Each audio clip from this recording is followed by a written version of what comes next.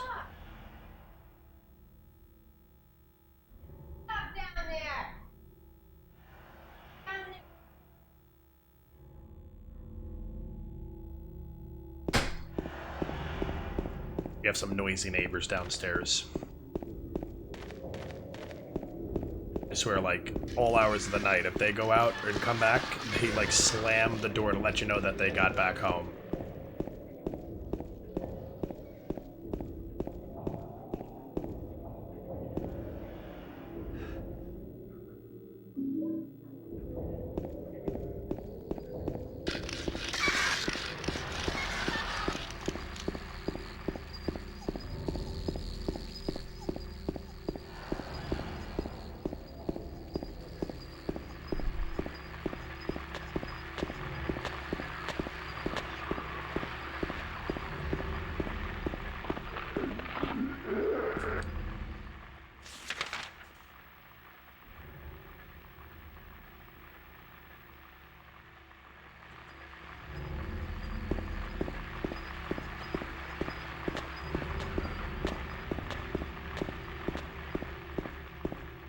Well, it seems the back alley going down this way is like a completely, totally blocked off.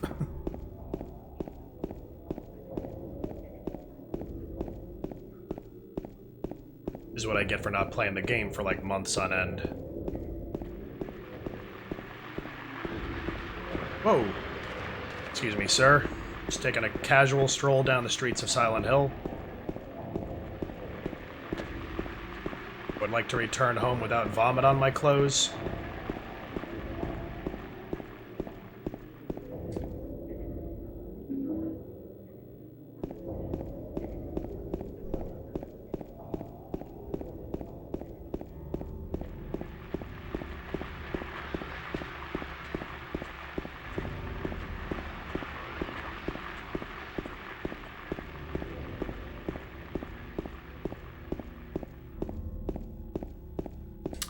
Without puke, throw up, vomit, all comes back to the same thing.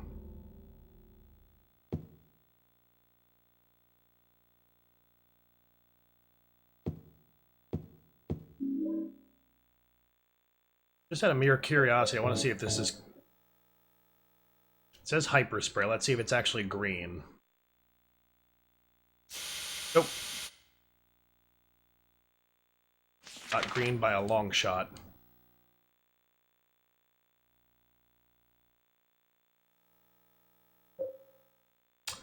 I'd like to put my plank back on.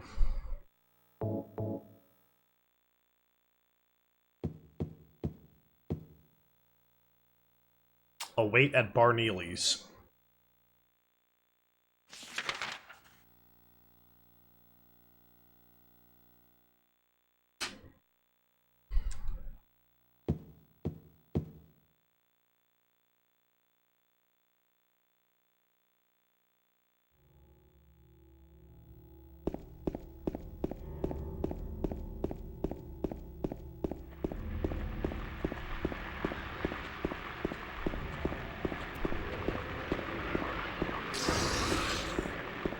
Yeah, that monster definitely, like, vomited all over something.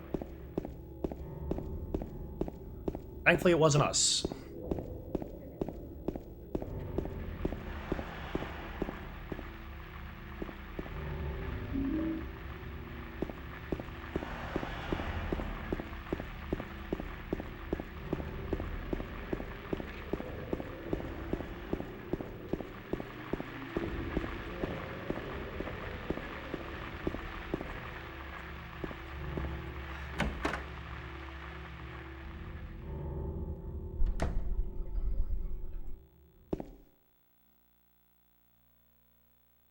There was a stream here. It's gone now. We'll be here for quite some while. I almost actually see like an apostrophe in between the letter A and the word hole. There was asshole here. It's gone now.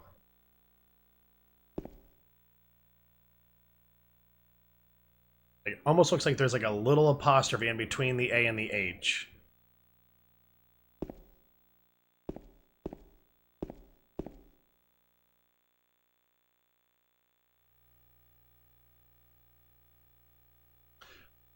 Alright, so whoever wrote these little notations on the map, our goal as of right now is to get to Rosewater Park, which is just up at the northwestern end of this map.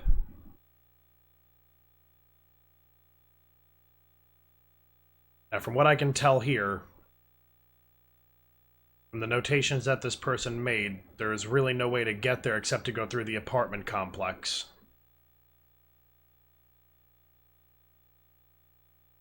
So even though we're going to be doing the flip side of them,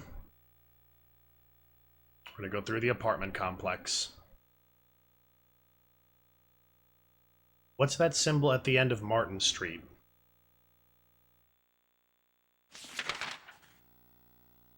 I know. Let's notate it on our map.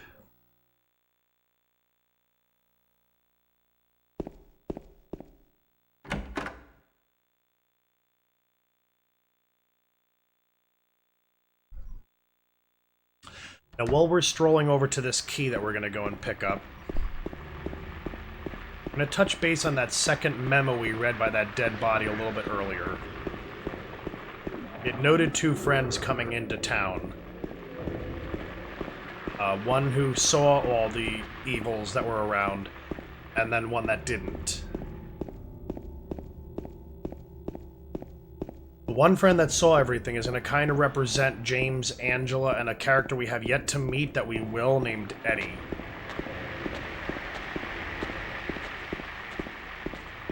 People that are guilty and that the town is going to punish. And a friend that didn't see anything, just saw a town that was abandoned, is going to represent a girl that we haven't met yet by the name of Laura.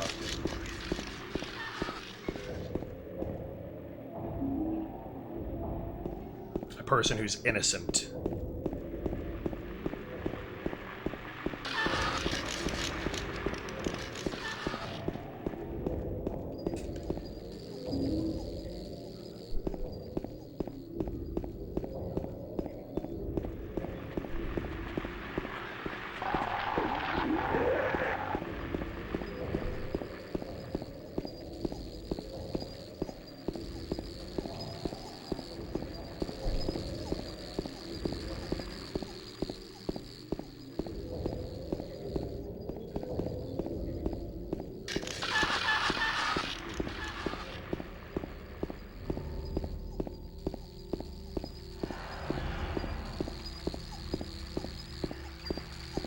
Really did not want to see you bugs this early. Like, I didn't want to see you till, like, much later in the game.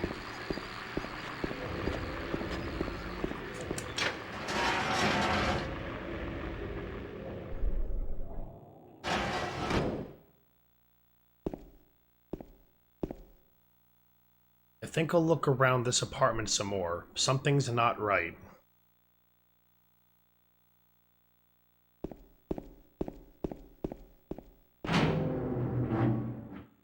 I mean, maybe it's safer than the streets. But I don't know what your definition of not being right is over what's, like, supposed to be the norm.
Can run without the light on.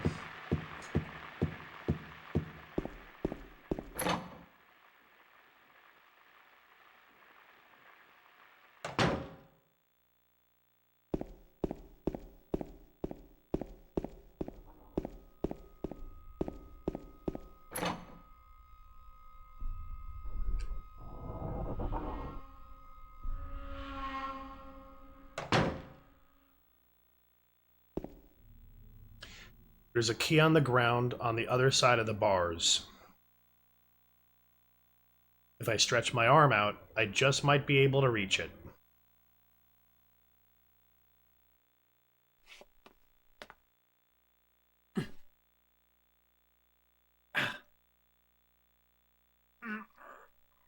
Yeah, because it would be so hard to just use this plank we have in our hand to go and try to get the key, like, without having to be like an idiot. Hey, wait! I mean, now we can't get the key regardless what. But, like, this plank we found, it's gotta easily be like a good solid 3 feet long.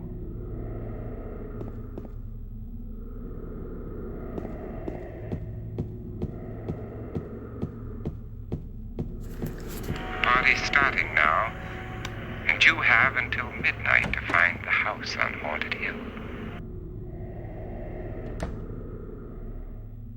Granted, she's definitely a brat, but we already have one murder on her hands. I don't necessarily know that, like, a second murder would be any better. Like, the town hates us. Question is, like, will the town punish us more, or will it just be the same?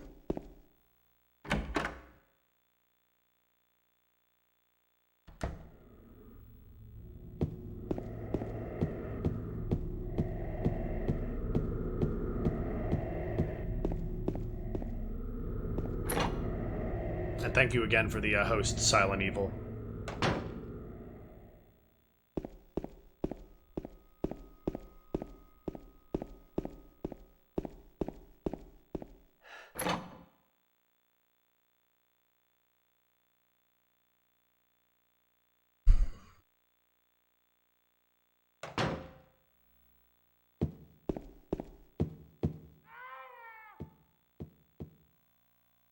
What was that?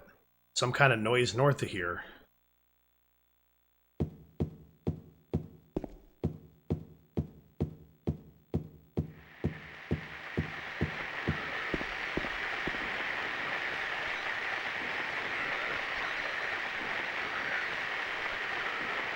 It's the Big Red Machine.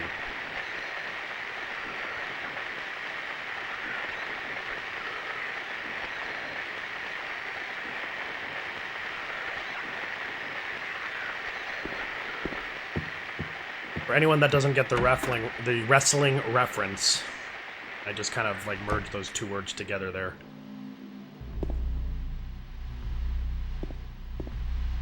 Yeah, that was what Kane, the wrestler from WWF, was supposed to be.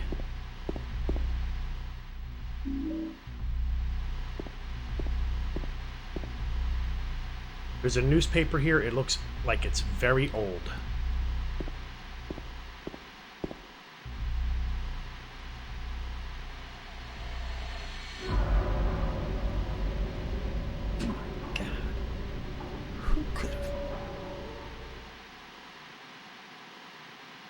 He's dead.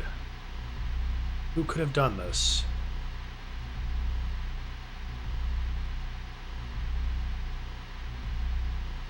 So the town is showing us, like, what we kind of want to do.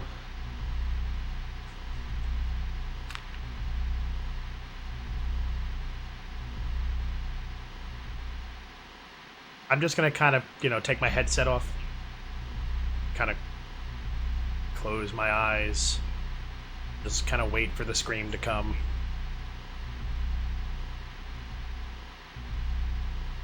Twitch might be a little bit delayed tonight. I'll tell you what, until I hear that scream, I'm gonna take the headset off. I like my hearing.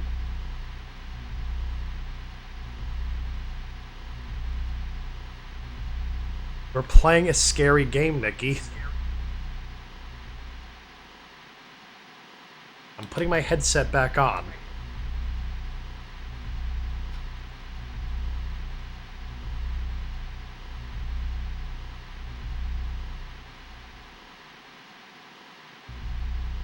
Hey, Black Box.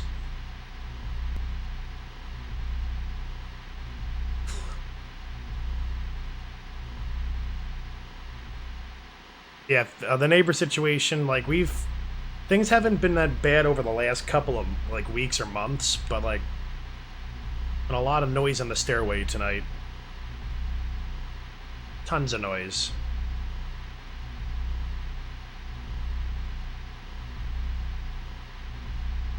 So anyway, back to what I was saying about this body here.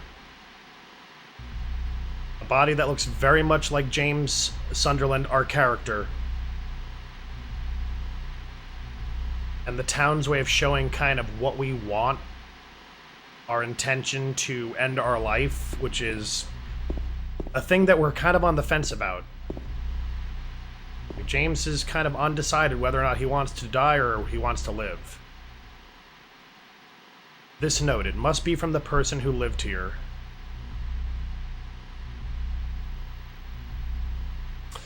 Three needles stand of three different heights, the fat, the tall, and the thin. From slow to fast they move to the right. Scott rests not on 3, but 15.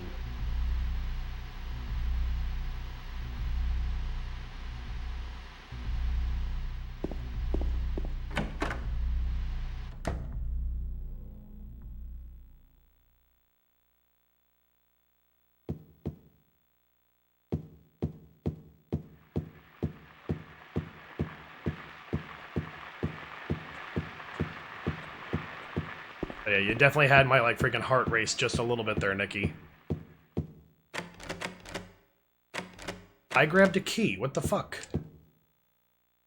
Oh, I don't have a flashlight on. Can't use a key in the door unless you have a flashlight turned on.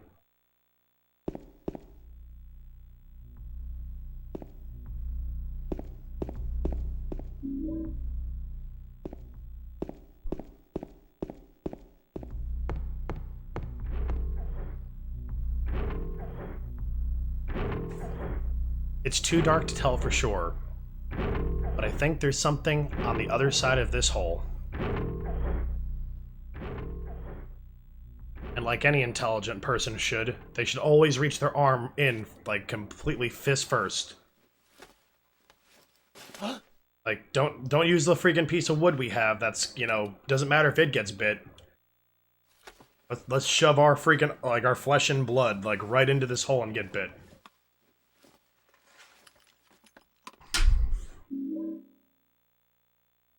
A scum hole like this has definitely got to have some rat infestation.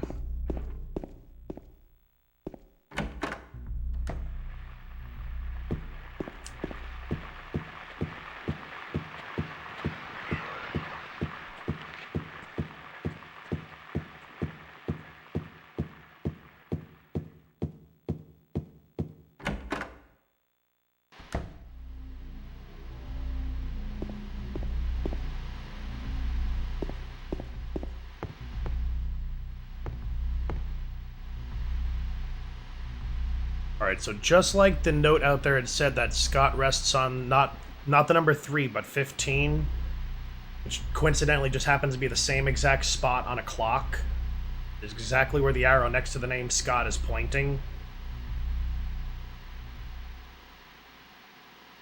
Mildred and Henry have to reference minute and hour.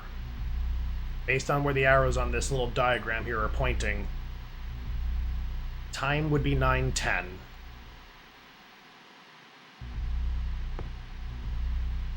I don't know why this is like one of the only puzzles in the game that like have absolutely no difficulty adjustment whatsoever. Like it's the same exact answer on all 3, or well 4 if you include the extra puzzle difficulty.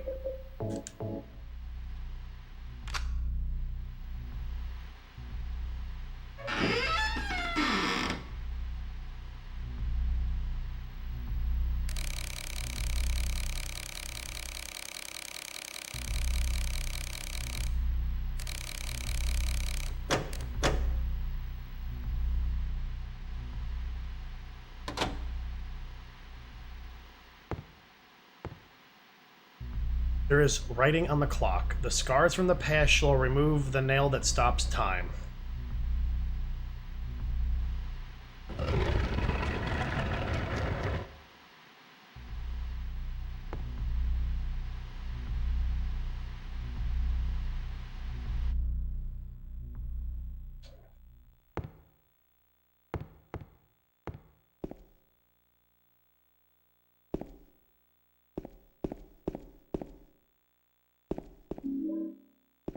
collecting all the healing we can possibly collect.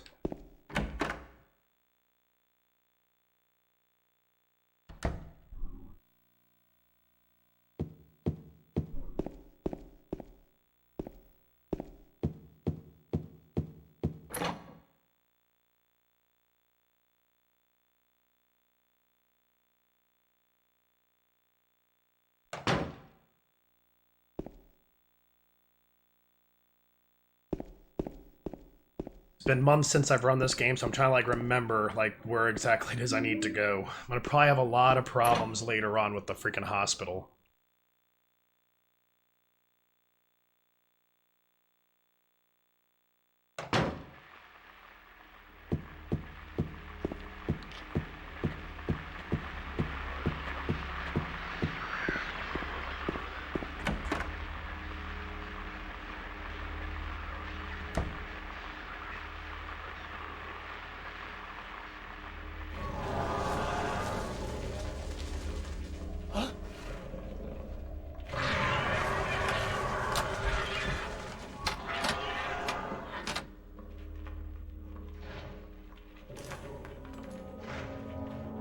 Wonder if Team Silent, if they made James to be an intelligent man, if turning the flashlight off would have like made any difference in this cutscene at all.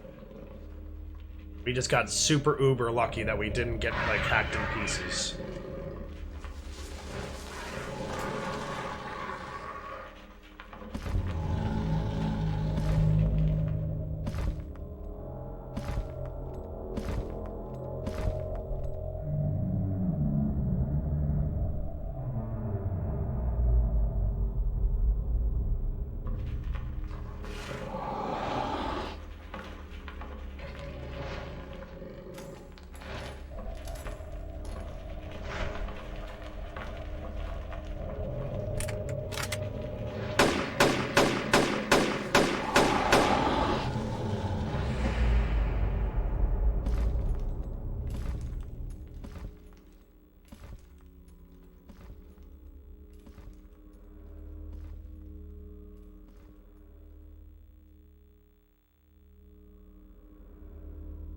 You know, considering I never heard a door shut or open, like, I'm surprised he made it, like, you know, like, his decision that it was safe to, like, step out of the closet.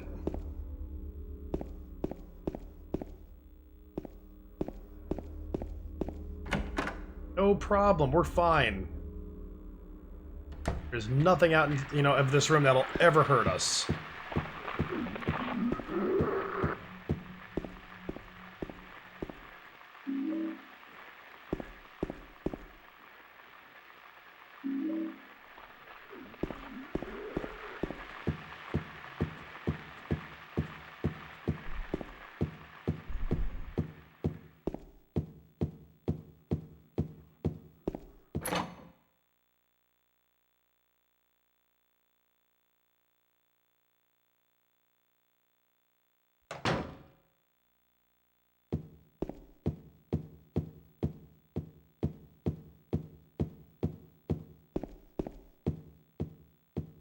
There's a lot of banging around from our neighbors down there tonight.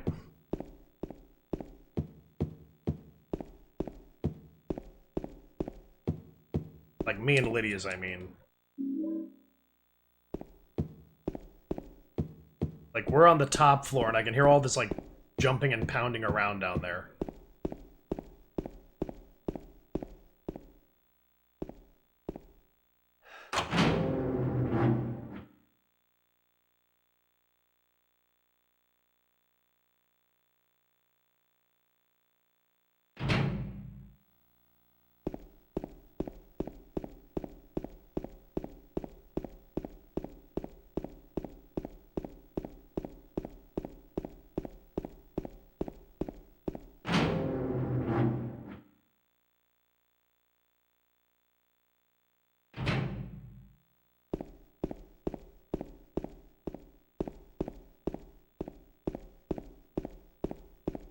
Alright, so for this orange beverage we just picked up downstairs, I like to theorize that it's like Four Loko, like, which was a malt liquor drink that was more prominent like a couple of years ago,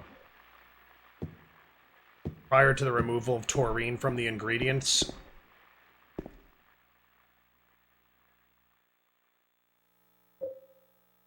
But that's my theory for what this beverage right here is, because there's really no labeling on the case that like implies anything other than the fact that it's an orange flavored beverage.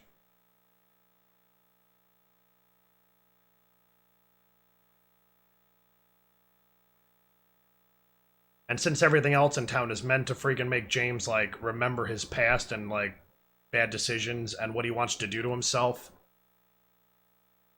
might as well remind him of his alcoholism.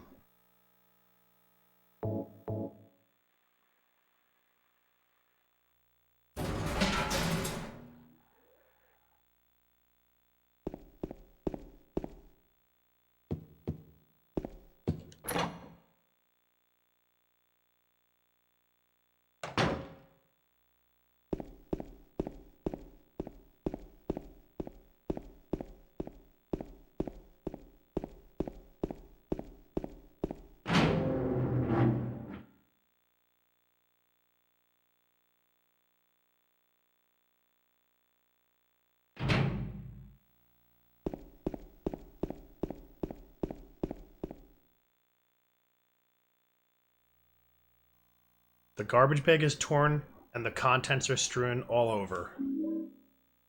I got a coin, which there's an old man on that coin. And what's this? Some gossip magazine?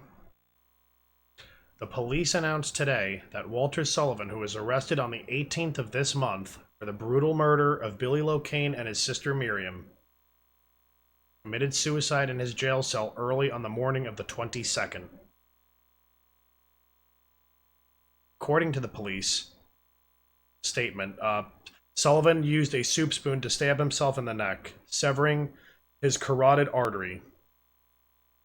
By the time the guard discovered him, Sullivan was dead from blood loss, the spoon buried 2 inches in his neck. An old schoolmate of Walter Sullivan's from his hometown of Pleasant River said, "He didn't look like the type of guy who would kill kids." But I do remember that just before they arrested him, he was blurting out all sorts of strange stuff like, "He's trying to kill me. He's trying to punish me. The monster. The Red Devil. Forgive me. I did it, but it wasn't me." The schoolmate then added, "I guess now that I think of it, he was kinda crazy."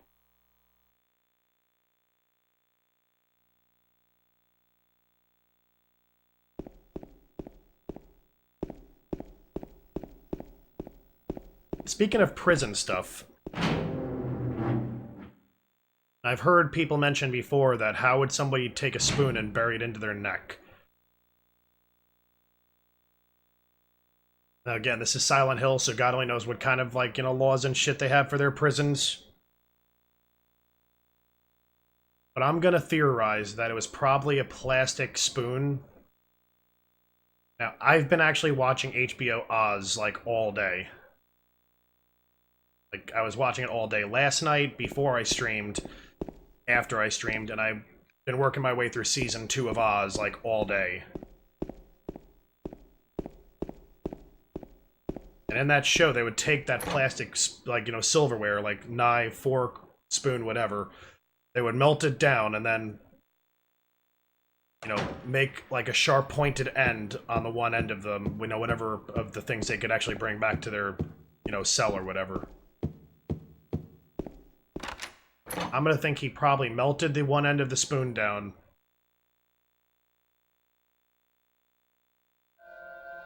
Probably made a fairly nice point out of it, and then stabbed that into his neck.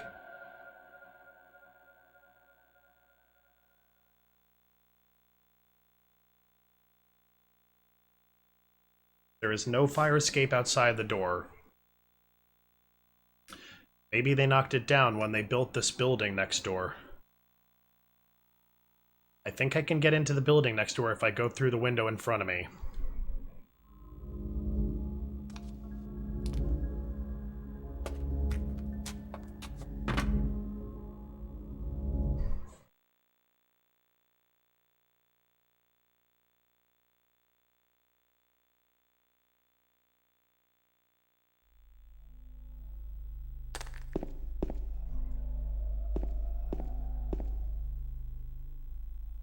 It looks like there's something stuck inside the toilet.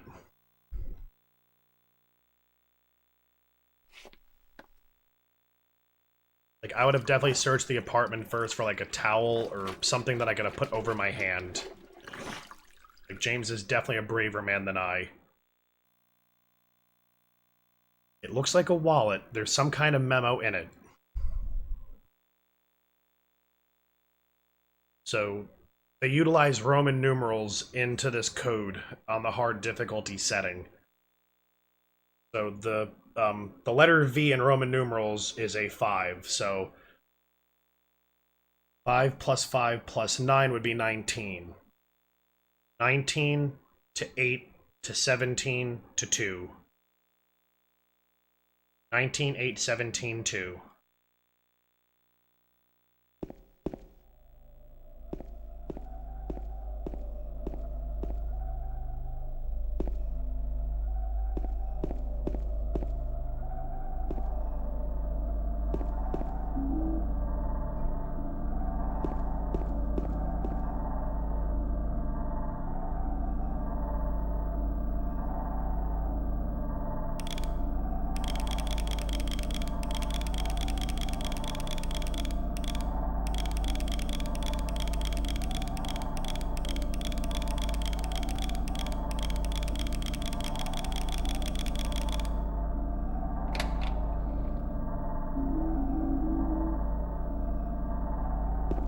Alright, I think now that we have a lot of ammunition, let's change our weapon out.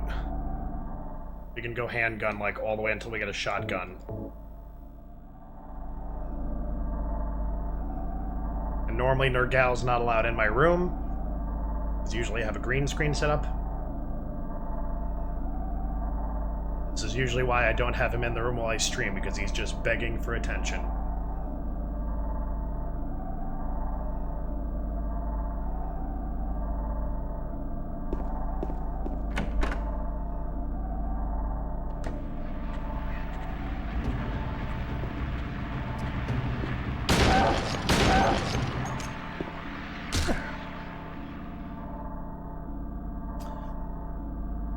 So let's see, we arrived... I don't have a map of this area, so let's show me another map that I don't have any use for, like, at the present moment.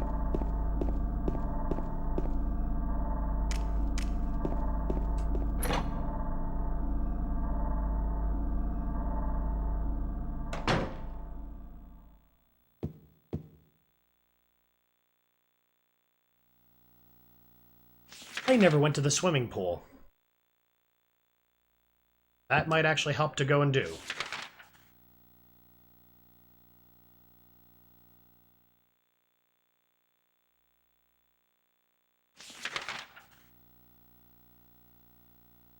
Alright, so we just gotta go down back to the right and go to the last door on the left. Yeah, I never went to the swimming pool.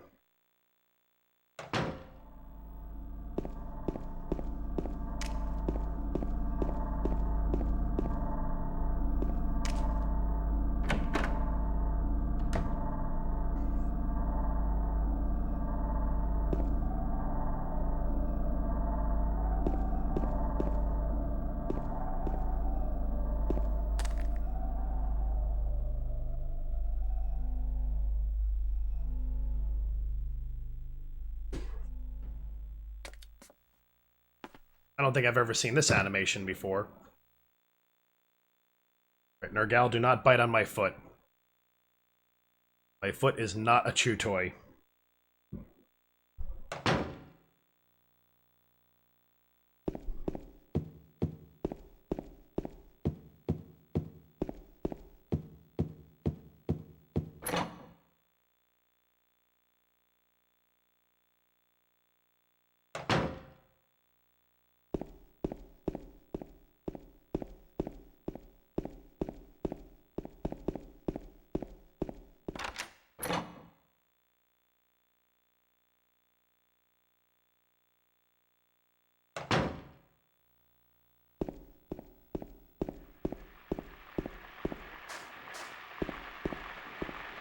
He's a good kitty, but he just likes nibbling on things, and unfortunately, it doesn't hurt. It's just, I'm extremely ticklish. like, obviously my feet, like, are, like, ultra sensitive to that.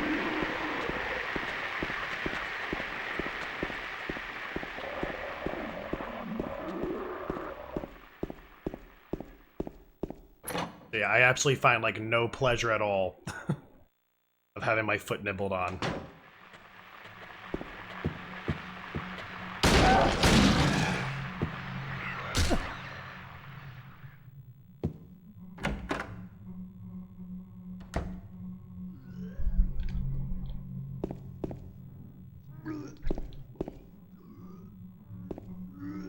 What the? Who could have done this?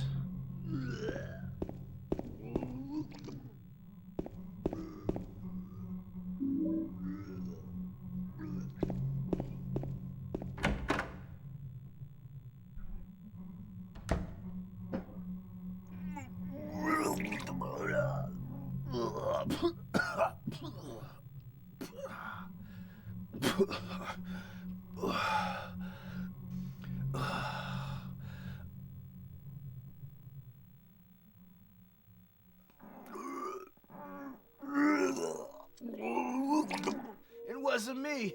I didn't do it. Do what? I didn't do anything. I swear. He was like this when I got here. My name's James. James Sunderland. Eddie. Party's starting now, Who's and that you dead have guy in the until kitchen? midnight to find the house on Haunted Hill. I swear I didn't kill anybody. You're not friends with that red pyramid thing, are you? Red pyramid thing? I don't know what you're talking about. Honest. But I did see some weird looking monsters. They scared the hell out of me, so I ran in here. Well, I guess this place isn't too safe either. What happened here anyway? I told you, I don't know. I'm not even from this town. I just...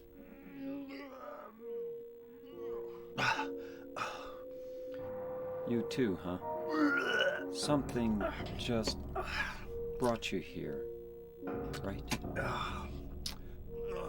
Yeah, you could say that. Well, whatever it is, I think you better get out of here soon. Yeah, you're right. What about you? I'll leave as soon as I'm done here. Eddie, be careful. James, you be careful too.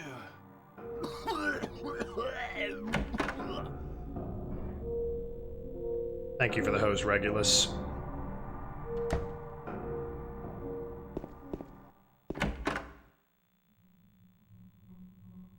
And yeah, he was definitely doing a you-puke.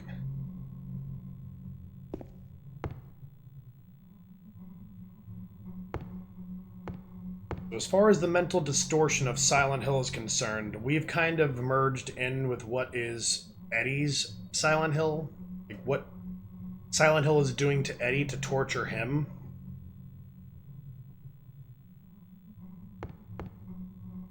And it was Eddie's aspiration to be a football star on his high school football team. Which sadly for him would never happen because the bully that bullied him the most, his mortal enemy, was the captain of that team.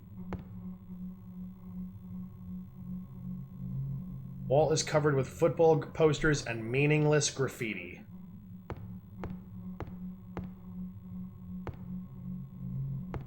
Guess we have nothing to say about this like little toy football and this magazine on the ground.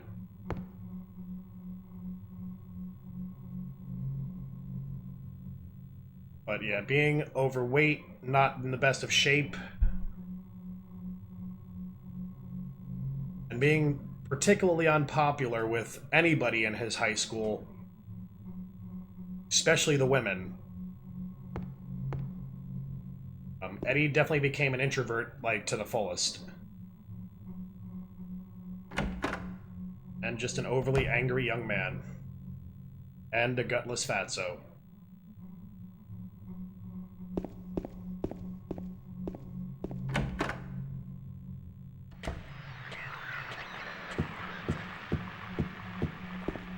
And a gutless fatso.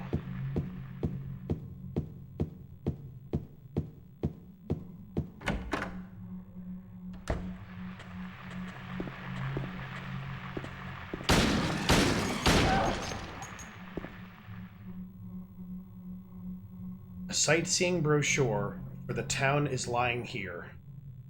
So this particular memo is actually a complete repeat. Well, actually, this is the original, but it would be repeated later, word for word, in the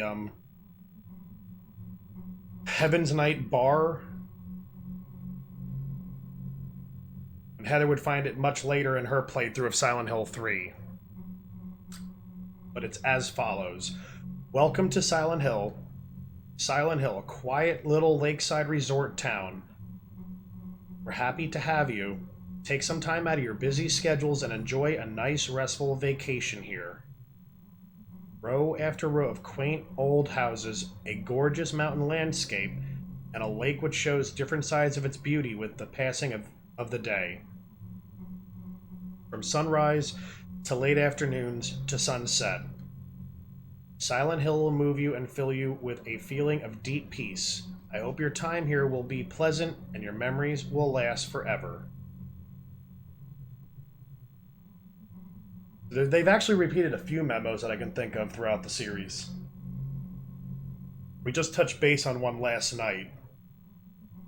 There was one that we found, I believe, in the room just next to the library.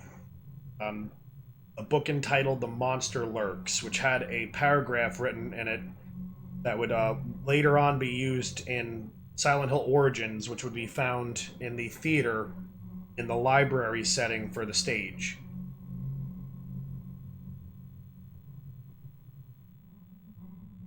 That memo was repeated, and I think there's one in Silent Hill 3's hospital, with the exception, I think, of one word being changed, would later get recycled in Silent Hill 4.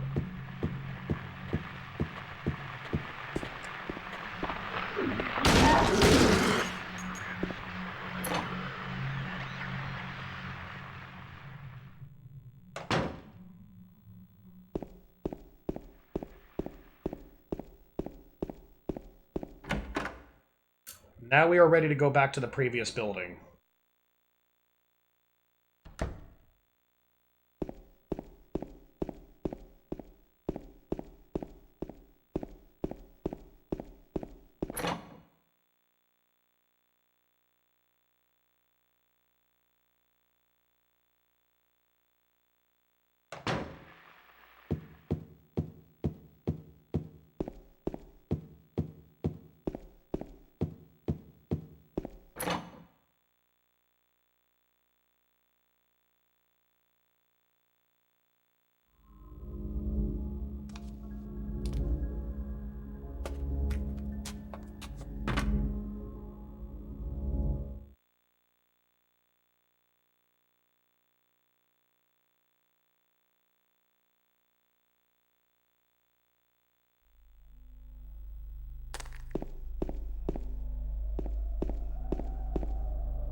And this music right here in this apartment building, one of the very last hallways of the Hilltop building in Silent Hill 3, this music gets recycled.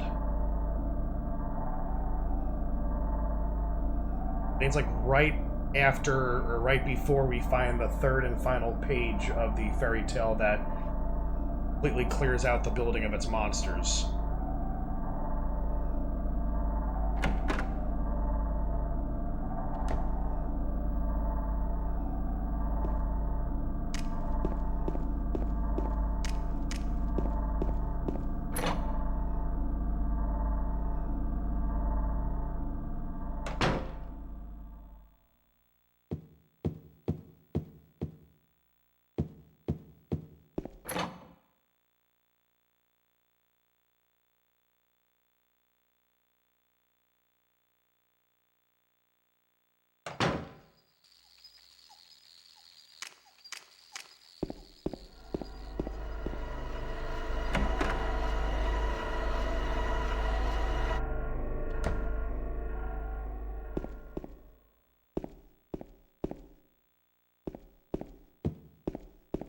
I knew there was ammo in this room.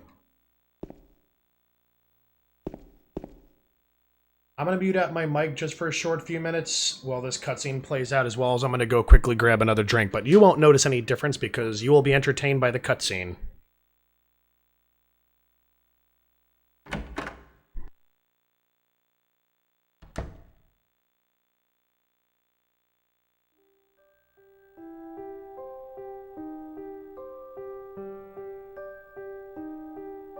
Oh, it's you. Yeah, I'm James. Angela. Angela. Okay. I don't know what you're planning, but there's always another way. Really? But you're the same as me. It's easier just to run. Besides, is what we deserve. No, I'm not like you. Are you afraid? I'm sorry. It's okay. Did you find your mother? Not yet. She's not anywhere. Did she live in this apartment building? I don't know. So, all you know is she lived in this town. What did you say?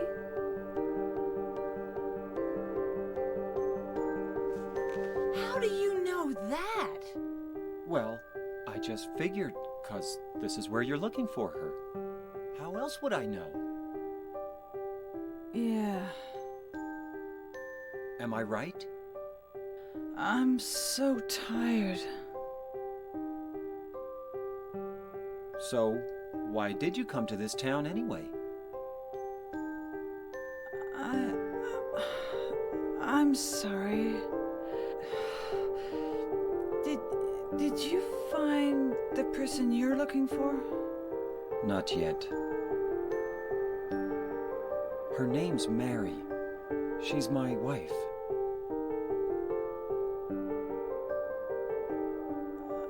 I'm sorry. It's okay. Anyway, she's dead. I don't know why I think she's here.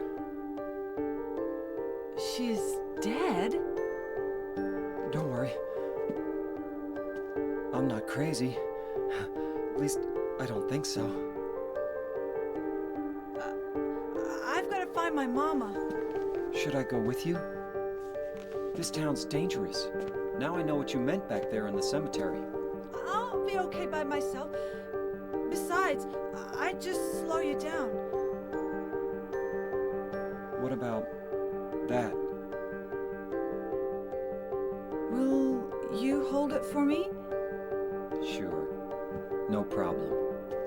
If I kept it, I'm not sure what I might do.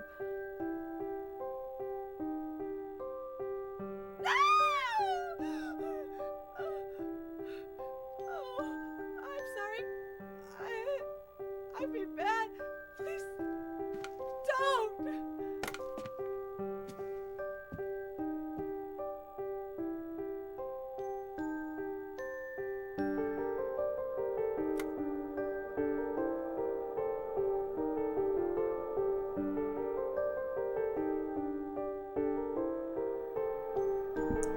Are you threatening me?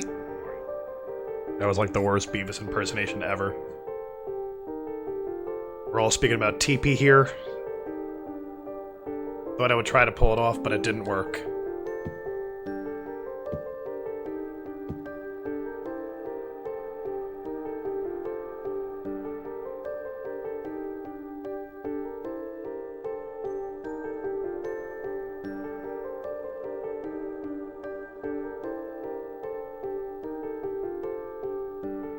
I don't know if we could actually do that on Twitch. I would actually have to see if, like...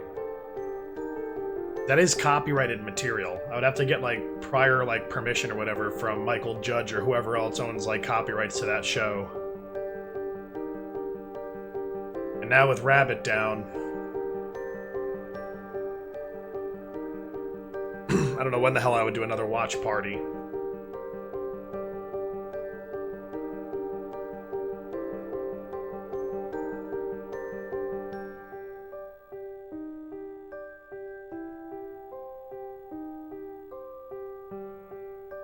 Discord TV night. He definitely should have gotten TP for his hands. Back to the story. The knife we just got handed was used on 3 people. The murder of her father and her brother. I definitely don't want to say her mother for certain because I don't know if her mother actually survived or not.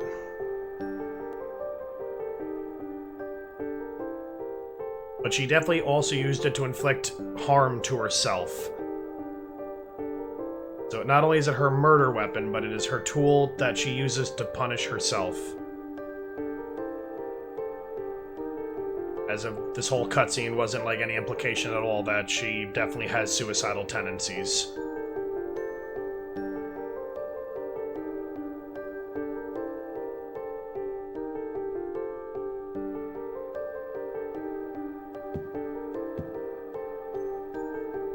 And again, I just love the reflection work of a game from like 2001. I was going to say 1999, but that would be Silent Hill 1.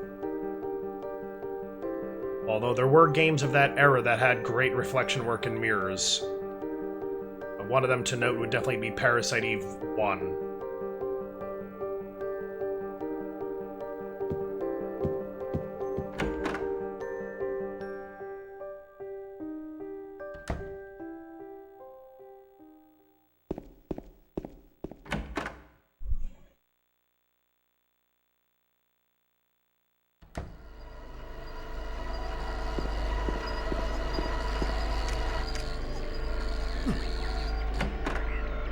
I just got hit by a bug.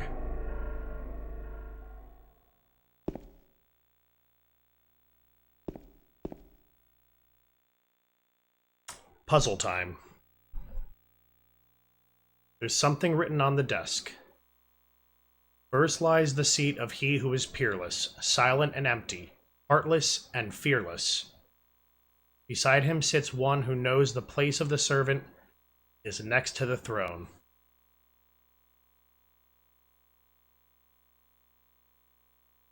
Out of the 5 opening coin slots, we know that the one on one extreme end is empty.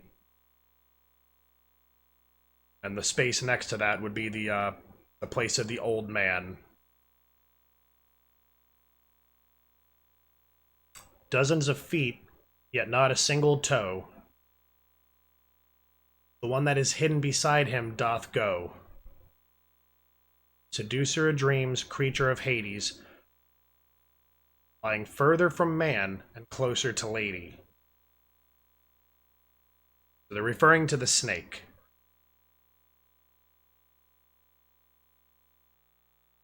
Man and woman seeing all, heedless to the raven's call. So the part about the man and the woman seeing all, they're looking at each other and everything in between. So the man can see the woman and the snake. Likewise, the woman can see the snake and the man. Silent and hidden the two may be, they be not there for you to see. Return them to whence they would be, and blessing shall descend on thee. I speak thus with the North Star behind me. The birth of the sun is the start of the story. So to determine which side of these coin slots we're going to start from, this isn't a literal compass, it's more of like a figurative compass. But us being the reader of this little like poem riddle, if the North Star is behind us, that being behind James, then to our left would be the east, and to our right would be the west. And if the birth of the sun is the start of the story, then the start of the story is to the left.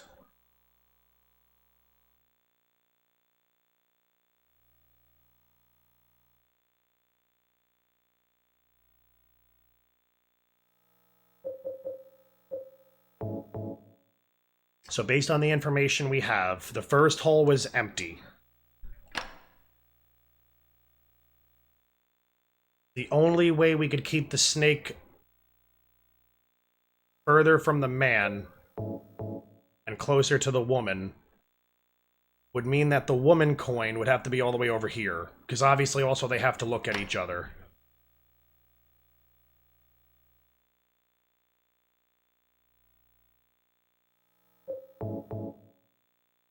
And finally, the snake is closer to the woman and further from the man.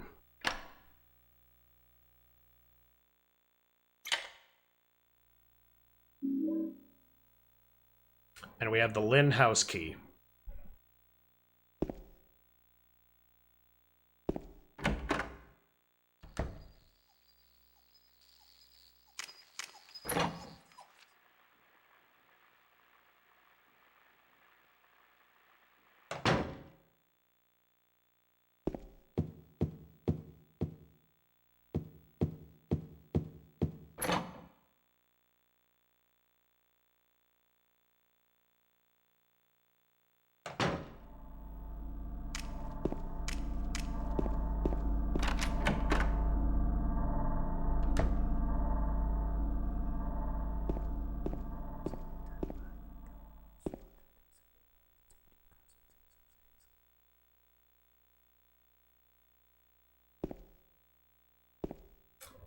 I forgot the percentage rate for that little whisper spawn to happen, but we got it tonight. I think it's like less than 50% of the games you play.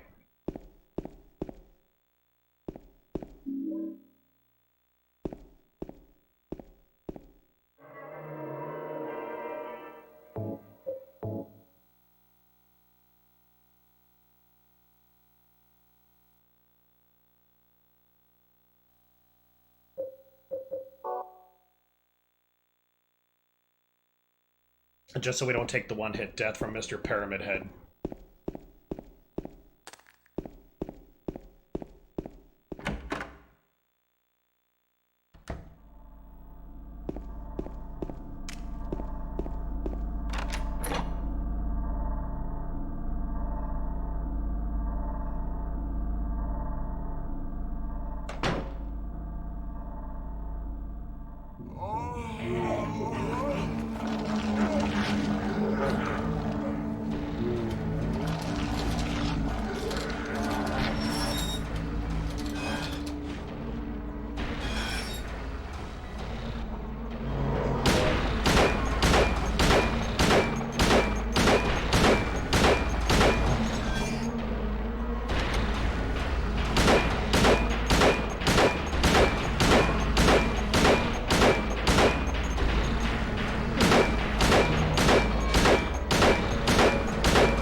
Just for Easter egg time.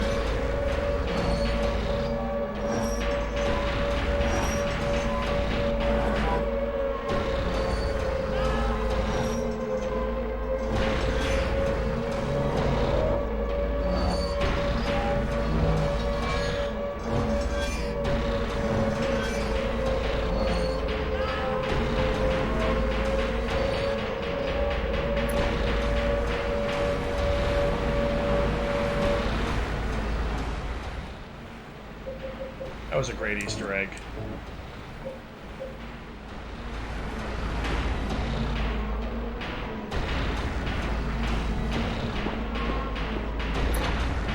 Oh, now we can go back through the door. I didn't even realize that was a possibility.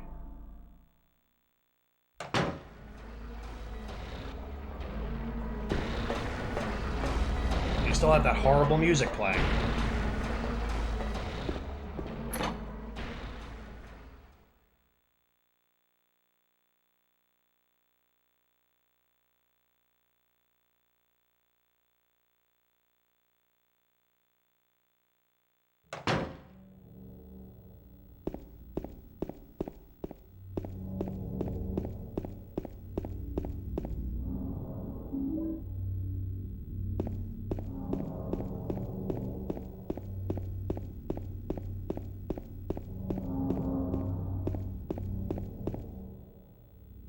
because we're about to get a more formal introduction with this young girl. He had no problem stomping in our hand just a little early. A little earlier. You! It was you, wasn't it? You're the one who stepped on my hand. I don't know. Maybe I did. What's a little girl like you doing here, anyway? Huh? Are you blind or something? What's that letter? None of your business. None of your business. You didn't love Mary anyway. Wait! How do you know Mary's name?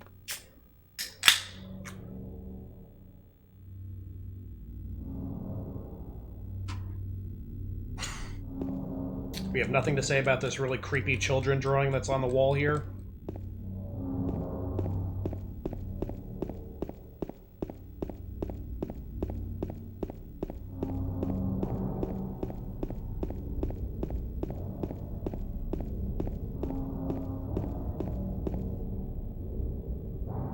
So this is that park. Mary, are you here?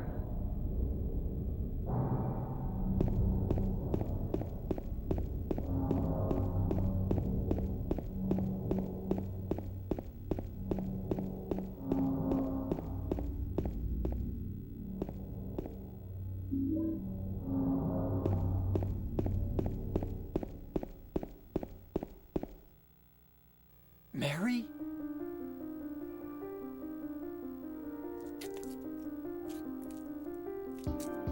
No, you're not. Do I look like your girlfriend? No, my late wife. I can't believe it. You could be her twin.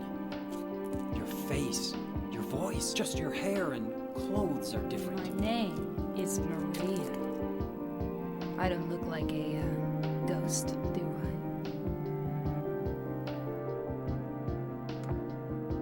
I? See? Feel how warm I am? You're really not Mary. I told you, I'm Maria. Sorry. I was confused. Where are you going? I'm looking for Mary. Have you seen her? Didn't you say she died? Oh yeah, 3 years ago. But I got a letter from her. She says she was waiting in our special place. And that's here? Anyway, I haven't seen her. Is this your only special place?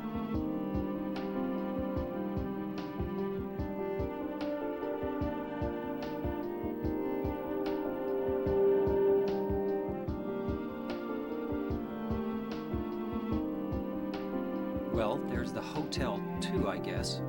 The one on the lake? I wonder if it's still there. The Lakeview Hotel? Yeah, it's still there. So the hotel was your special place, huh? I'll bet it was. Don't get so mad. I was just joking. Anyway, it's not that way. It's this way.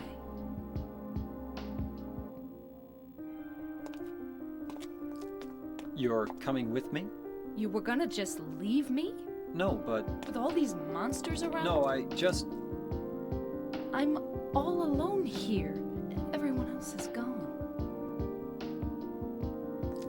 I look like Mary, don't I? You loved her, right? Or maybe you hated her. Don't be ridiculous. So it's okay? Yeah, fine.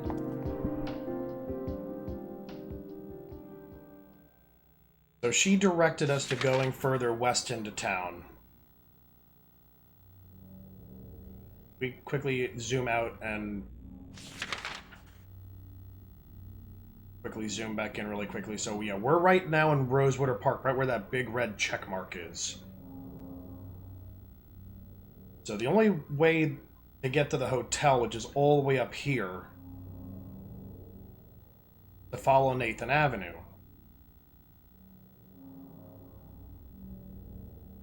That is exactly what we are going to do.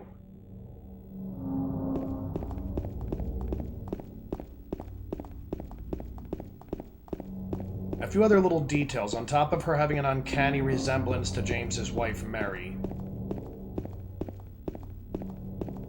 Maria, for those of you who haven't heard this from, you know, prior story playthroughs I've done in the past, Maria is Spanish for Mary.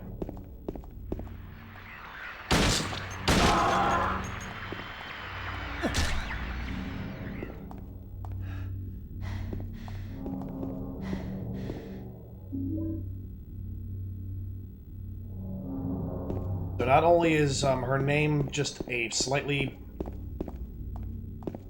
like, different version of Maria's name, or excuse me, of Mary's name, but she's more sexualized, which is exactly what James wished in his wife.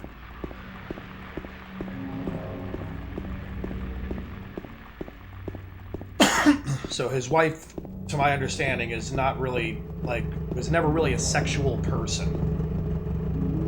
This goes back before her sickness.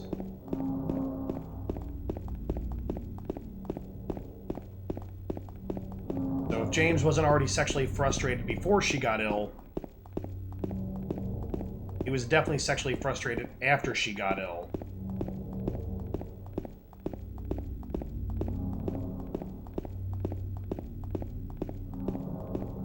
So it's funny that this the town places Maria, a complete illusion, an apparition of the town, to show James everything he wished in his wife while she was alive. And she'll repeatedly shove in his face, like, you know, what he wants, making very sexually explicit comments to mentally torture James.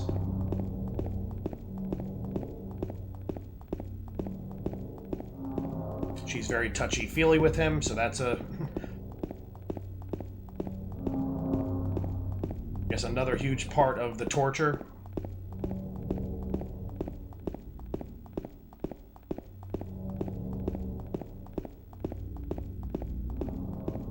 It's a proven fact, though.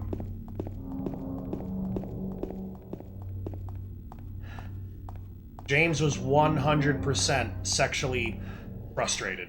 There's no debate in that.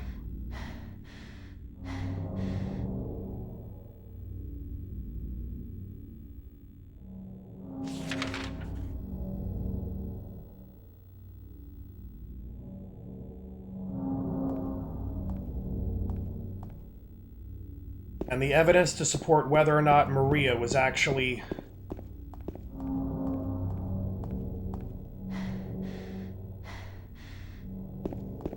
based on Mary's choice in dress, like, you know, being, like, very covered up, very plain. She wasn't a very sexually experimentative person.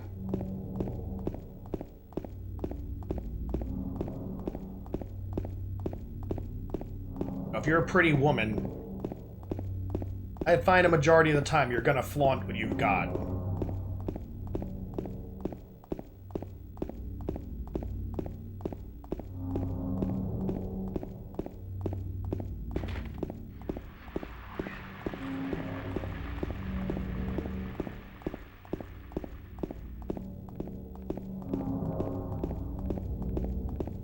Yeah, the entire thing, which was just stated before in Rosewater Park, when she says that, you know, the hotel's not that way, it's this way, and she directly points to the west,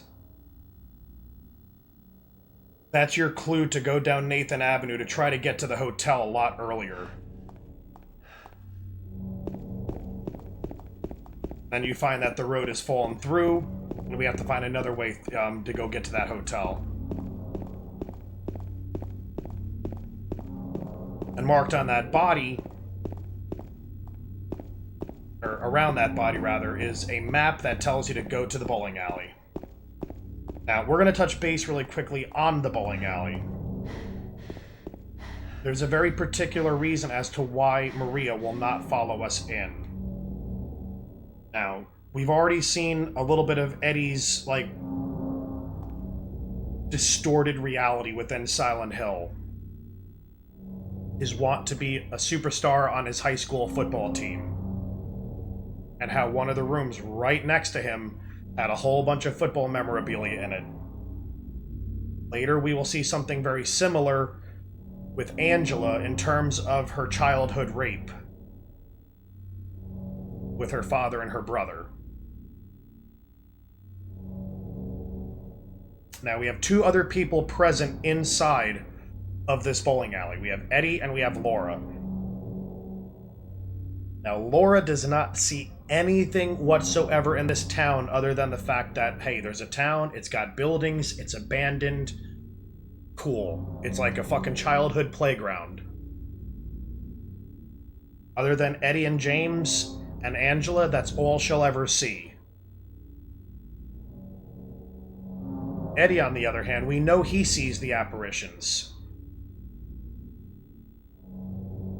But the question is, what would Eddie actually see if he encountered Maria? He might see that football star from his football team, aka his number one bully. That might be the apparition that Eddie would see. Now again, that is speculation. We're trying to find out something from Eddie's past that haunts him that he could come across. So to protect herself, knowing she's an apparition, knowing she is not real, she is not going to follow us into the bowling alley. I'll wait here.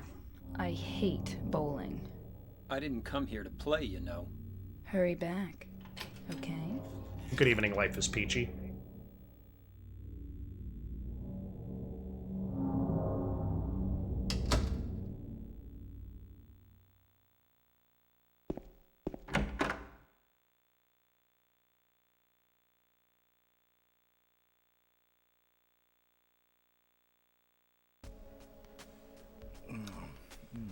I appreciate the what'd you compliment. do? Robbery? Murder?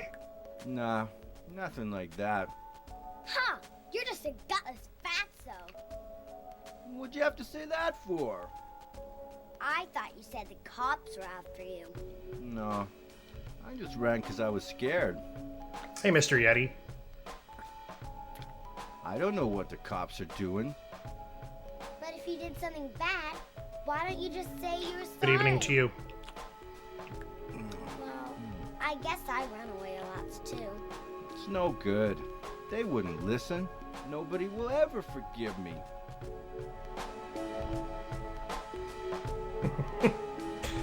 This is my second favorite piece of music in this game. Did you find a lady? Arguably, it could actually be my favorite, What's her name? Mary. because Heaven's Night kind of is the cliche answer.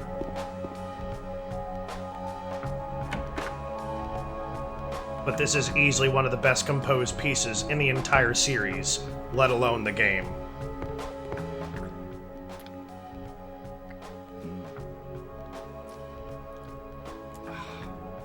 Eddie? Oh, you're... James. We met in the apartment building? Yeah, I remember. But,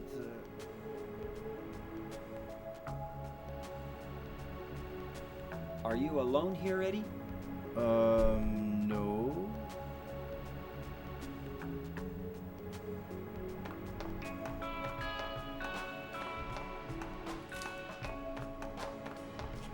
Bye-bye. Wait! Come back! Eddie, let's go after her. Huh? For relaxation purposes, I will definitely lean with Alone in Town Laura, being better than is Heaven's that her Night. name? Heaven's Night, even though still a very calming piece, This town is full of monsters. just has a little bit How more can you energy sit to there it. and eat Like pizza? this, I could fall asleep Said to she this was piece. Fine by herself. She said a fatso like me would just slow her down. Forget you. Like this would seriously be like lullaby music for me.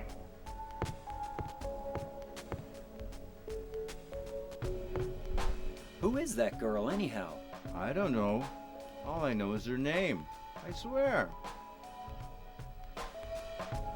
Who is that girl, anyhow? I don't know. All I know is her name. I swear. Alright, well, I'm glad you have so much more to tell us.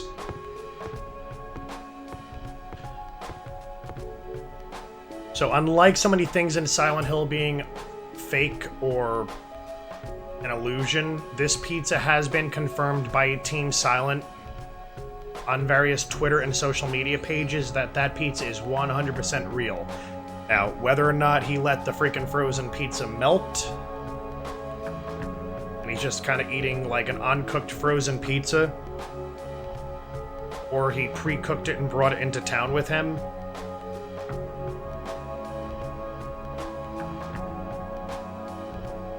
when in a scary town, you always have time for uncooked frozen pizza. That's gonna be my speculation anyway.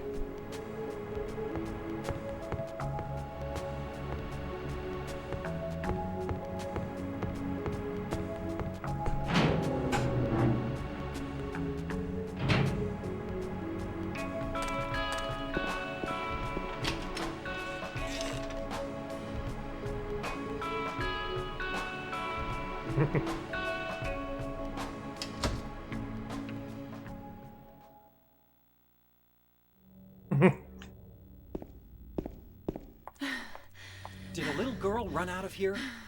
Yeah, she was too fast for me. Aren't you gonna go after her? Now, despite the fact that Maria did choose to chase Laura here,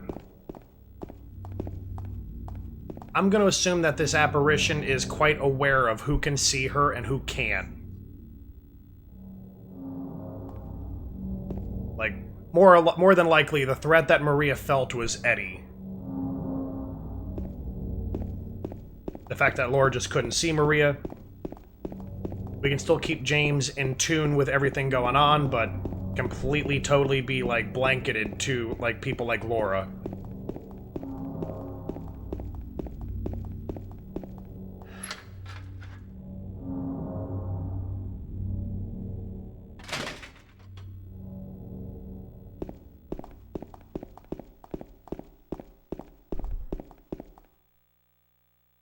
She went through there.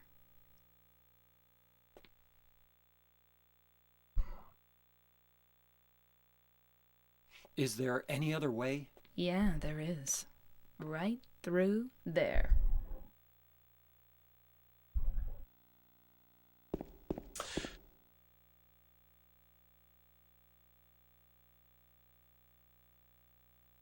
James, you can't make it through there. I know, but I can always double, triple check. Don't rush me, woman. It's no We'll good. go to your place of employment locked. momentarily. And you're so eager to show off your top.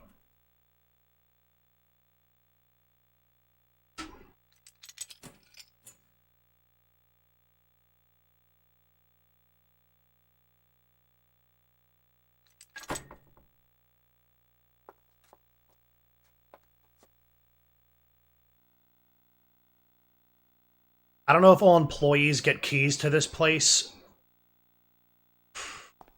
Or, you know, she herself just happens to be a manager that also takes her clothes off. But she begins the sub-story in this building. The fact that there's no one else around. She could have also just as easily stolen the keys from whoever was managing this building.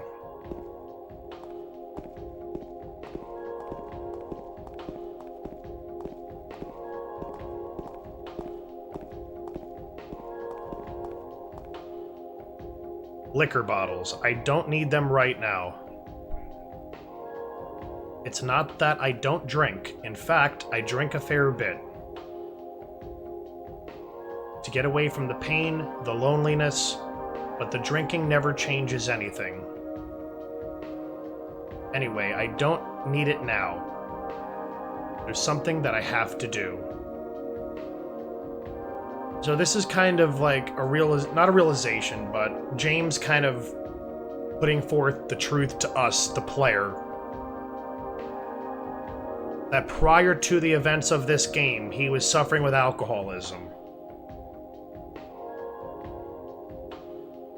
So he definitely fell into like a very dark depression after the passing of Mary. As anyone would. Question is what you do with that depression and how you get through it. In the case of many, a lot of people fall into addiction.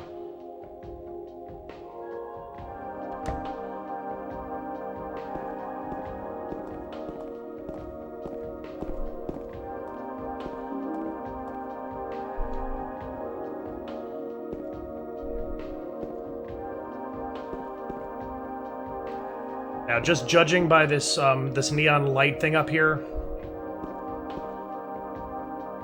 you know, the camera won't let me just like adjust it because, you know, cameras hate me.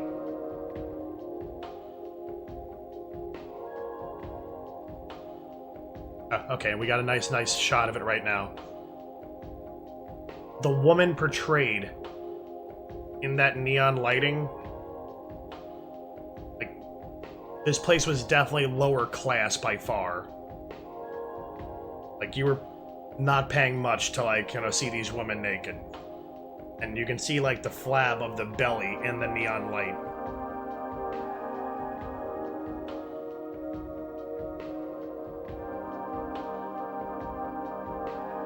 Like, these weren't 18-year-old, 19-year-old college girls coming for, like, you know, a job that got, for whatever reason they would do this. Fun, just to be noticed, or whatever other reasons one could come up with as to why somebody would actually take their clothes off for complete strangers.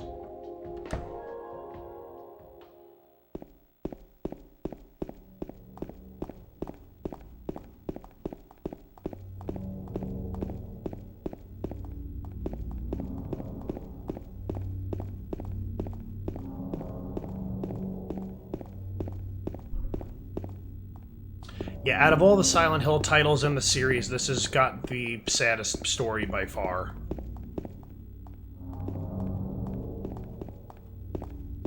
Especially, in my opinion, if you get the Maria ending. Over there! A lot of my playthroughs, I usually do try to force the game to give us that ending. Just, to me personally, it's definitely the saddest of the three regular normal endings.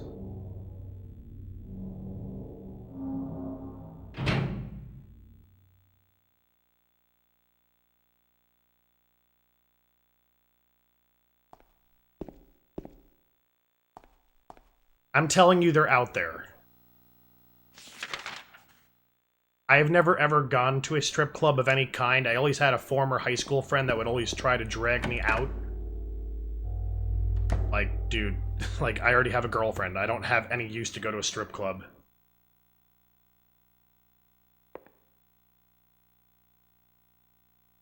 It seems to be about the patients hospitalized here. So, before we get into more funny stories about F and Kevin's past, we have some notations to read. First one is Jack Davis. He has attempted suicide 3 times in the past for reasons unknown. Although he is normally a model patient who follows doctors' and nurses' orders, he must be watched closely due to his past pattern of sudden and violent suicide attempts. So Jack Davis has a lot in common with Angela Orozco. Another person in this particular game who has tried taking her own life time and time again. More or less, Angela's kind of harmless when we come across her. Most of what she wants to do is to herself. The only few times she's, you know, gotten violent have been a self-defense mechanism kicking in. Like when we went to go and take the knife from her hand, which she did offer us, by the way, realizing that it was a man that was going to be inches away from touching her, she did have a brief moment where she flared up in the apartment building. Other than that, she's usually, like, almost childlike. Joseph Barkin. His illness seems to be rooted in the fact that he believes he is guilty of causing his daughter's death. His symptoms suggest a psychotic break and paranoid delusions. Normally calm, but has a tendency towards violence when excited. So this patient has a lot in common with James Sunderland, our character that we're playing the game as, who pretty much since we walked into town, and again, this is a spoiler, like a pro spoiler stream, like we're not holding back any of the details later in the game. He murdered his wife, and he's been in psychosis ever since.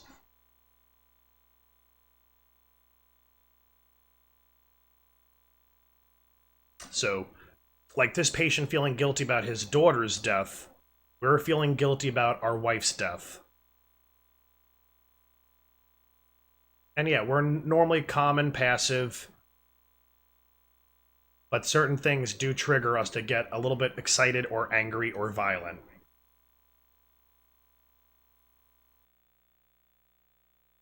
Joshua Lewis.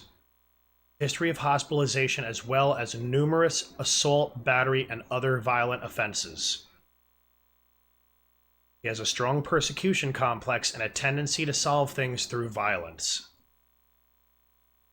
Extreme caution necessary. So if we haven't seen the pattern going on here with this note, we're talking about all three of the characters that are not Laura. So this one would be Eddie. A man who's basically made himself judge, jury, and executioner of anyone that has wronged him. Just like he handled the situation with the football star of his high school football team, who endlessly bullied him for years of his life. So he started off by killing the family pet of that football star, and when he came to try to save his pet, Eddie shot out his kneecap.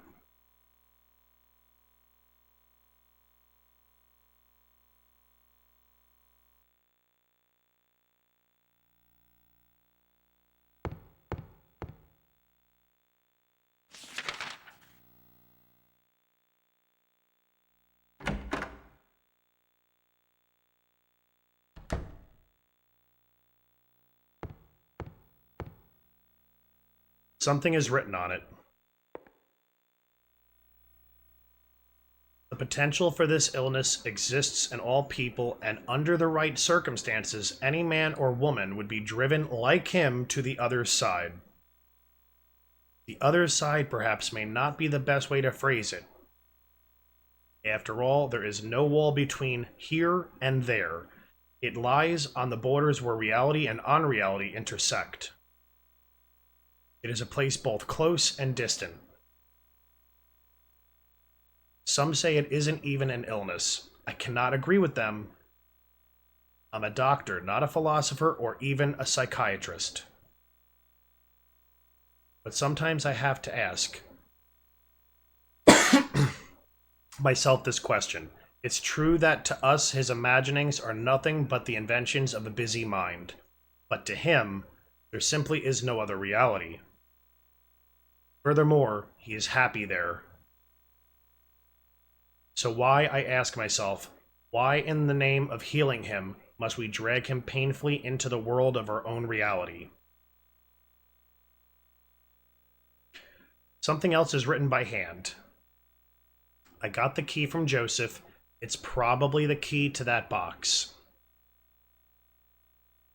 We'll touch base once we get to Joseph's room. But remember, Joseph is the patient in that memo that closest resembles James Sunderland.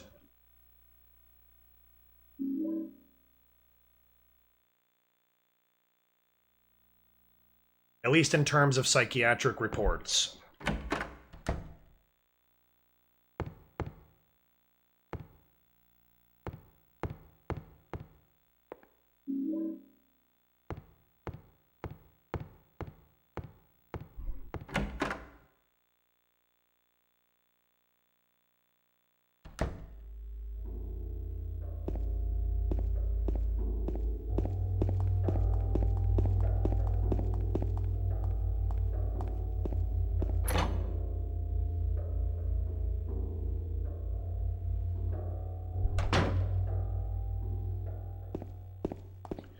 So a lot of the memos we're going to find in this building are going to be written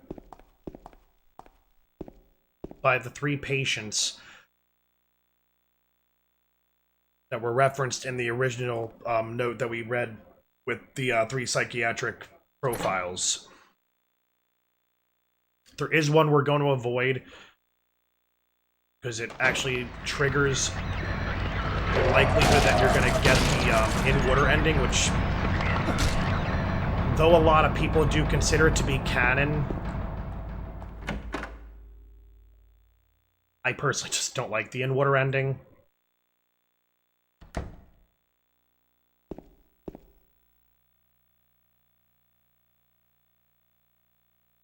Ow! What's wrong? I just pricked myself. Are you okay? Yeah.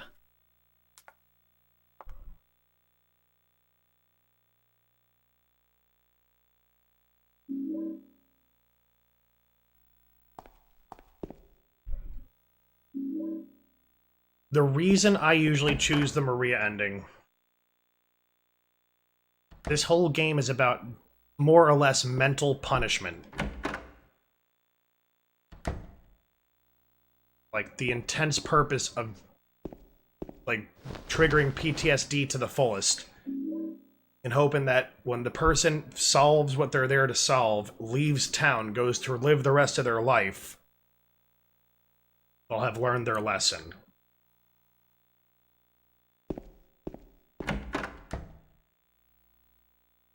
Unfortunately, in the Maria ending, which to me also, it just has like the best music for the credits.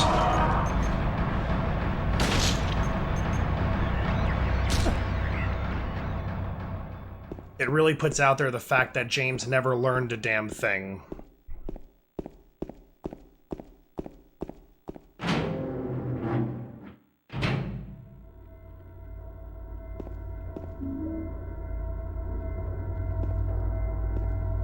And that's exactly how I feel. There's no debating that. Yeah, I agree with you, Damon. There's no debating that the dog ending is like a magical ending. But unfortunately, it is a joke ending.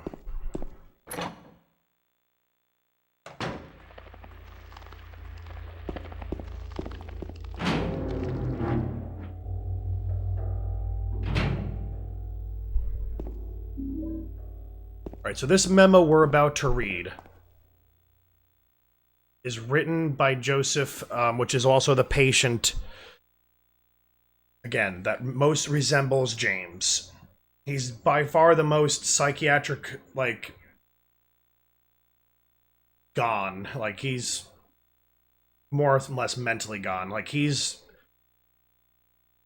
falling apart at the seams in his psychosis.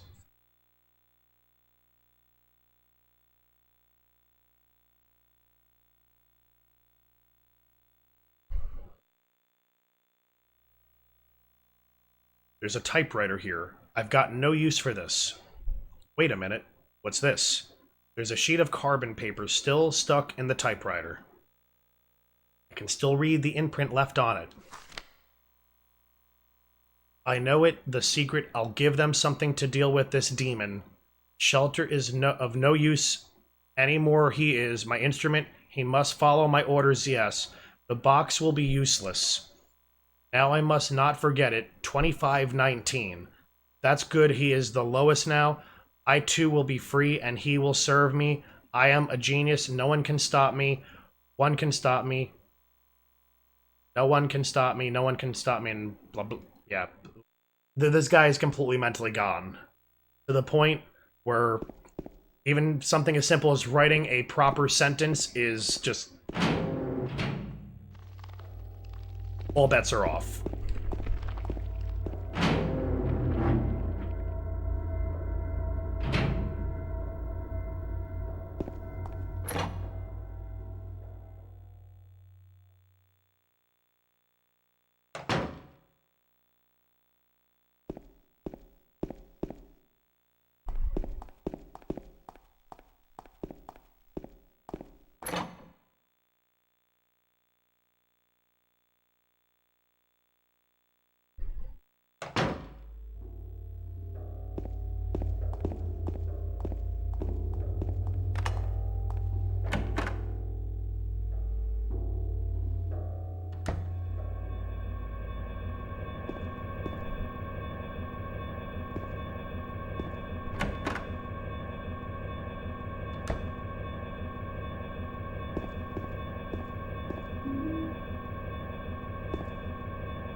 The pin number this month is T.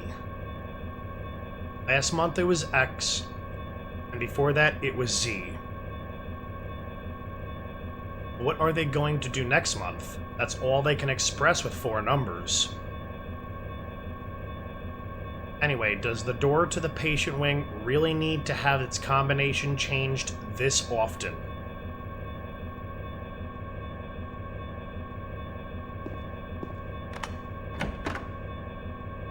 So this is a puzzle you would get if you were playing in hard puzzle difficulty or if you had triggered extra puzzle difficulty. Easy and normal would give you the same code, which is 7335. In hard and extra puzzle difficulty, it is 1328.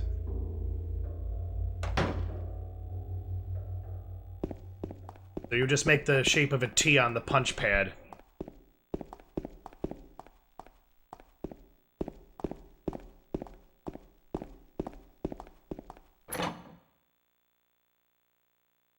That's what we come up with.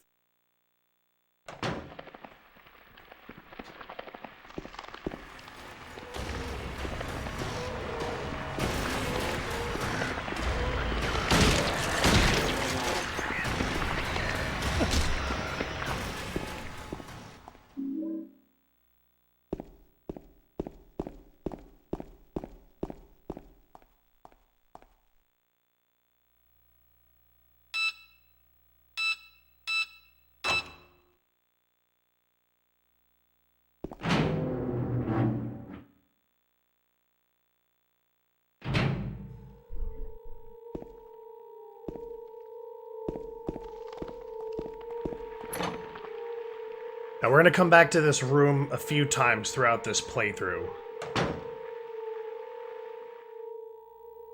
Just to throw more supporting evidence into the fact that Maria is indeed an apparition.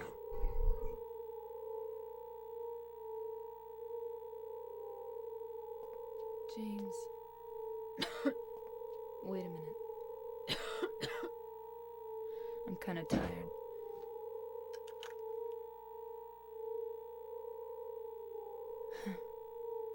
It's just a hangover. You should rest.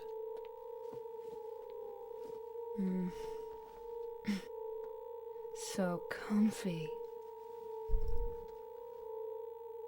I'm gonna go look for her. For Laura. I'll be back as soon as I can.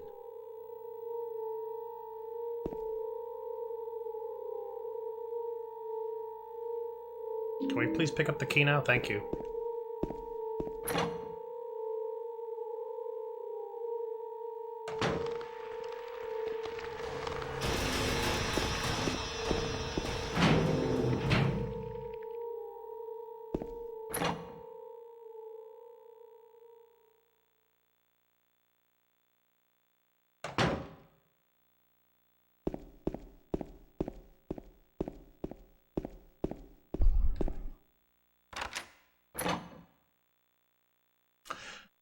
Now I'm going to quickly touch a little bit of base on this memo on the roof. We're not going to actually read it.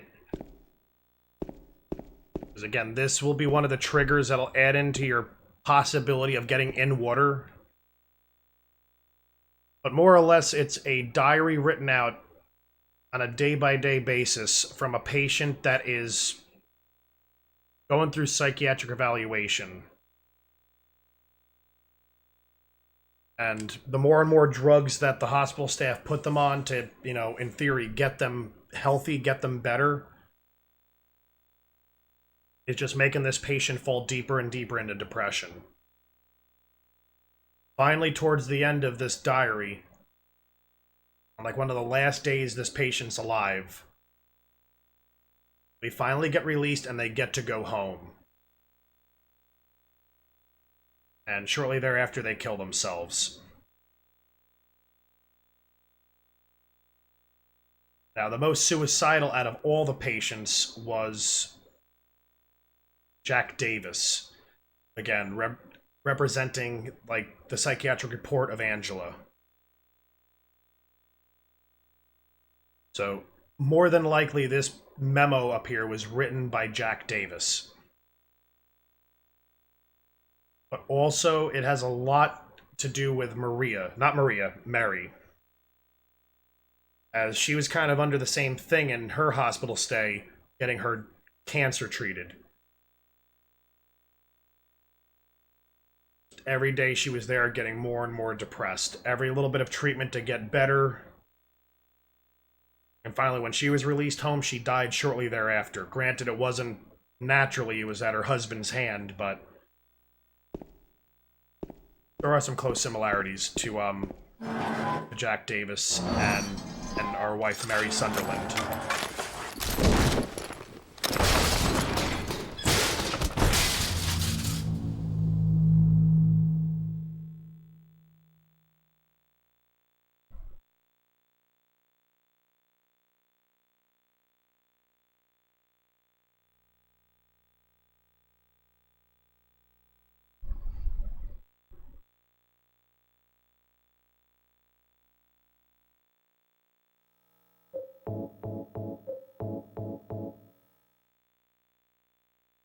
We're just returning ourselves back to healthy.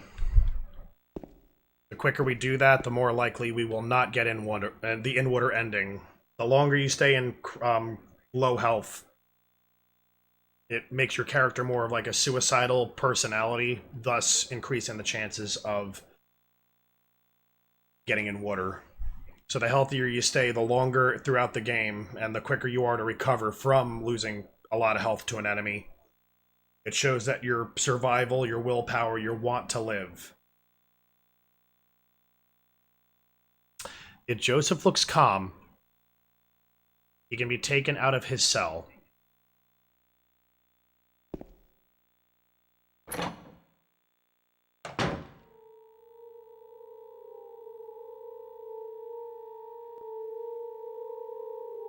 There's something written on the wall. To me, that looks like 4614. Turn, turn, turn the numbers. Better not forget them, so I'll write them down here. The other one, my secret name.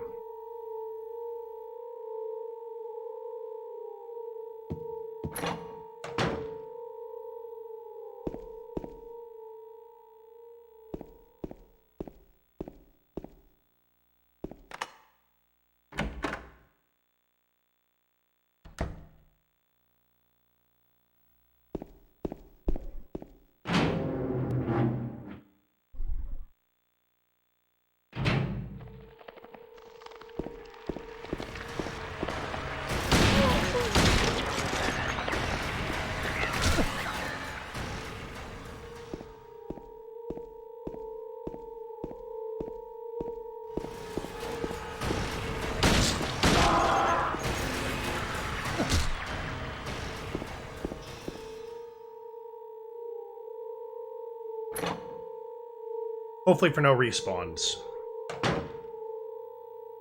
Granted, I have like all the ammunition in the world. There's something written on the wall. Louise. I'll take care of you forever. It's my destiny. So obviously I'll take care of you forever. This father, again, this is the room of Joseph Barkin. The man that lost his daughter and feels so responsible for it that it's thrown him into like a complete and total mental breakdown. So, I'll take care of you forever. He's making a promise to himself as well as his daughter's spirit that he'll always be there. But he spelt the word forever wrong. And he's conveniently spelt it as the number 4. And we found 2 keys and 2 combinations. It would give us a total of 4 different ways of unlocking a lock. Which this box right here just so happens to have 4 separate locks.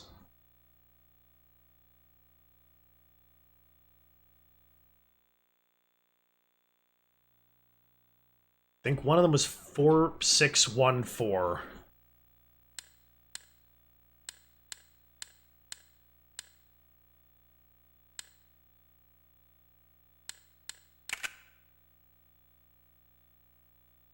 $28.19, I think. I'm completely wrong.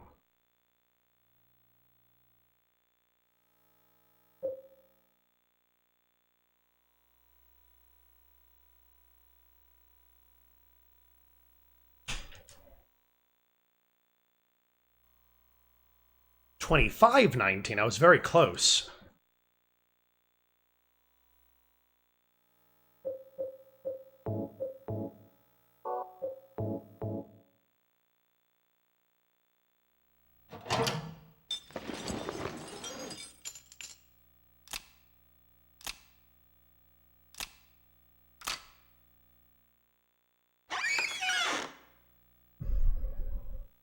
There's nothing inside the box. No, I am wrong. There are a few hairs inside. I got a piece of hair.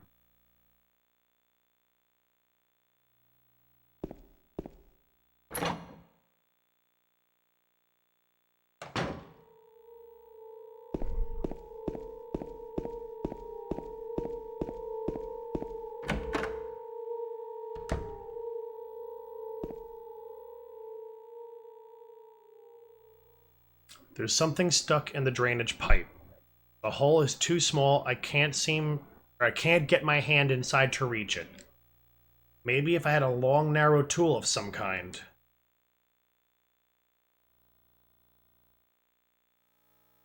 Wonder if I can combine this hair and this little hook we found earlier.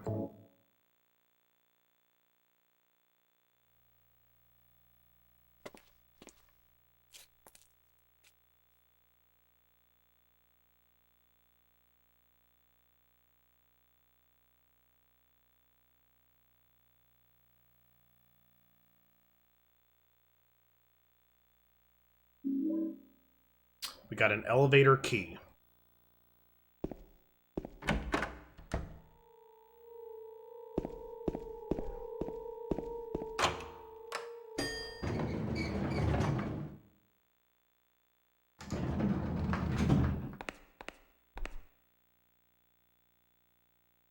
Stick your tool in the hole. Let's put as much sexual perversion in this game as it needs to have.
Laura?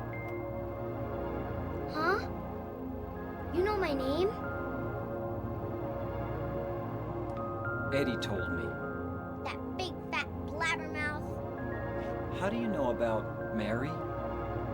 What's the big deal? Why can't you just tell me? You gonna yell at me if I don't? No, I won't.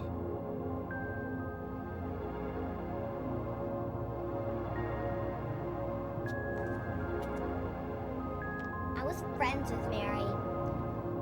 We met at the hospital. It was last year. You liar! Laura, Fine, don't believe me. But last year, Mary was already...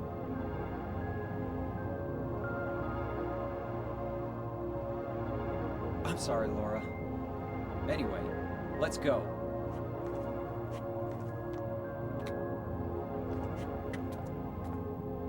We can talk about this later. This is no place for a kid. There are all sorts of strange things around here. I can't believe you haven't even gotten a scratch on you. Why should I?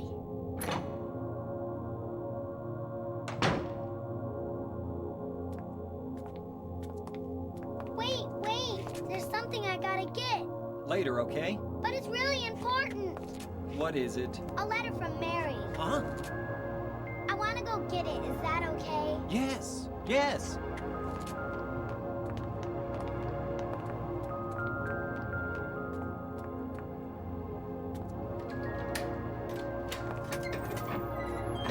Come on, hurry up.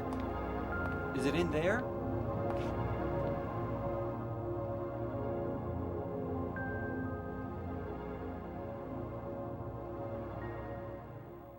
Yeah, in the back. Rule number 1 in horror. Don't trust creepy children. What are you doing, Laura? It's further back, in the desk.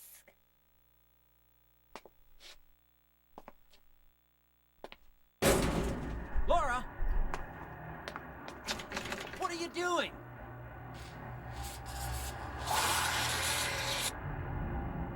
Ha ha, I tricked you. Open the door, Laura. Why should I? I'm a liar, right? Want me to open it? Huh? Huh? Do ya? What's the magic word? Laura? Okay, I guess I won't open it. I think I'll just leave you like this. You snotty little brat! Open up! Why, you... I think the magic word she's looking for is please.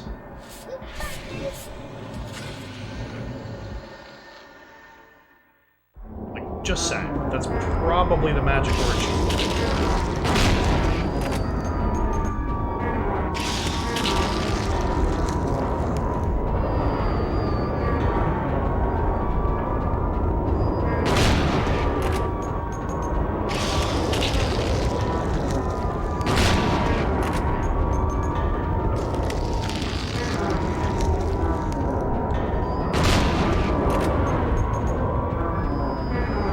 What I'm trying to do here is get as close as I can to these things without getting too close.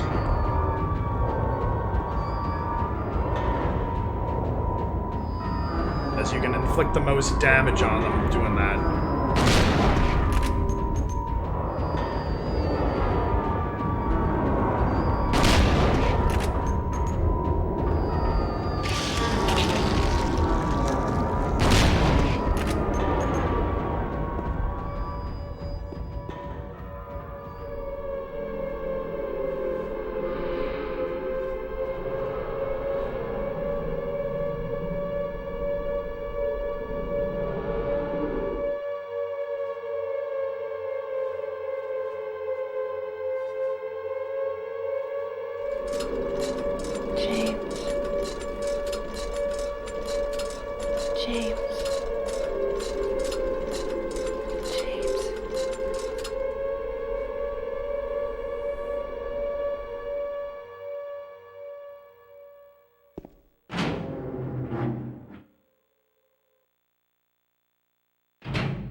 Remember correctly, I think I have to go to floor number 2.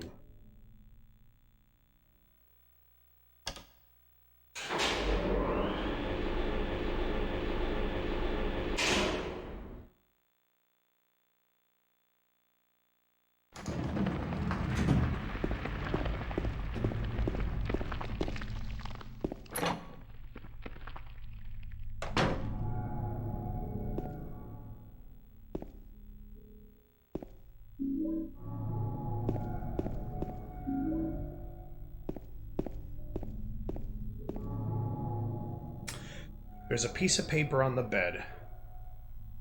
I was locked up inside the basement's basement. So small and dark, and I was so afraid. I dropped my precious ring, but I will never, ever go back there. I got a dry cell battery. I got a basement storeroom key, which is convenient.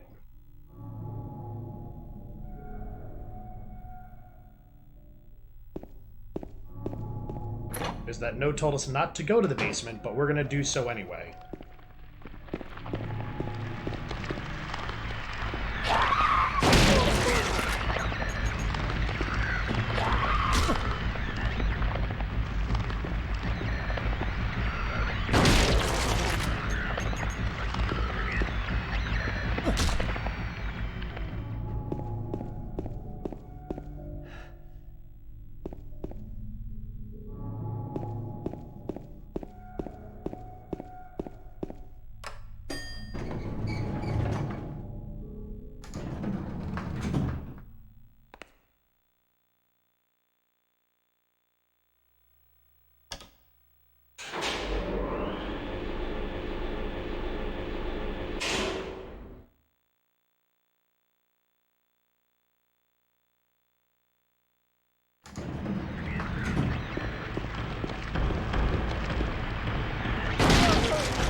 Dare you stand up, miss.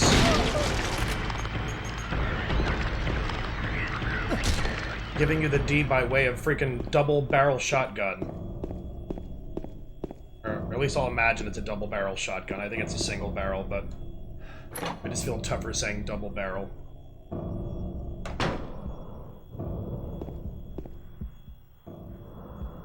There are empty medicine bottles here.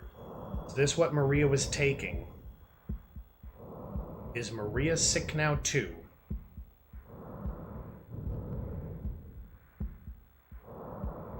So if you guys can hear that heavy breathing sound, there is still something in this room present besides James. Once we rejoin with Maria, we're going to come back to this room.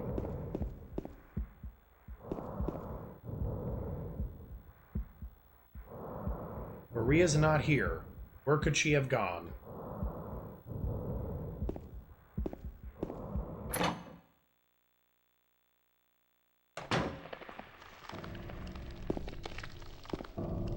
How dare something still be alive after I've killed it?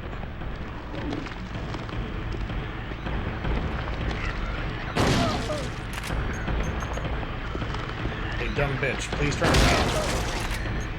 I feel a lot better not shooting you in the back.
Now this sound in the background is actually, I believe, a mixture of a pig and an infant crying.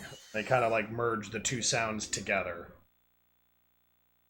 Now, granted, we are in a psychiatric hospital, but the fact we're still in a medical, or like a hospital which all psychiatrists and like staff and shit have to still be trained in medical. Mary wanted to have children. This is obviously something that never was able to happen for her, but obviously James wanted children as well. So, like, we're in a mental hospital. This is the game, like, or the town of Silent Hill, like, hey, you're never gonna have children, dude.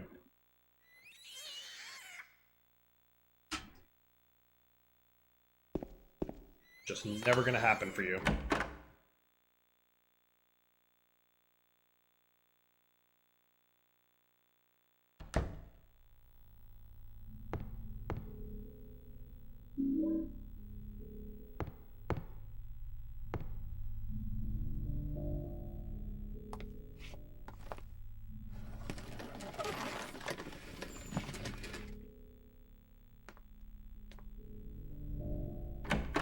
James.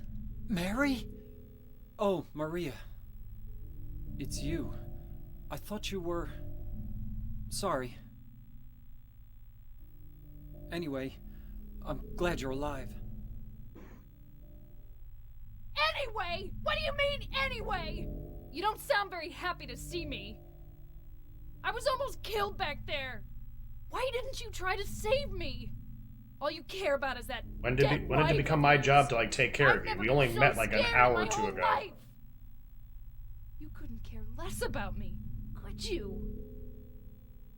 I haven't had time to get to know you better. No, I Then just... stay with me. Don't ever leave me alone. You're supposed to take care of me. So, what about Laura? Did you find her? Yeah, but... she ran away. We've got to find her.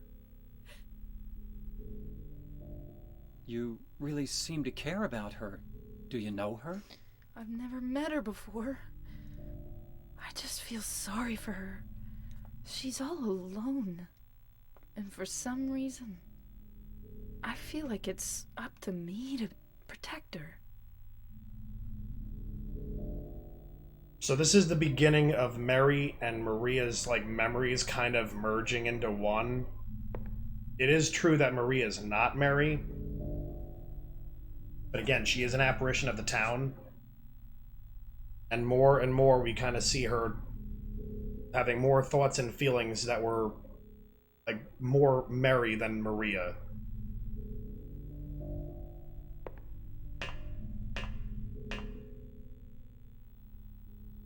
As right before her passing, Laura and Mary were like almost ready to become mother and daughter.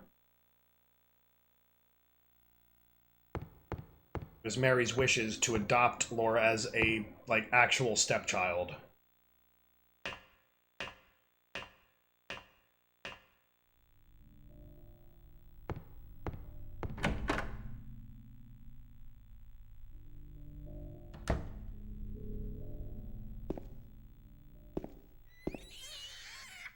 Oh, okay, it's still there.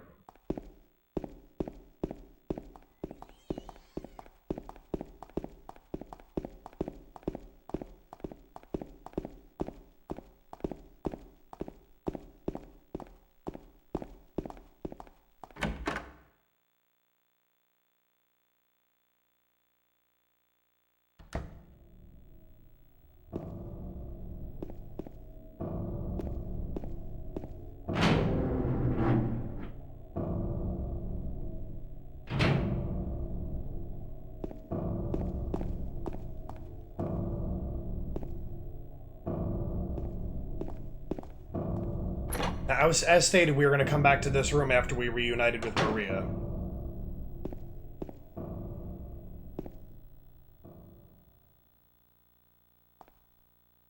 Now the breathing sound from earlier is gone.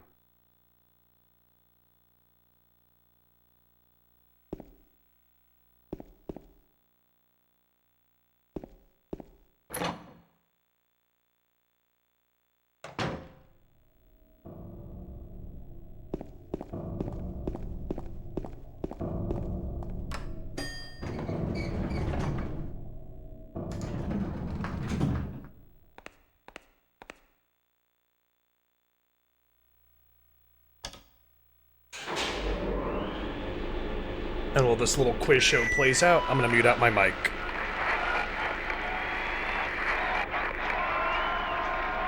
Hi there, everybody! Thanks for tuning in. Welcome to another exciting edition of Trick or Treat!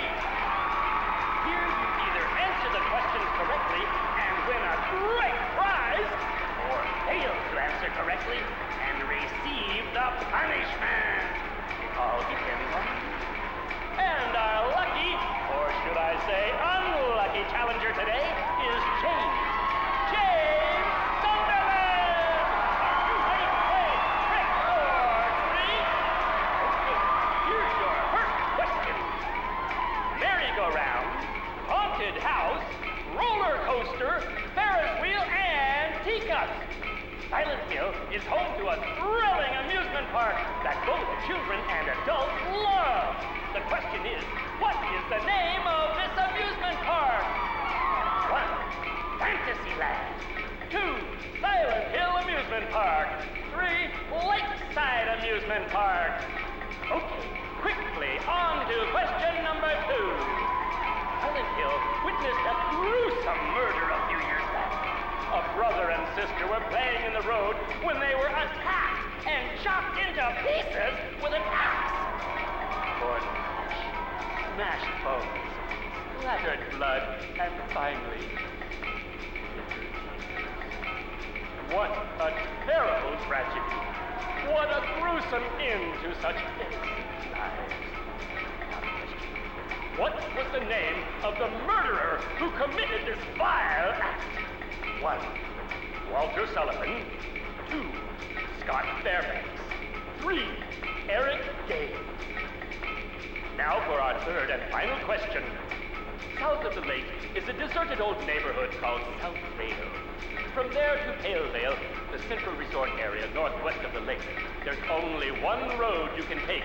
Just one road, no more. The third and final question is, what is the name of that road? 1. Bachman Road. 2. Rindell Street. 3. Nathan Avenue. Well, that's the last of our questions. Have you got it all figured out? When you know the answers, head to the storeroom on the 3rd floor to collect your prizes. But be careful if you're wrong. Well then, everybody, thanks for tuning in. See you again sometime. Bye-bye.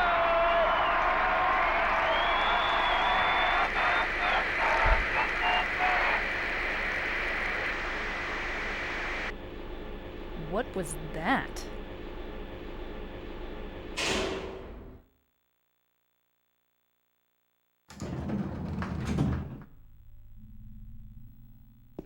Alright, so we're going to touch base on all those quiz questions in just a mere second.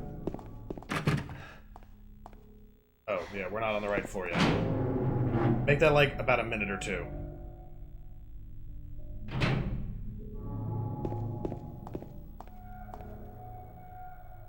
There's something that looks like a refrigerator.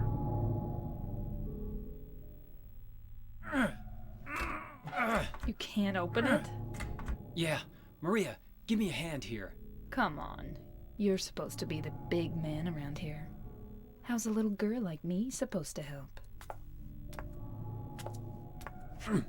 Yeah, James, this is not much of a turn on. Any chance of us getting pussy later is not going to happen if you show off your, like, lack of muscle. What's this? Not very cute, is it? Here, James. You take it. Thanks.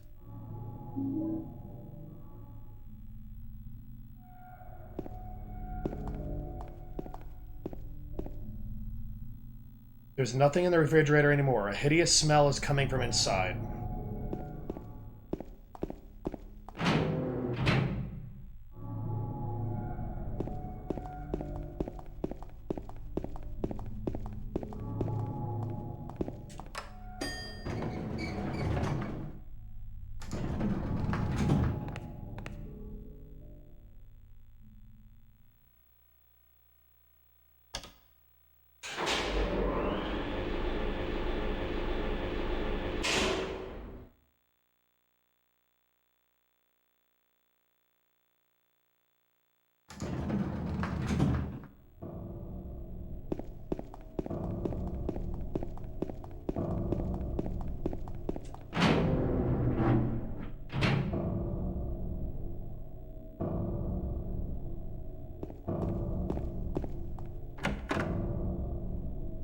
Alright, so now coming back to those quiz questions. Here's the puzzle box that the host on that little show that was on the radio talked about in the storeroom.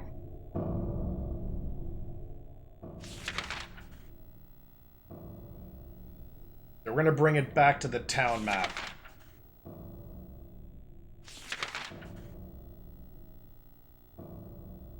And on this map, we have all the information for 2 of the questions. And one of our memos has the answer for the second question. So question 1 had to do with the amusement park name. It's Lakeside Amusement Park. That was question number 1, answer 3. For question 3, had to do with the name of the road to get from South Vale up to Paleville. Nathan Avenue from South Vale is the only road that does so. And Nathan Avenue was answer 3 for question 3. Which leaves us with question 2.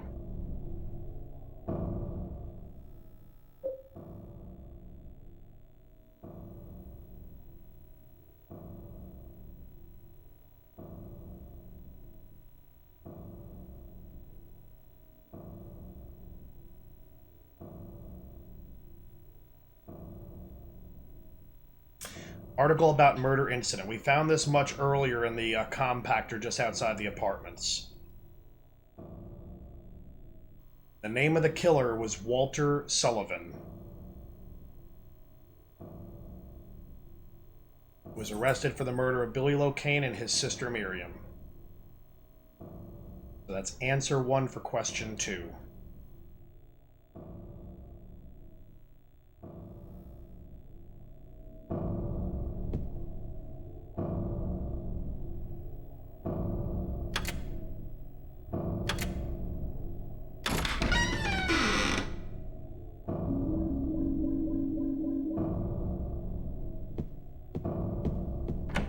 Just like that, we have a whole treasure trove of goodies.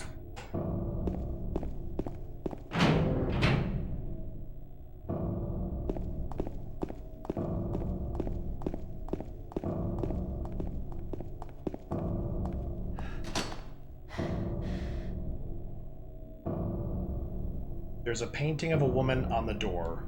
Oddly enough, the hand part of the painting is actually 3D and sticks out.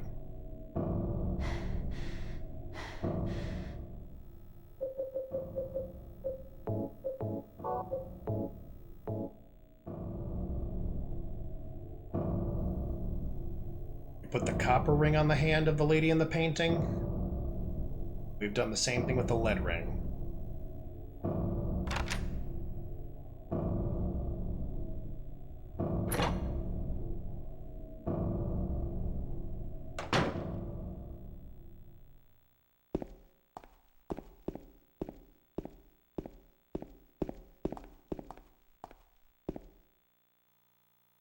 There's a note on the ground. Inside is some kind of hard-to-read writing.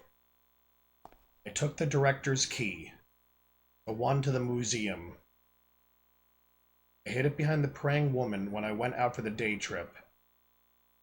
I picked it up, but I did not steal it. I'm not a criminal. The judging from the poor writing, the grammatical errors, the misspellings, most likely Joseph Barkin is the man that wrote that letter.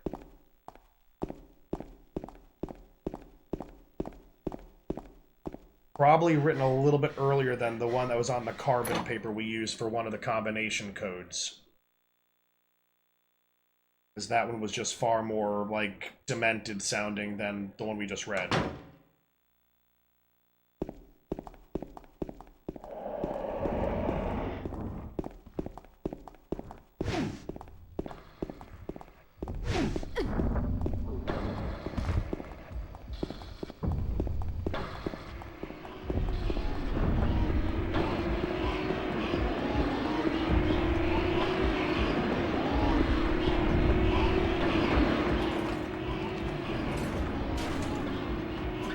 Guess James never heard about Ladies First.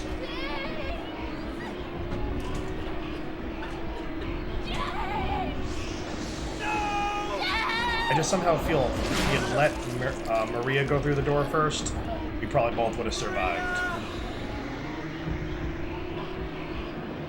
But James just isn't I can't even say that word like the way I want to say it. Gentlemanly enough.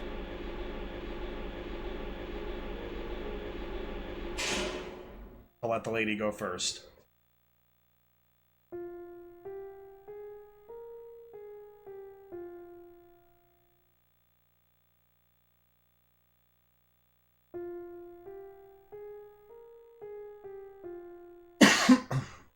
And speaking about pieces of music throughout this game, this is probably like my number 3 on my top 3 favorite pieces of music from this game. Super simplistic, but it definitely expresses the sadness. As well as almost like the calm before the storm.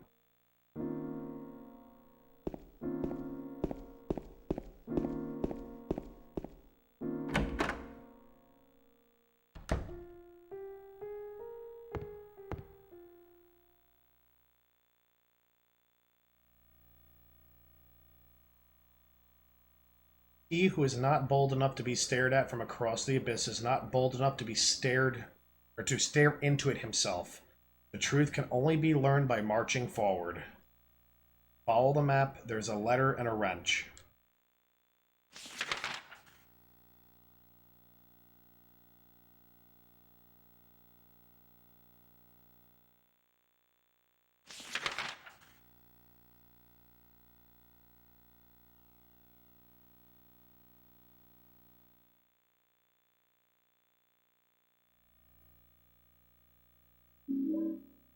Got the hospital lobby key. I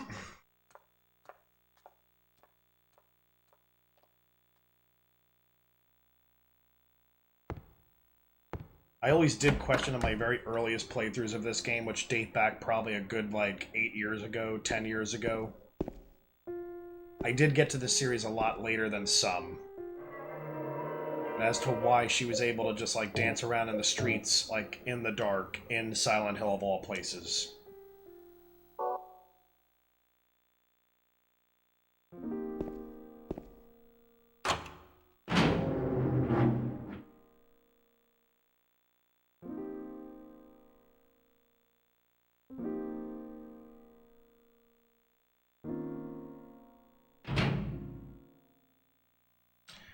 Maria's dead. I couldn't protect her. You didn't even try.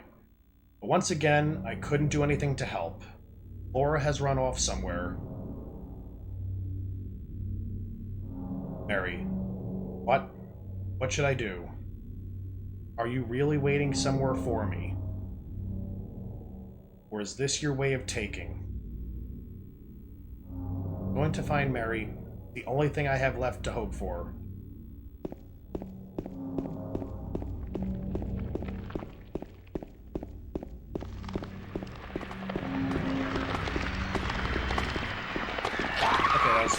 Probably, like, very, very dangerous, and thankfully we didn't get hit.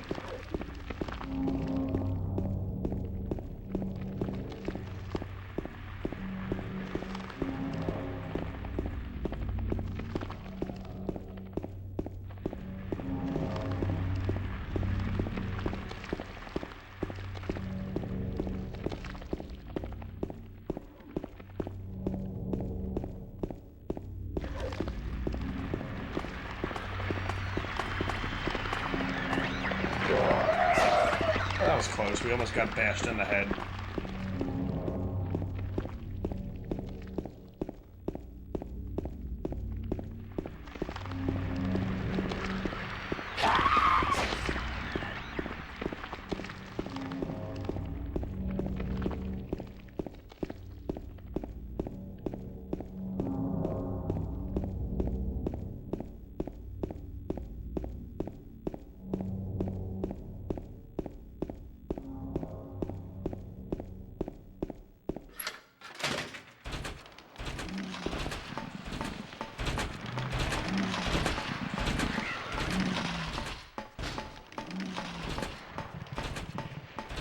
Never actually tried shooting these things, but I'm not going to even bother trying now. Which probably in essence means I'll probably never try, but somewhere in the future I have to try. See if those things are actually killable.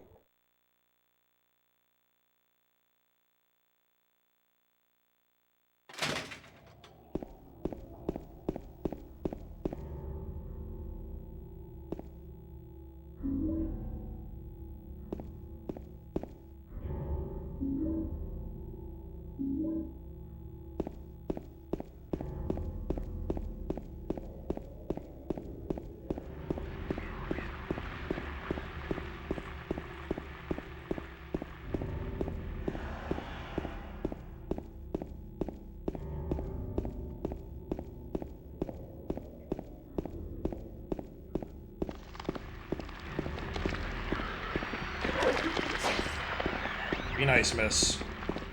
We're just a man out for a night jog.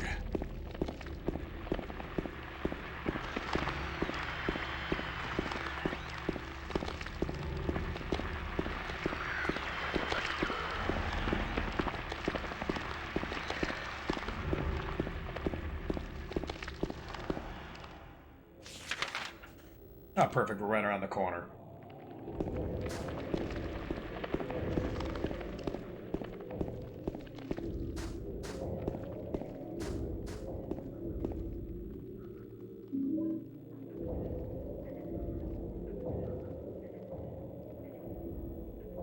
Or perhaps you are a fool. The truth usually betrays people.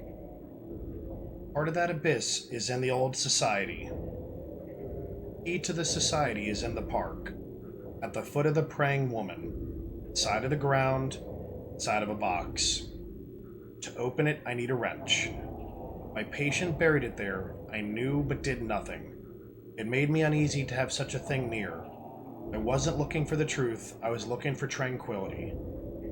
I also saw that thing. I fled, but the museum was sealed as well. No one dares to approach that place. If you still do not wish to stop, James, I pray to the Lord to have mercy on your eternal soul.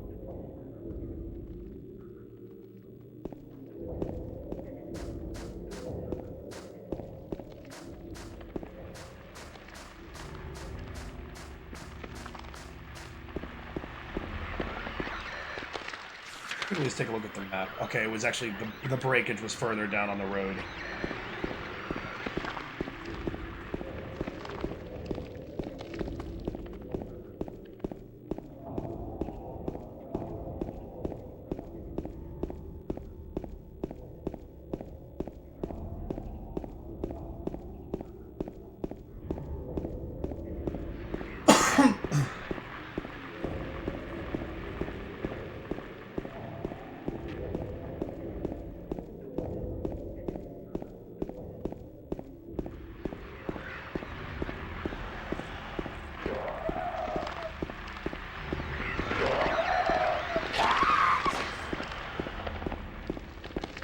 I hate these nurses. I cannot wait till they're gone forever.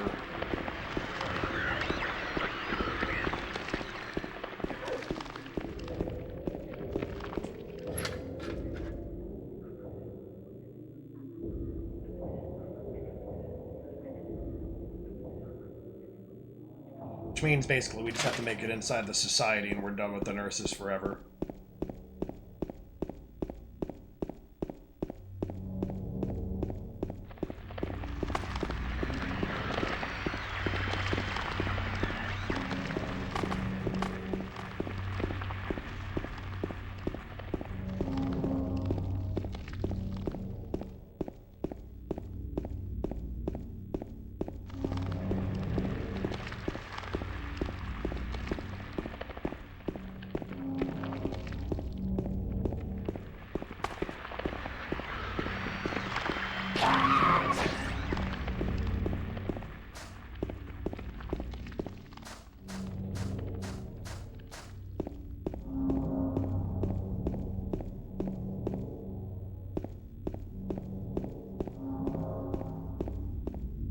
Right, left.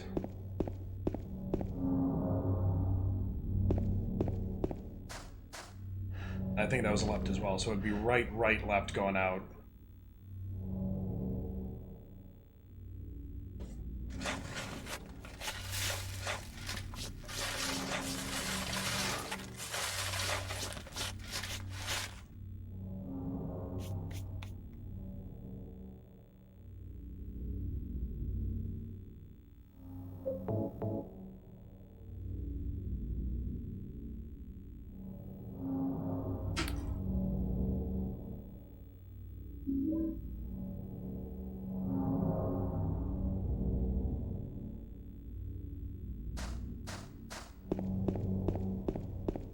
That's a right.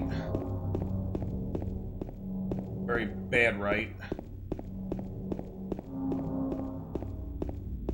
That's gonna be like one of the most confusing areas for me in the game to get in and out of, just based on like the way the camera angles and all that jive.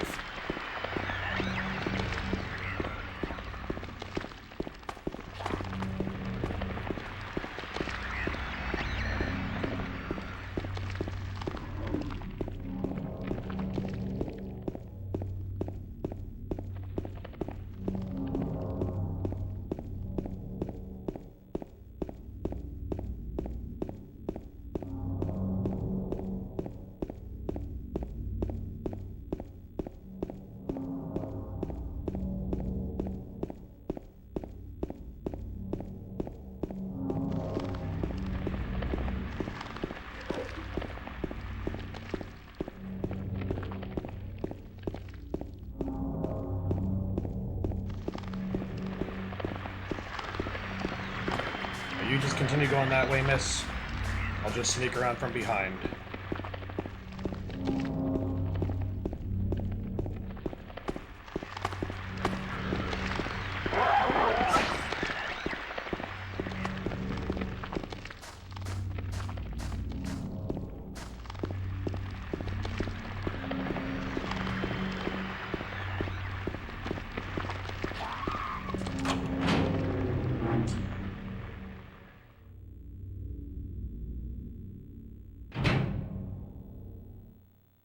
I wonder if we can go back outside. Oh, we can actually go back outside. I don't know why we would want to do that, but I just always wanted to test that out. I think once you enter the hospital or the apartment, it's like you're stuck within them.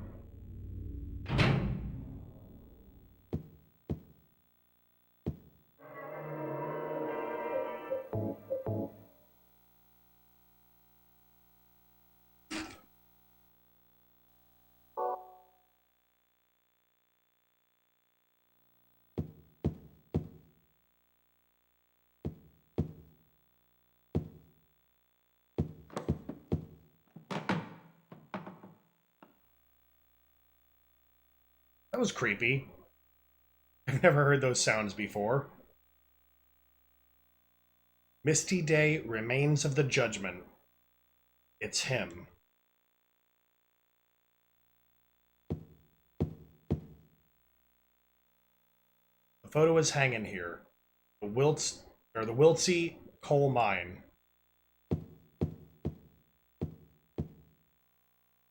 Probably used to be a painting here. Only the explanation remains. Waterfront landscape. Alan Smith, date of birth and death unknown. A scene of this area from long ago. From the style, it looks like it was done sometime around 1820. There were a lot fewer people then, and only a handful of buildings. That was quite the description.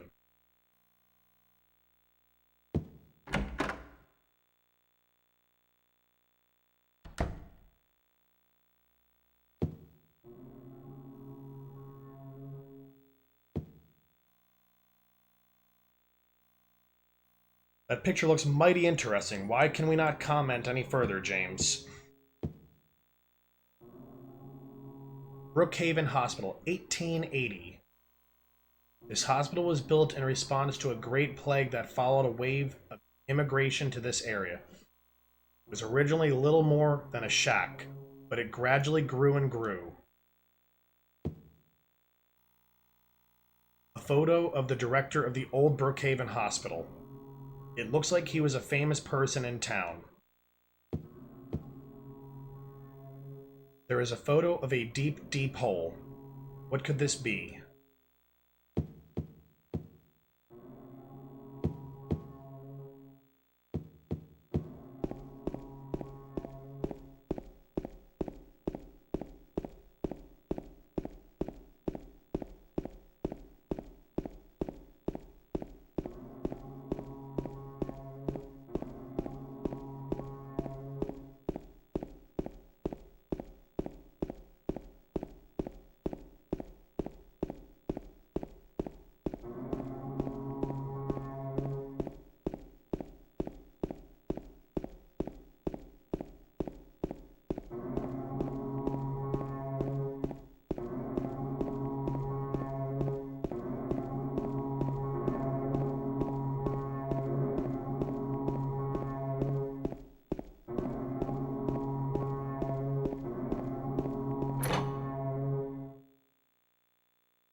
Some kind of document is lying here. September 11th of 1820. Prisoner number C221. I can't read the rest. What is this?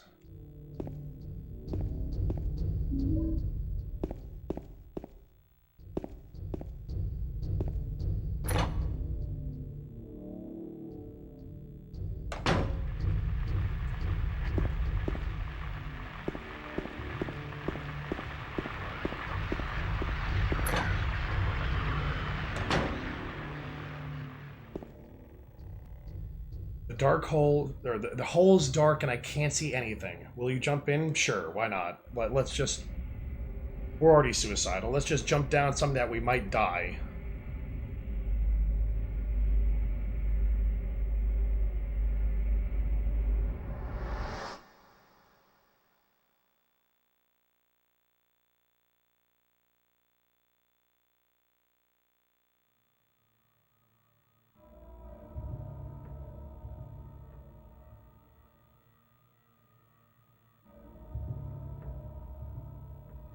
Kind of like the mirror effect that this offers.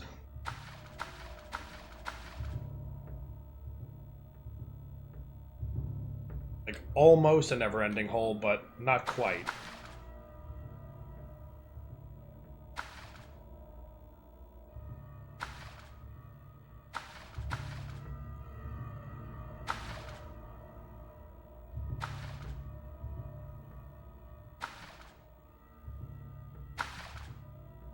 Where's the bad section of the wall?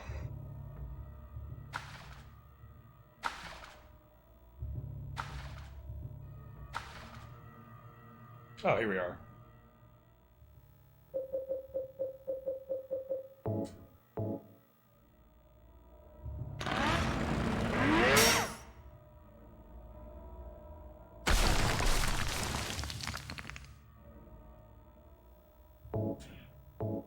Just because of the potential of, like, weapons being in our hands causing us to, like, auto-aim onto targets, we're gonna take everything out of our hands for this next room.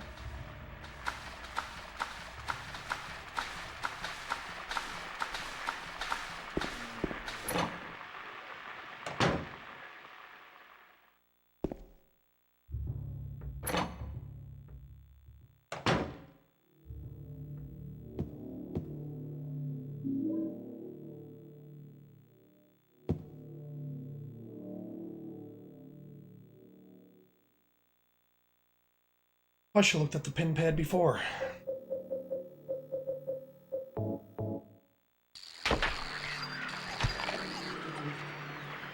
Oh, that's easy. I'm gonna go with 212 just because it's a New York State area code.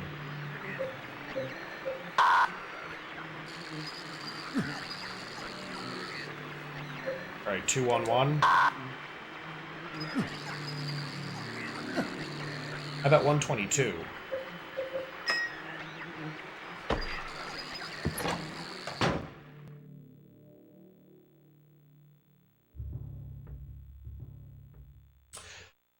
The game will offer you up either 2 or 3 lit up buttons. And there's always 6 possibilities. So the only 2 numbers were lit up tonight were 1 and 2. So it would either have been 122, 121, or 112, or you could have gone the other direction, 221, 212, or 211. Those are the only 6 possibilities.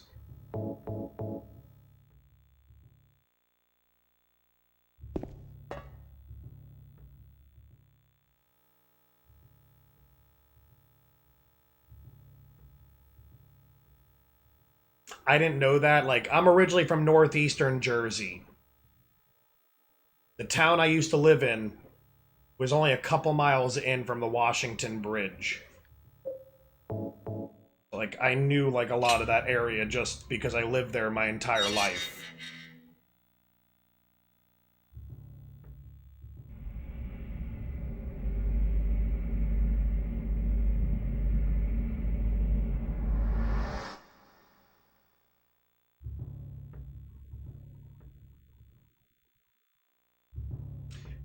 It's funny that you mentioned Rochester because, like, even though, like, the relationship between my other half and her biological mother is not great, she lives in Rochester. We were just up there, like, literally a year ago, almost. It was Thanksgiving last year.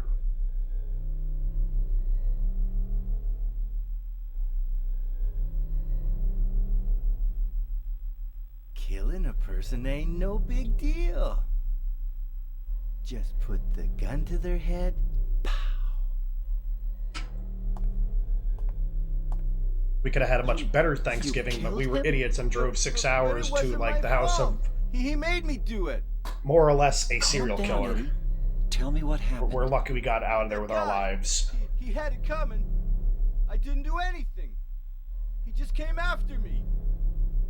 Besides, he was making fun of me with his eyes, like that other one. Just for that, you killed him? What do you mean, just for that? Eddie, you can't just kill someone because of the way they looked at you. Oh yeah? Why not? Till now I always let people walk all over me. I have no problem. I believe Jenna Marbles, for example, is from Rochester. There's definitely some good people out there that have come from that city. I was just joking, James. But yeah, I got here, honest. Anyway, my I other gotta half's run. mother has had a long history of dating, like, really deranged men. Eddie? I won't go into detail about a lot of the earlier stuff because that's kind of more her story. But I was present for this one, which kind of makes me involved, so I can tell it. So, more or less, my other half and her mother were estranged a great many, many years of her life. So, like, in 20-something years since they last saw each other, we talked over social media, and we decided, hey, let's, after like a year of talking to these people, including the boyfriend we thought was on the up and up, decided, hey, you know what, a year has gone by, they sound like decent people, let's go up for Thanksgiving of 2018. So we did. And all this dude would talk about is how, like, Arthur Shawcross would, like, leave women's heads and shit in the river just behind the apartment where they were living. Like, dude, like, I get it. We kind of like that kind of investigation type shit on TV. But, like, you're almost talking about, like, where you want to, like, be Arthur Shawcross. To make matters worse, like, I spent an entire year telling them that I was anti-drug. Anti-drug and anti-alcohol. That means I don't do any drugs or drink alcohol, like, at all. And all this dude kept on doing is like, oh, you know, you got a neck pain. Like, and yeah, I do have arthritis in my neck. It does cause me a great deal of discomfort day in, day out. I've had it ever since 2011 after some car accidents. But I literally live with the pain. And he's like, oh, take some of my Percocets. Here, take more than, like, one. Like, you can have a whole bunch of Percocets. I'm like, dude, I don't want your fucking pills. I don't use drugs.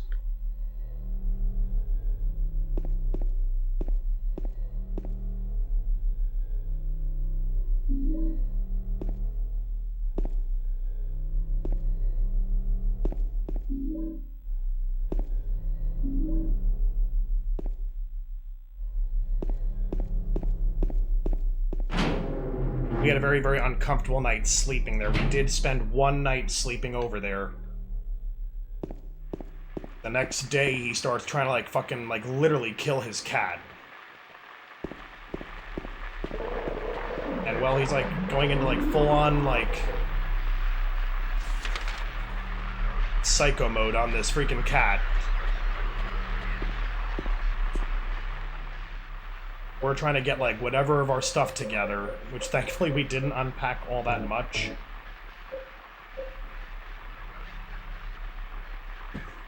And, you know, get out the door. Run to the car, and, like, literally, like, peel rubber out of, like, the area where he lived.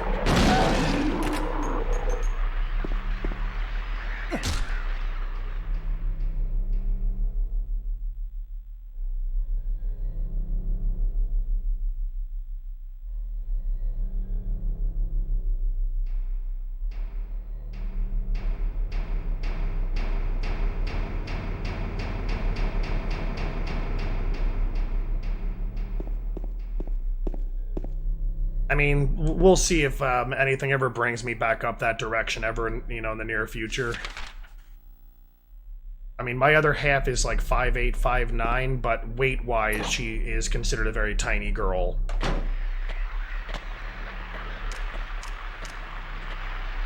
I definitely would not want her, like, you know, in the wrong places, like where she doesn't have to be.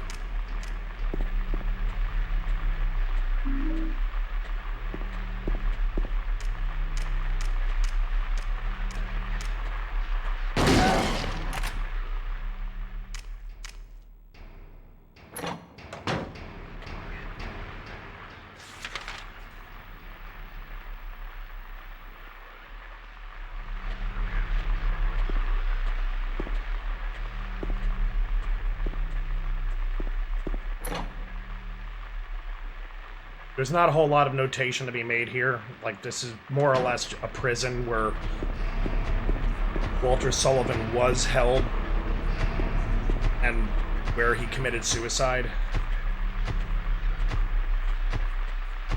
And where I'm trying to grab this, like, item right here on the table, that's just, whatever reason, not wanting to be grabbed.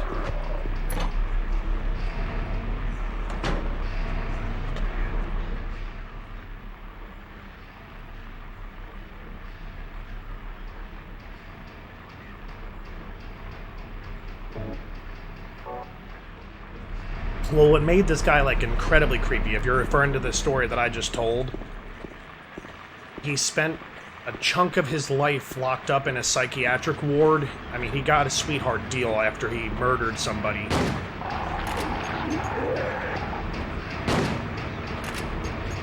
So it's not like this guy was not, like, a murderer. He had murdered before. But part of his sentence was spent inside a mental hospital. And while there, he was housed with David Berkowitz. And for those who don't know who David Berkowitz is, he is the son of Sam. So...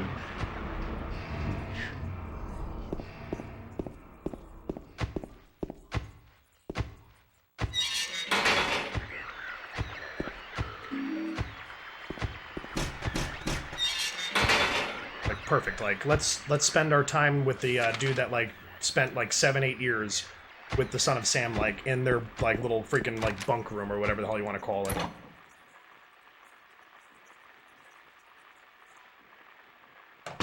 Like, good fucking times.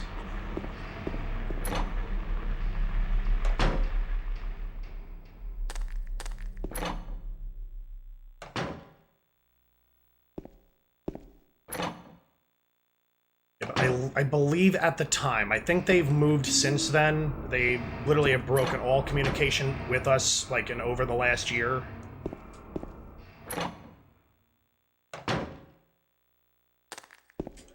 But I think the street they were on was Strong.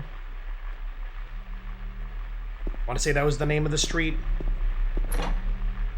If you know the area, it was like the buildings on it, like, we were legitimately in, like, what was almost considered a crack house. We didn't know it till we actually got there, and I hadn't slept. Probably should have just said, like, hey, Lydia, get in the car, and it was right on the river. Like, we were just east of the river where Arthur Shawcross left all the heads that, like, you know, he had, you know, of the people he had. It was a little small tiny street. There might have been like maybe 3 or 4 addresses on it, if that. That was kind of creepy with that monster just behind me. Like, we were just east of the river. It was a little small, like, decrepit street. I think the name of the street was Strong.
if you came across this guy, you would know him from a mile away if I described him to you. Like, I don't even need to describe his face or like his build. But like, he claimed to us to he had Tourette's, he says. But it wasn't like the speaking Tourette's that so many people know like Tourette's to be. Like, it wasn't like F-bomb this or F-bomb that or like, you know, whatever curse words can fly out of somebody's mouth. This had to do with like muscle twitching in his neck. Like, it was very uneasy to look at him. Like, I want to dismiss it like not as Tourette's, but like this was like a genuine psycho that like definitely was in a padded room for like a good decade.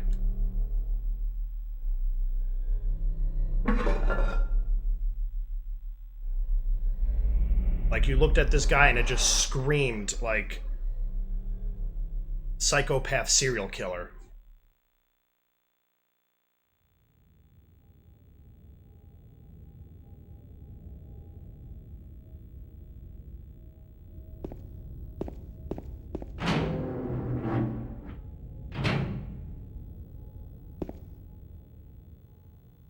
Did that just move, or was it only my imagination?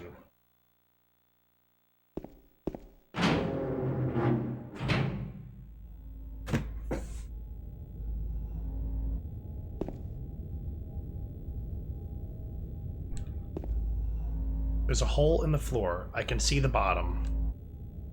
How far does this thing go?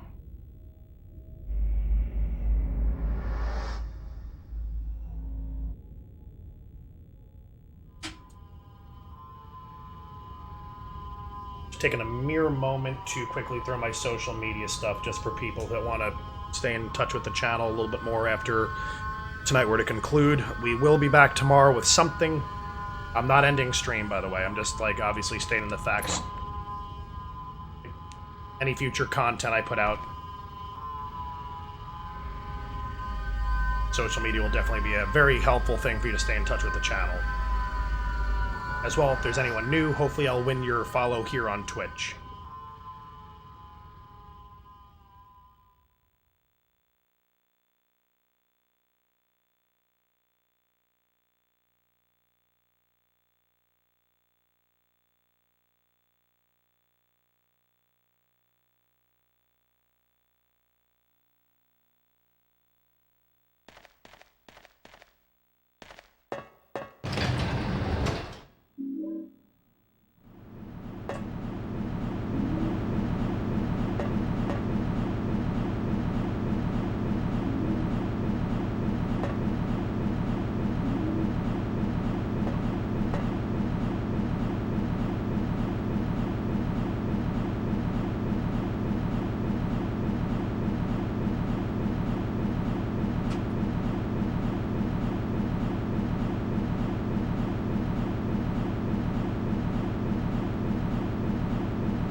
But to be quite honest about that whole story, just like being involved in that situation, like, I was really surprised we made it out of there as easily as we did.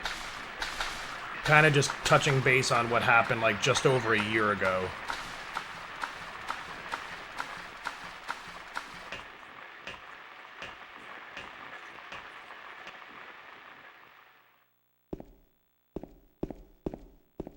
Because we had, like, little to no resistance getting out of there, which is, like, really weird.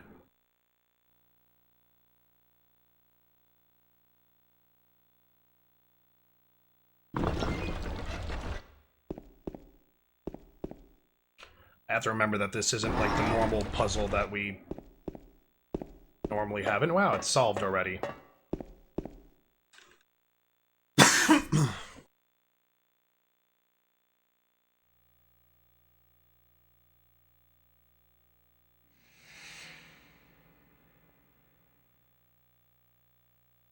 You're alive!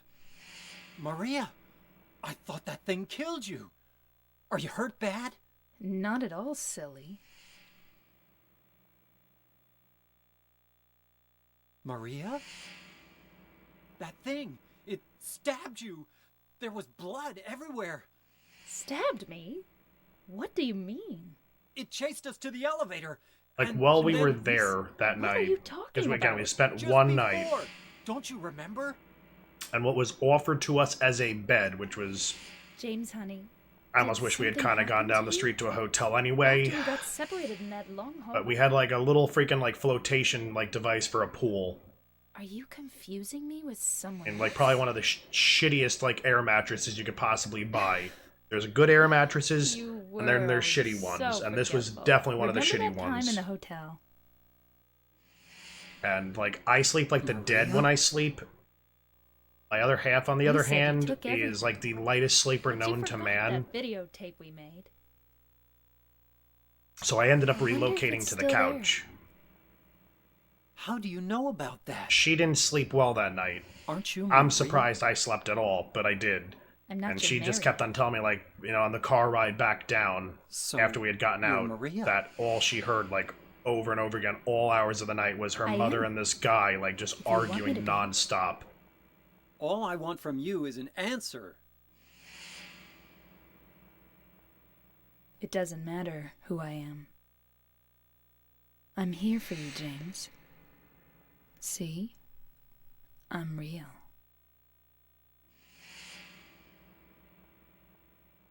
Don't you want to touch me? I don't know. Come and get me. I can't do anything through these bars. Okay. Stay right there. I'll be there soon.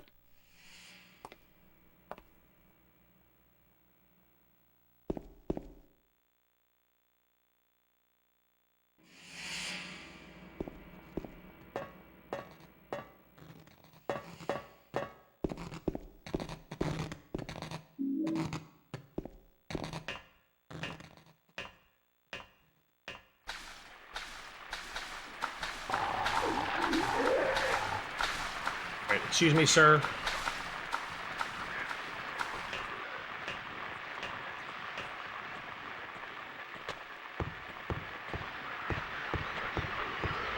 Excuse me, sir.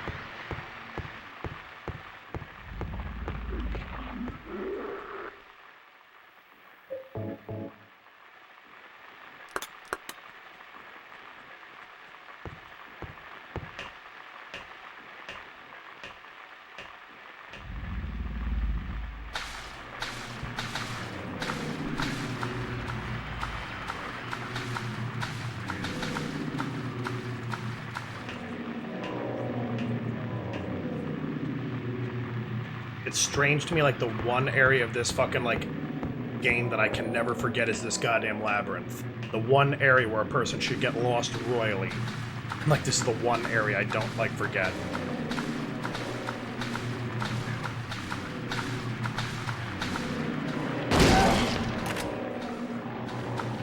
Please say you're dead.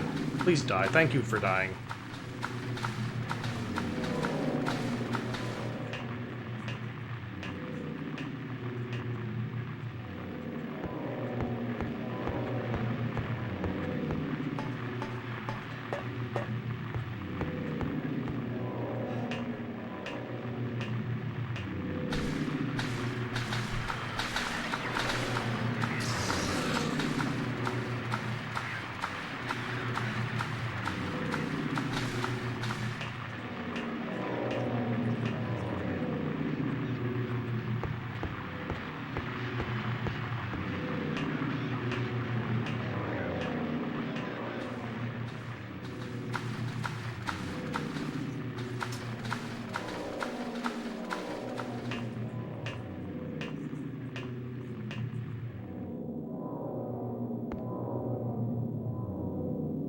There's a newspaper on the ground.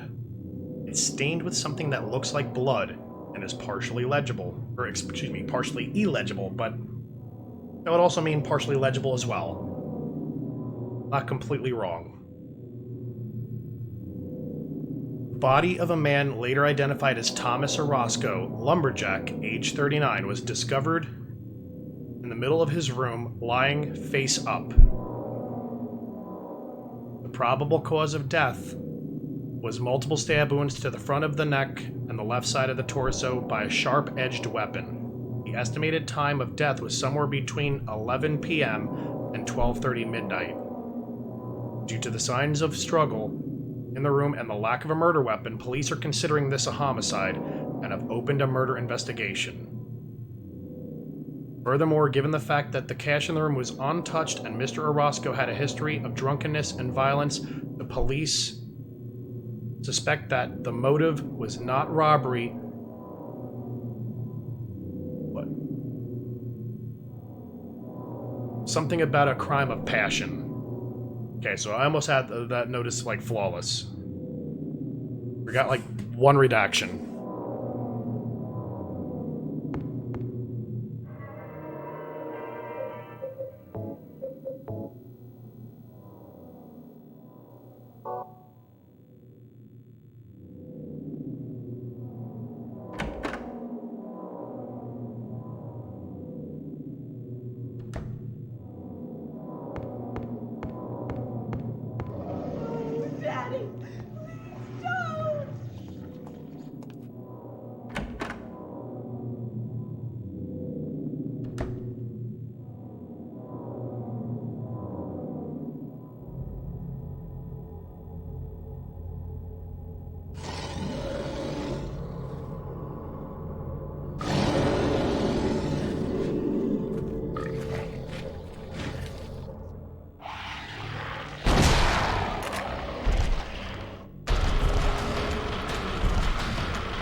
That was a fairly decent fight.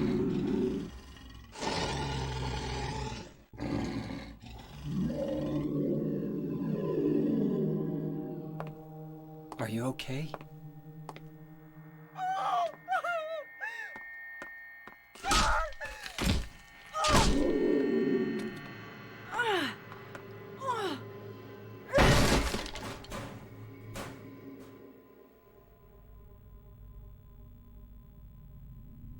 Angela, relax. Don't order me around! I'm not trying to order you. So what do you want then? Oh, I see. You're trying to be nice to me, right? I know what you're up to. It's always the same. You're only after one thing. No, that's not true at all. You don't have to lie. Go ahead and say it. Or you could just force me. Beat me up like he always did. You only care about yourself anyway. You disgusting pig.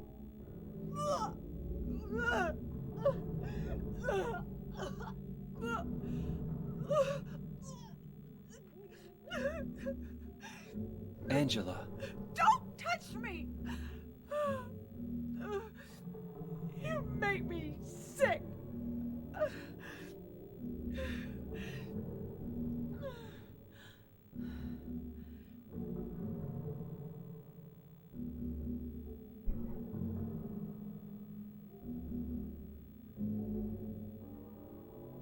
You said your wife Mary was dead, right? Yes. She was ill. Liar! I know about you. You didn't want her around anymore. You probably found someone else. It's a very nasty accusation, miss. That's ridiculous. I never...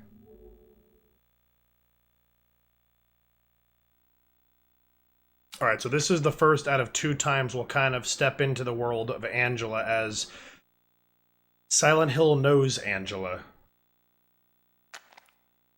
The monster here is reminiscent of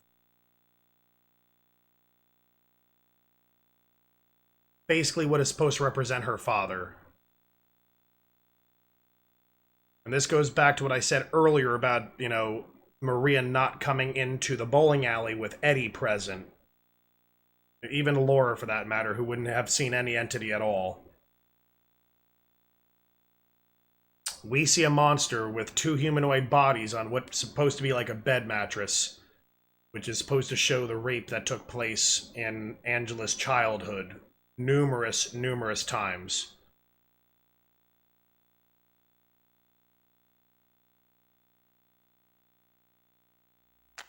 And yeah, the pistons in the wall, I'm not going to actually count them, but it's supposed to basically tell how many times Angela's father actually raped her. And obviously the thrusting motion, I mean, come on now, self-explanatory. And even the walls are like of a tissuey, like fleshy type material.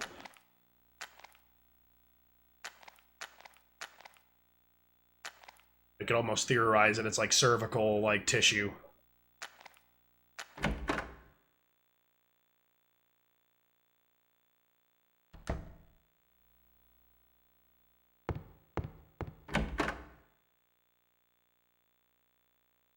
And it's amazing how they de-evolved this game when they did the HD collection. Like, they legit de-evolved and went, like, ass backwards. Some brainiac over at, like, Konami Corporate's just like, yep, we're set for release. This is perfect.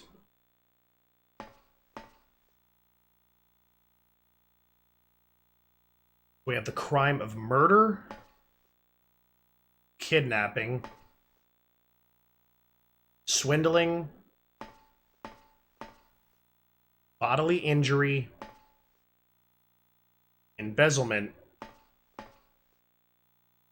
and counterfeiting.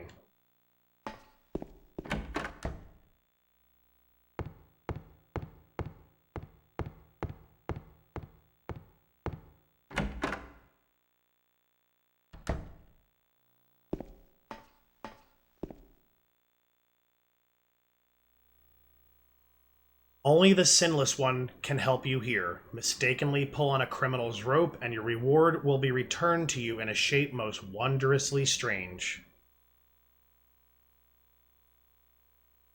Come to think of that, wondrously strange. I almost think that's the freaking catchphrase that Rob Gavigan uses on YouTube.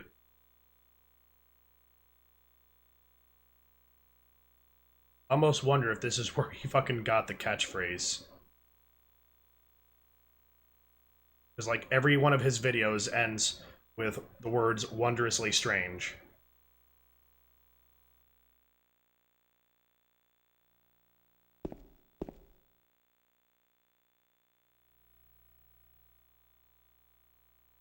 I do not wish to die, but tomorrow I will climb the 13 steps. Please someone answer me. Why must I die come the morning? The man in prison beside me believed me, because they're all insane. That's why, he said. Of course I know his opinion will change nothing. Now you know why I struck out at them, he muttered. Alright, so before we continue on with this little message here, we're going to be solving this puzzle by process of elimination. So every one of the crimes out of the 6 that makes an appearance in this note is going to be basically eliminated as the possibility for the innocent man. So this man attacked somebody, which would be the crime of bodily injury. The man who was executed yesterday, the one who said his job was to sell dreams, said that was not true. So, selling false dreams. Best example I could use at this point would be Bernie Madoff. A man that ran a Ponzi scheme where he would promise people to get a bigger return on their investment if they invested with him. And, you know, for anyone that follows the news and shit over the last, like, decade or two,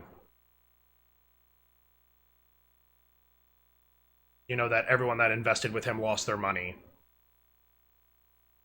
So this man is a swindler.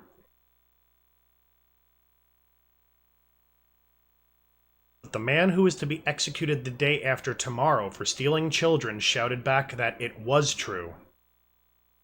So now we have a mention of the crime of kidnapping. The man who was hung today did not answer. They'll kill me either way, he said. He was caught embezzling public money, so he hasn't any hope for mercy. So that's the crime of embezzlement. Which leaves us murder and counterfeiting. The man who is always quietly smiling to himself said, I am happy, for I will soon be with her. So this is feasibly a boyfriend or husband that murdered their other half.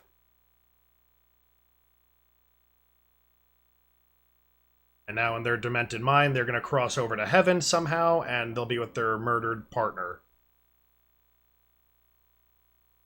I do not wish to die. I long only to return home. But I know it is not to be. Though I have done nothing, this crime has been thrust upon me. Someone save me. This is not judgment. They are bloodthirsty, and I am their sacrificial lamb. So that whole memo was written in the perspective of the condemned man, the innocent condemned man. Now, earlier I took placement of the counterfeiting statue in the previous room.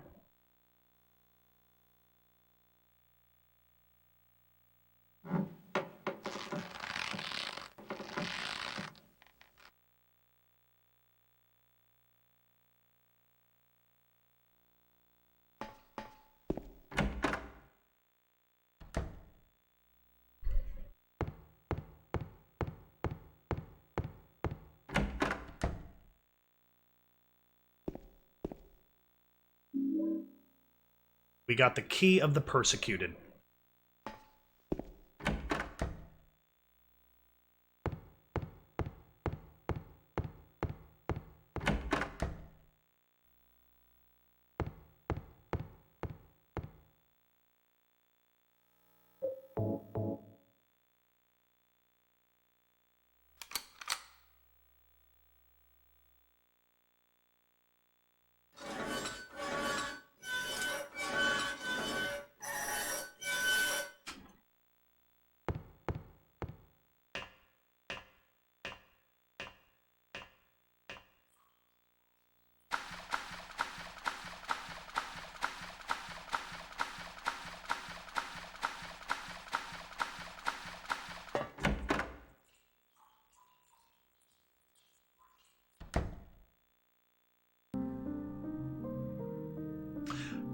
Now this scene, I'm going to kind of talk over it since there's not nearly as much dialogue as others.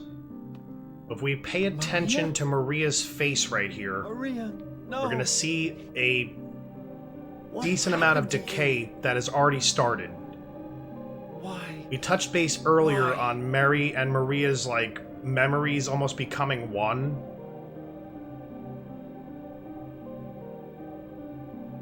Well, now the actuality of Mary's fate.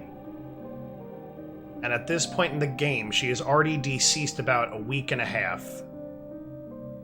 Like, tops. No less than a week, but no more than a week and a half.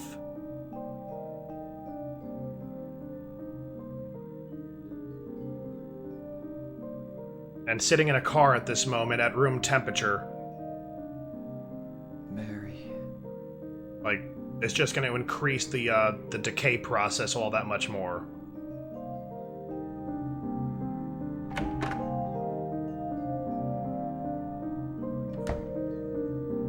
But this is kind of like a double-edged sword here. On one end of the sword, you've got James being punished by the town for murdering his wife. still is kind of eluding him. On the other edge of the sword, you've got the town reminding him that he failed to save Maria.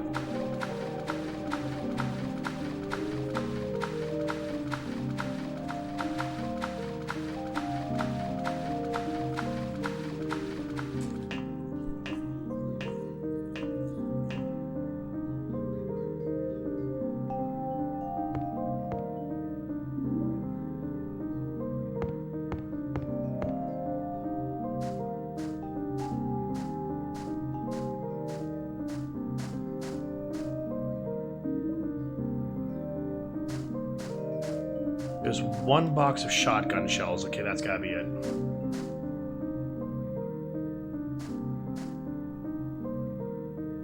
Walter Sullivan. So presumably this is where the body of Walter Sullivan is buried.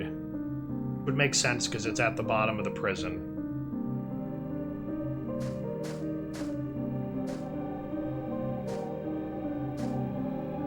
Now, for those that are not aware of who the Great Nub Zombie here on Twitch is,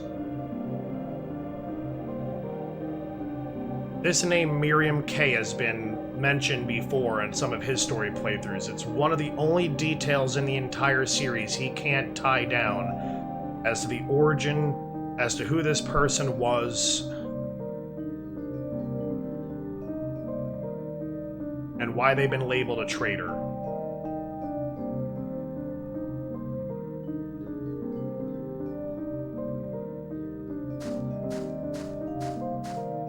It's almost like that spot in Mario 64 with the message like in... For those that know Mario 64, you would know the area right outside where the entrance to level 5 is, the ghost house. Well, in that fountain that's in that open courtyard, there's like a memo on a plaque in the middle of the fountain that heavily alludes to like Luigi. And for like...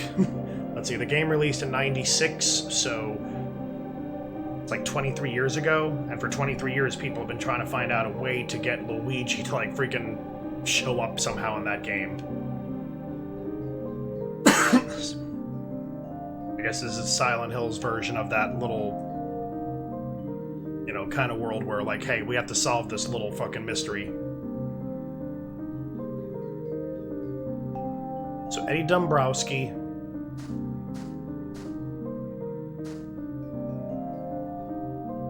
Angela Orozco, and James Sunderland. I'm guessing at this point, considering these graves are partly filled in, like the town has almost decided that these two are pretty much never going to make it out of here. They're never going to pass this test that the town has got in place for them.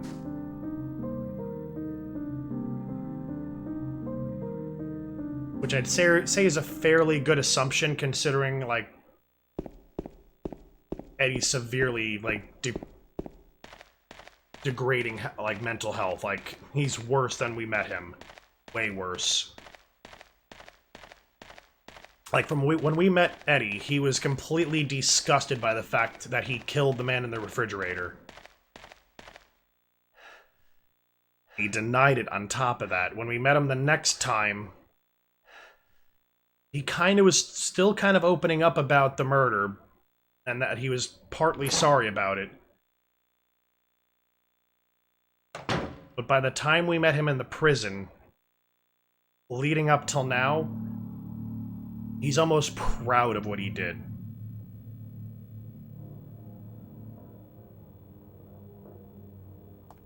Eddie, what are you doing? What does it look like? He always busted my balls. You fat, disgusting piece of shit. You make me sick.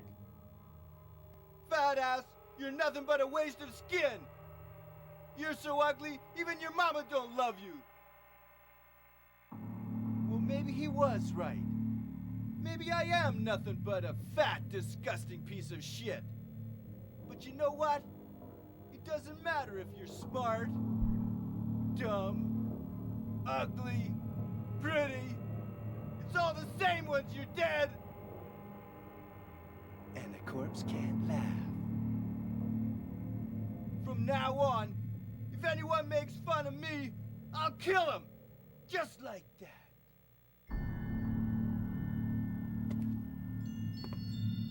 Eddie, have you gone nuts? I knew it. You too. You're just like him, James. Hey, I didn't mean anything. Don't bother. I understand. You've been laughing at me all along, haven't you? Ever since we first met. I'll kill you, James!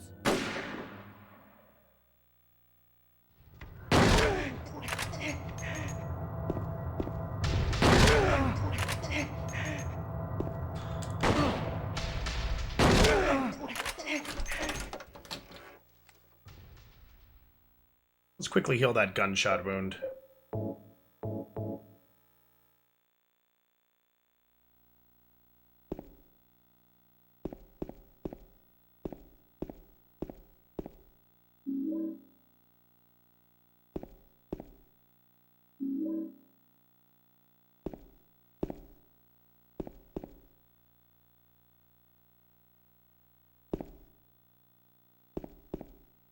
Kind of like in that moment now where I'm like trying to remember what the hell I wanted to say and say here. Like going through a brain fart. We still have another encounter with Eddie, so let's deal with that and maybe I'll remember. Hopefully I'll remember. Because that would be great.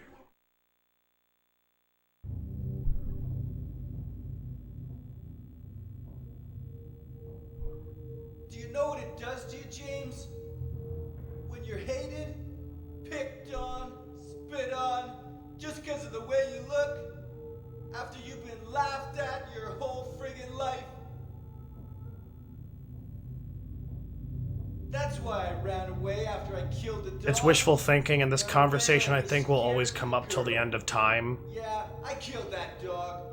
Hoping that somewhere down the line, somebody, like, I don't know, takes over Konami and, like, does something smart with the licensing, gives it to another company that can actually do something with it, or they themselves, for whatever reason, reinvigorate their fire to make video games.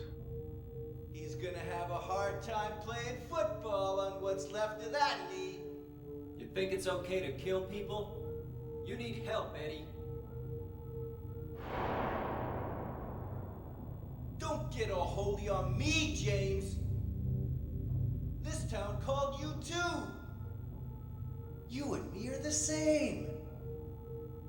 We're not like other people. Don't you know that? Let's party!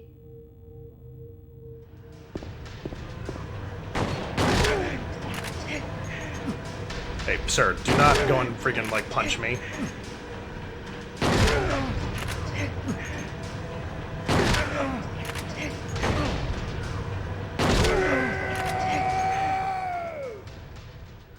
I'm definitely probably in the red. Eddie? Eddie?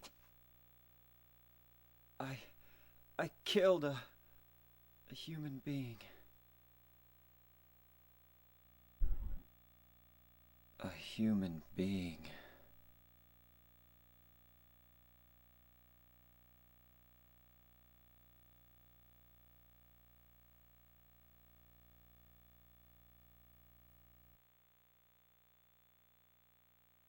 Mary.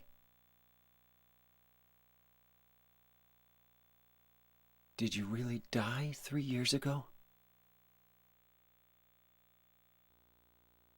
Like, just imagine what, like, I can see it in my head. Like, if Konami would get their head out of their ass and put a, like, remake together, very much like the remake of Resident Evil 2 that just came out, like, a couple of months ago. Don't even have to really change that much. You could leave the story as it is, just, like, literally CG every building.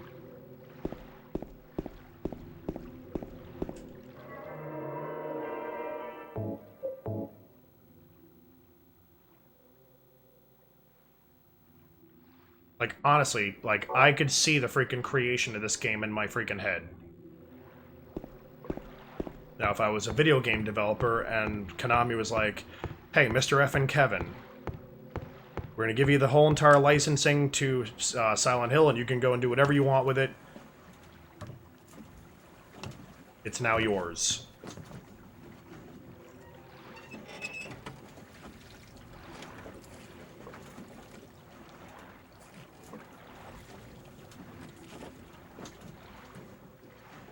Well, at this point, it doesn't even have to be, like, an HD version of this. Like, I would do a complete, from the ground, build-up, like, remake, just as they did with RE2.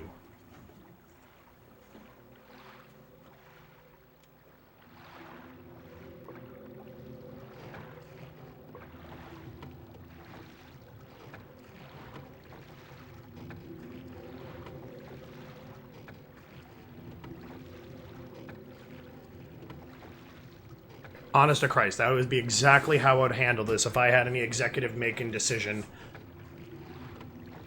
in Konami.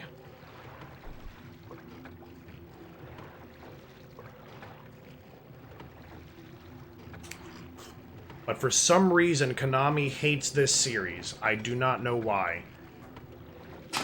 I mean, earlier this year, we had the 20th anniversary of Silent Hill 1.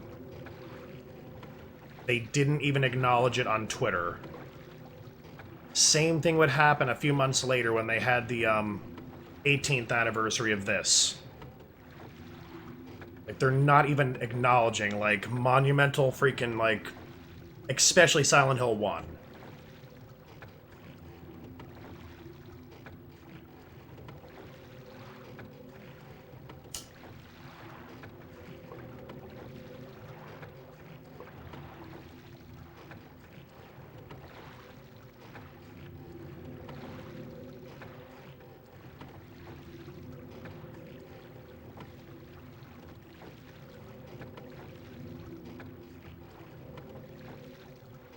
Like, there's a lot of people, for whatever reason, I'm not even talking Konami anymore, I'm just talking about people that have worked on this game that were hired in to, you know, serve a purpose. In the case of a man named Mike G, not much more about him is known other than the fact that he's the man that voiced Harry Mason in Silent Hill 1. I guess there are a few people that know who he is well enough to know, like, hey, you know, you're the man that voiced Harry Mason in Silent Hill 1. And he will flat out deny that he had anything to do with it.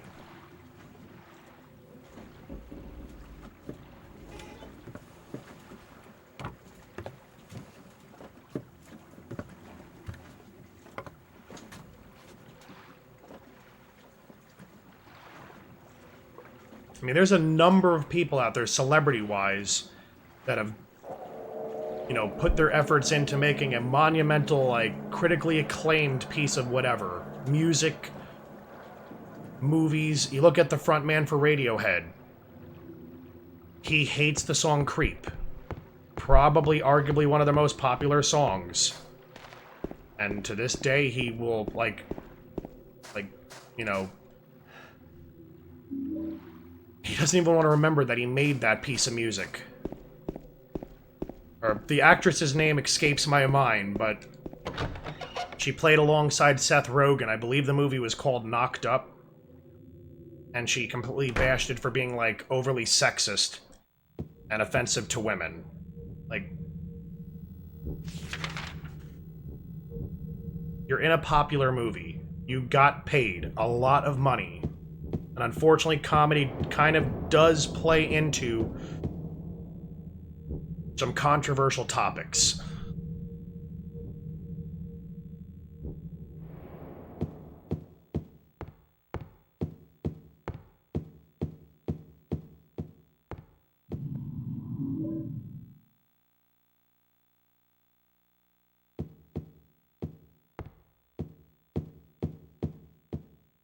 Like, I know at this point I'm kind of just ranting along. But if I had an opportunity like some of these people, particularly Mike G, going back to Silent Hill since that's really the star of the show,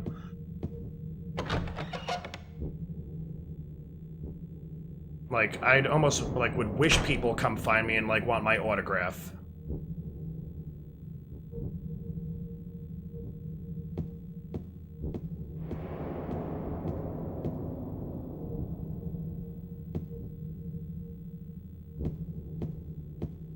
I'm happy you're just here hanging out. I mean, yes, I mean, occasional bits, subs, it all does help out.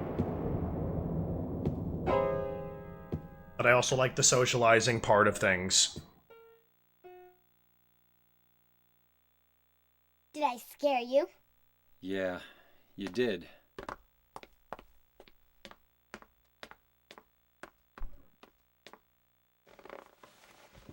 You're here to find Mary, aren't you, James? Well, have you? No. Is that why you're here too? She's here, isn't she? If you know where she is, tell me.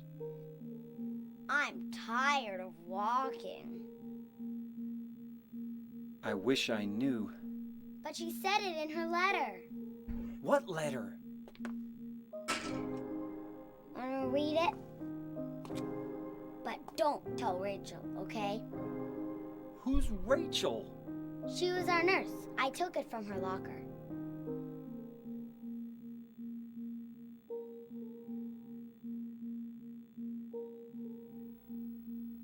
Alright, so a lot of plot dump. We've already touched base on the fact that Mary has been dead for a week and a half, and this is just the letter right here that proves it.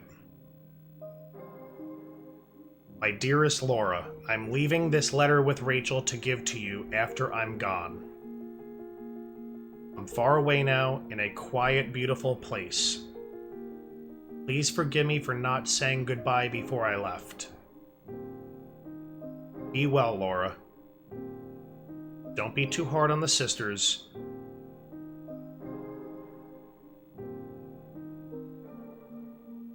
We're gonna explain that in detail. You've been dead for a year and a half. No, you haven't, Puke. You're here now, you're living and breathing. Now, when the word sisters is used in this note, I believe that they're referring to nuns, not biological blood sisters. And Laura, about James, I know you hate him because you think he isn't nice to me, but please give him a chance. It's true he may be a little surly sometimes, and he doesn't laugh much, but underneath, he's really a sweet person. Laura, I love you like my very own daughter. If things had worked out differently, I was hoping to adopt you.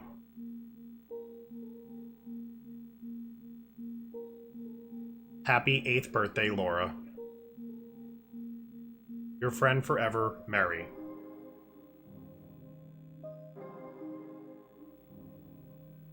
Laura, how old are you? I turned 8 last week. So, Mary couldn't have died 3 years ago. Could she really be here?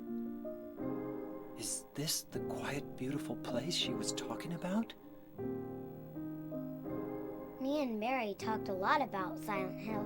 She even showed me all her pictures. She really wanted to come back. That's why I'm here. Maybe you'll get it if you see the other letter. The one Mary... Huh? I must have dropped it. Laura! I gotta find it. Laura! Alright, so... we don't know exactly how early or late in the week this game occurs. And we don't know how early or late Laura's birthday occurred the week before. Which is why I state a week and a half approximately for Mary's death. The whole idea of 3 years of Mary being dead and dying from the damn disease, that's something that amnesia created for James. Telling himself a lie over and over again where the lie became believable. So, Laura's parents were involved in a car accident. She wasn't hurt in the car accident, but both her parents had passed away from it. So more than likely, she was in a hospital getting physically checked out just in case, but also because a traumatic event occurred, she was probably getting kept there for psychiatric review. And obviously she's got nowhere to go, so they have to find a way to, keep her safe, and, she's a 7-year-old girl at the time. Well there, though, she became very, very friendly with Mary, who was also there at that hospital getting treated for her cancer.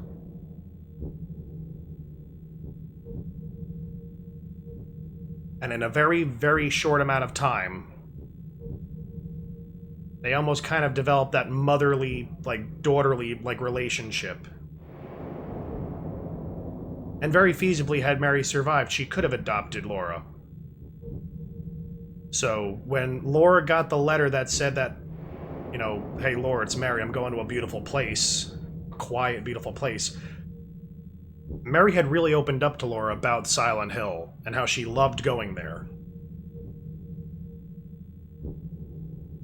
So, that is why Laura found herself in Silent Hill. She came here because, if Mary loves this place so much and she's going to a quiet, beautiful place, it's gotta be Silent Hill. In the 7-year-old mind, you don't really think about when someone says quiet, beautiful place, that they're talking about the afterlife. Mary knew she was going to go, but she had to word it in a way that a child could understand.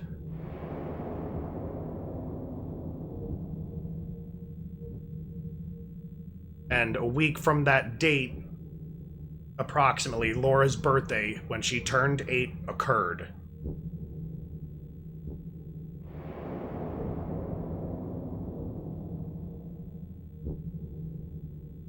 So, yeah, about a week and a half from the beginning of this game, prior to, is when Mary was actually killed.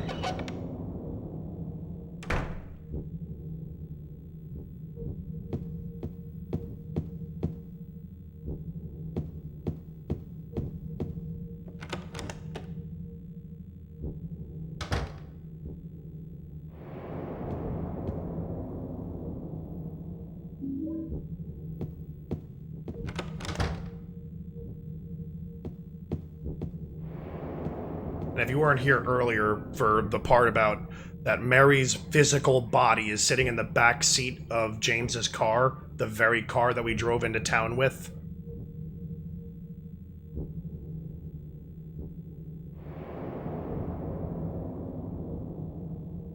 We drove into town with Mary's body.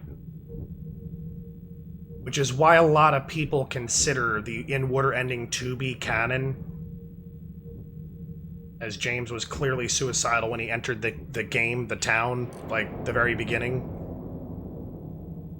But he's still on that fence about, do I carry on, or do I actually, carry through with driving this car into the lake?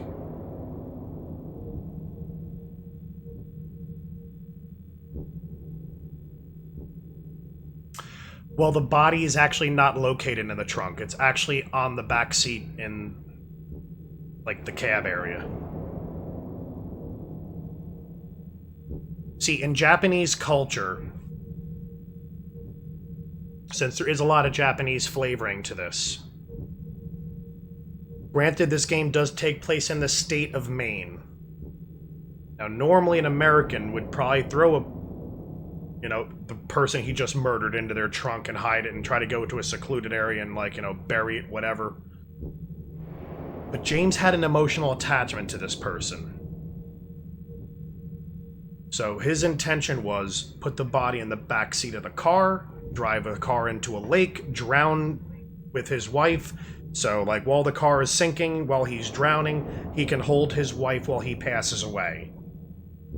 Something that would not be possible if her body was in the trunk. Like, in Japanese belief, if the body were in the trunk, in the afterlife, you would never be together. So this is a note from the hotel manager to James. Mr. James Sunderland, the videotape you forgot here is being kept in the office on the first floor.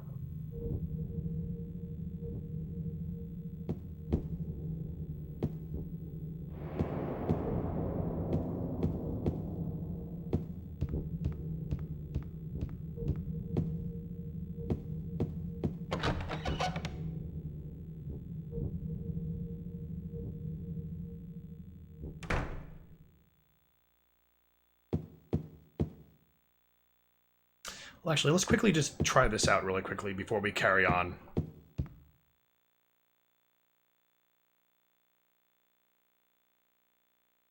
We're not far from the end. This is obviously the last area of the game.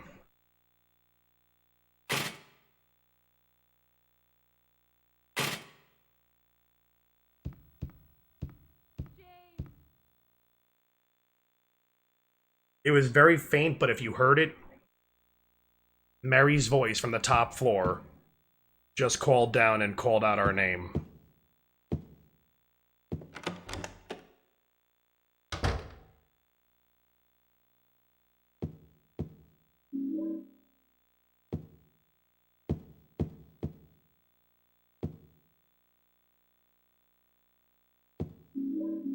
And there will definitely be a VOD of the conclusion of this. I may archive this to my YouTube channel. I did delete a lot of my old videos. Mostly because I wasn't happy with the fact that all of them were split into 15-minute segments, and they were all very, very old. It was like back when my channel began. So I gotta make new content, which, granted, I could add last night's to YouTube as well as tonight's.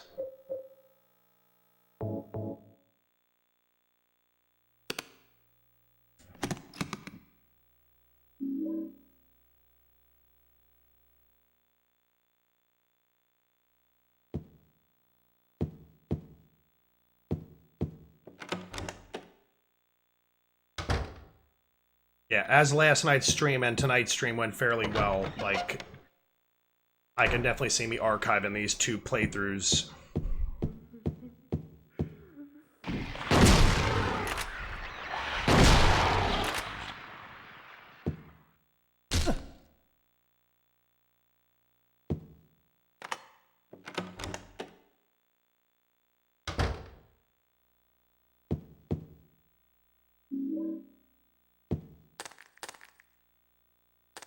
And let's see what today's word of the day is.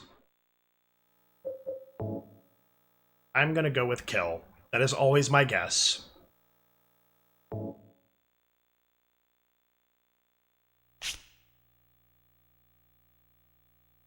Or over, because that works fine as well. This playthrough is close to being over.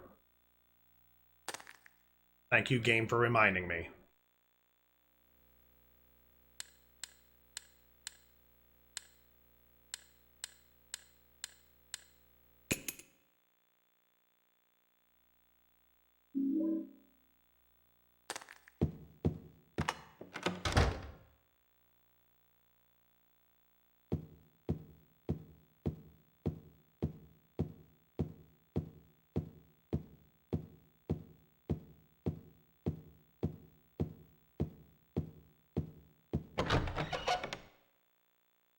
I was keeping my ears peeled in that little hall right there. Another thing that's kind of like a 50-50 time, like every time you play through type deal. Periodically in that hallway, after you get the music box, there is the sound of a man crying in one of the rooms.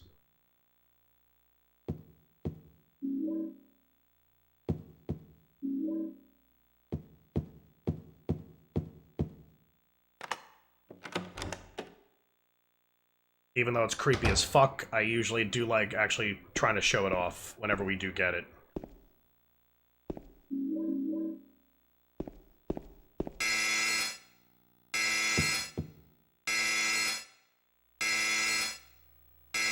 There's something written over the button. What's this?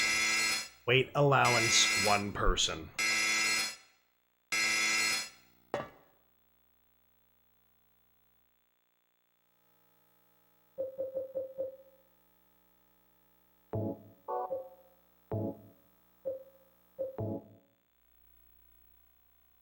Alright, so I don't know, I forgot exactly what point that letter actually goes blank. I think it's right after we enter the hotel, but someone could correct me if they do know the actual answer.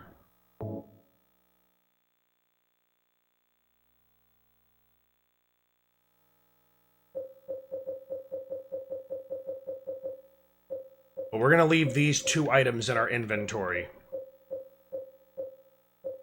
as it's believed that neither of these items are actually real. Laura's letter is real, so we're gonna have to drop that.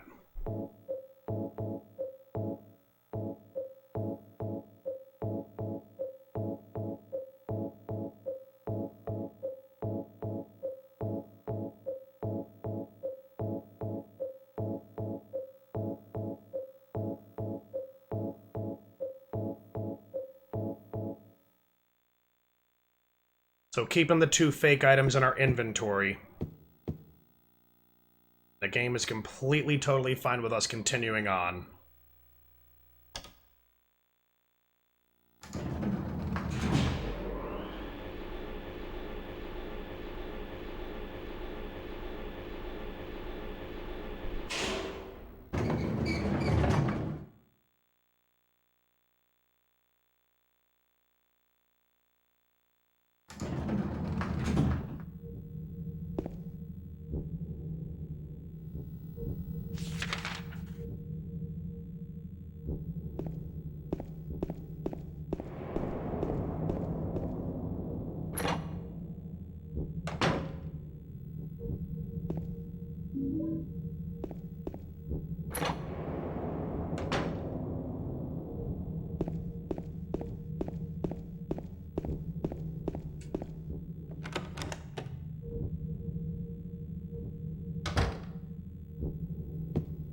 As the manager's note told us,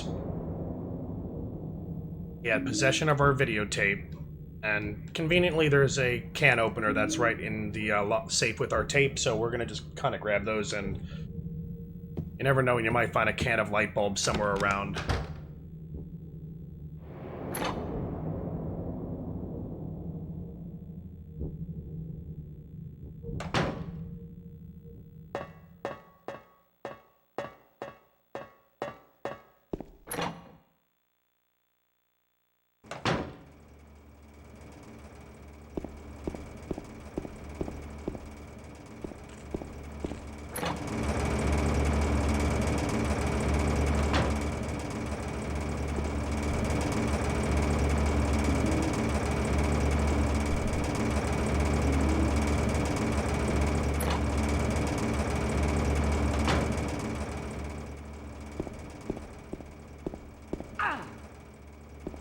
Thank God we have healing.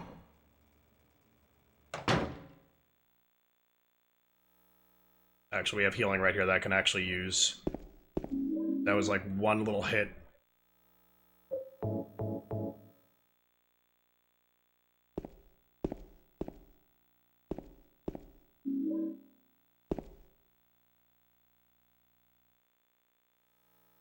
Thank God for that can opener.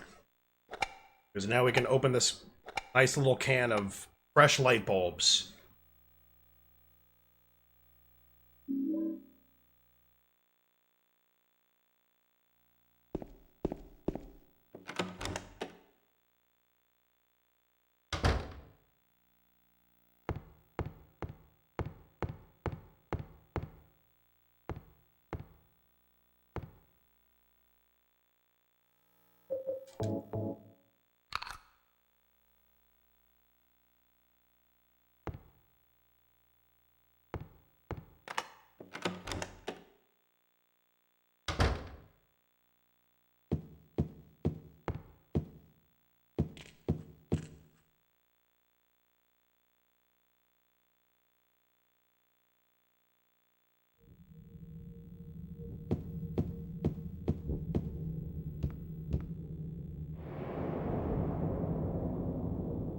Alright, so we have to go back to the freaking storage room and go grab all our gear.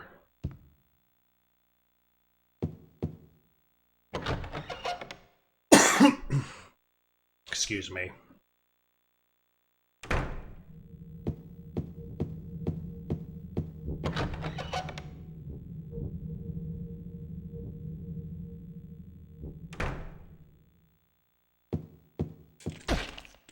Really? And these things have like some of the worst hitboxes in the game, and they've got me twice in this playthrough.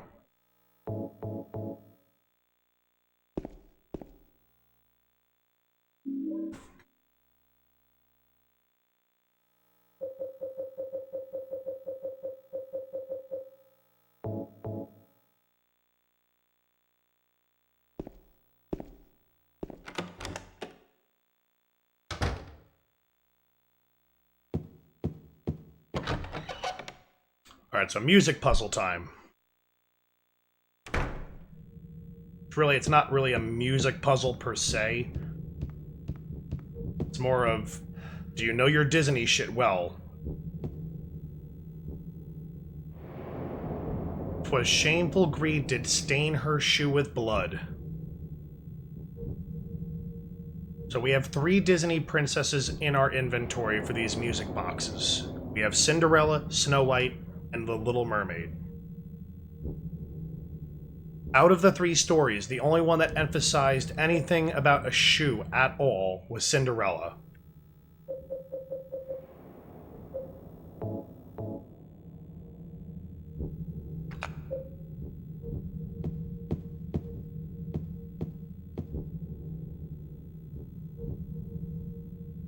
Beauty, both a blessing and a curse thou be. So out of the 2 remaining princesses, Little Mermaid and Snow White, beauty was never really a thing in the Little Mermaid story, per se. Like, Ursula just wanted her place back in King Triton's palace. However, the evil queen in the Snow White story was incredibly jealous of Snow White's beauty, which would be the curse. However, like most beautiful girls, you're going to have a lot of men that are after you, and the prince in that story fell in love with her based on her beauty, which is the blessing.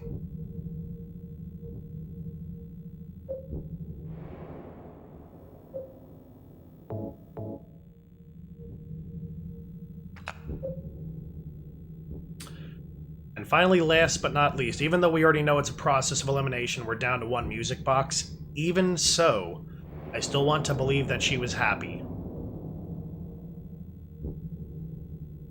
I want to believe that this is more of a quote than it is like somebody else's thoughts on the story.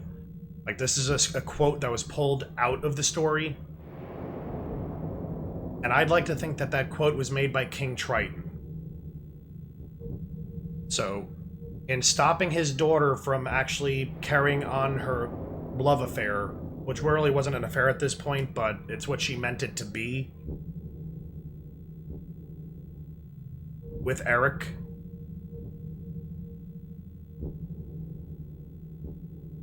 not allowing her to do so, in King Triton's mind, him saying to himself, hey, you know what? I'm not letting her have this relationship. Her heart's broken, but I still want to believe that she's happy. Definitely the most vague out of all 3. But that's my interpretation of what I think that line that they offer up to you means, and how it could be used and interpreted to be the Little Mermaid.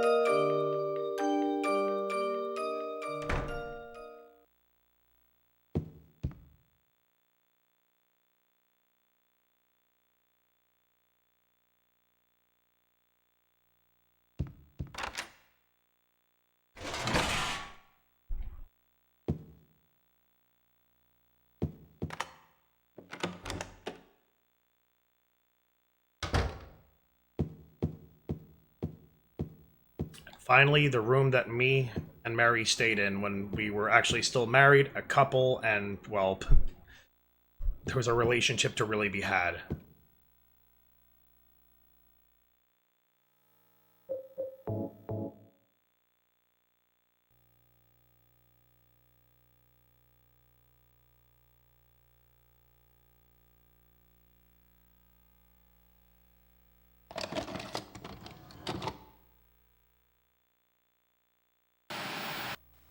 Are you taping again?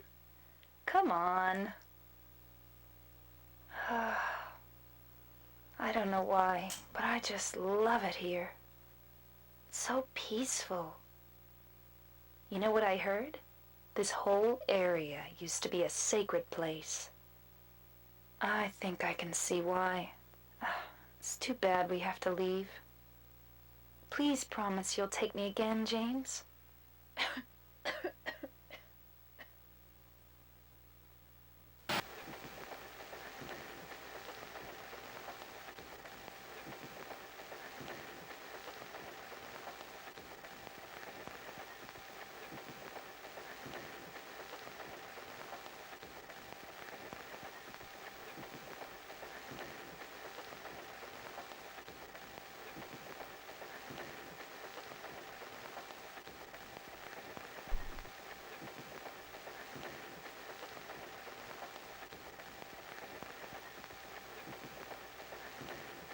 Now, I don't know for whatever reason one would actually film themselves murdering somebody, but somehow it got filmed, and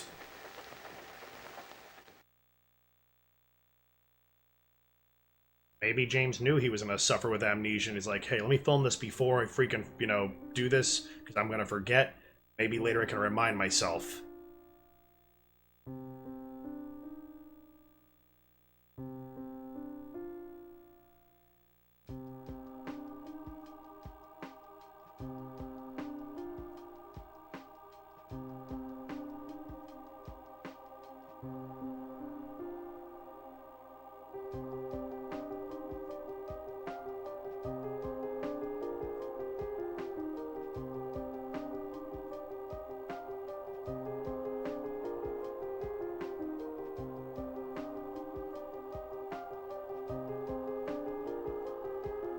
Mary.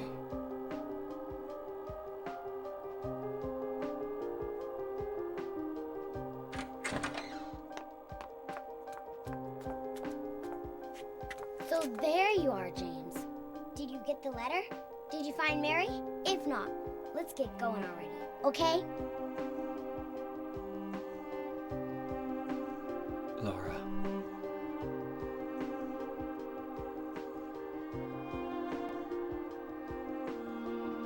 Mary's gone. She's dead.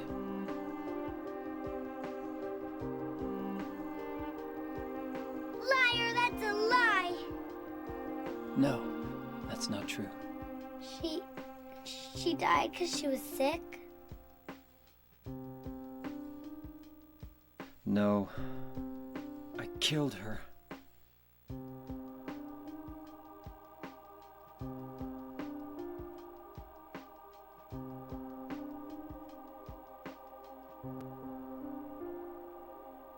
You killer! Why'd you do it? I hate you!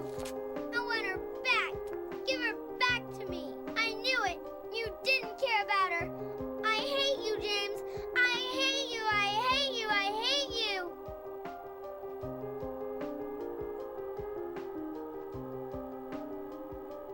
She was always waiting for you. Why? Why?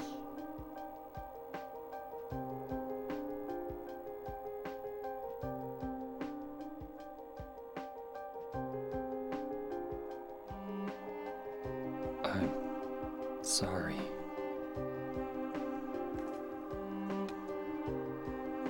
The Mary you know isn't here.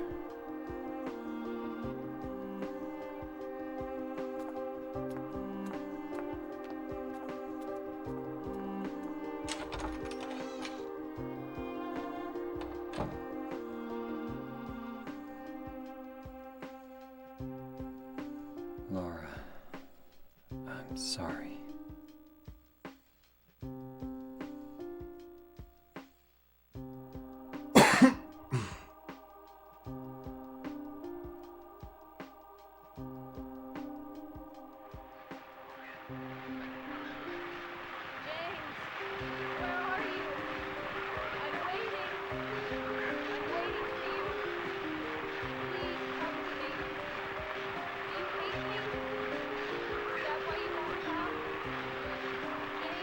voice.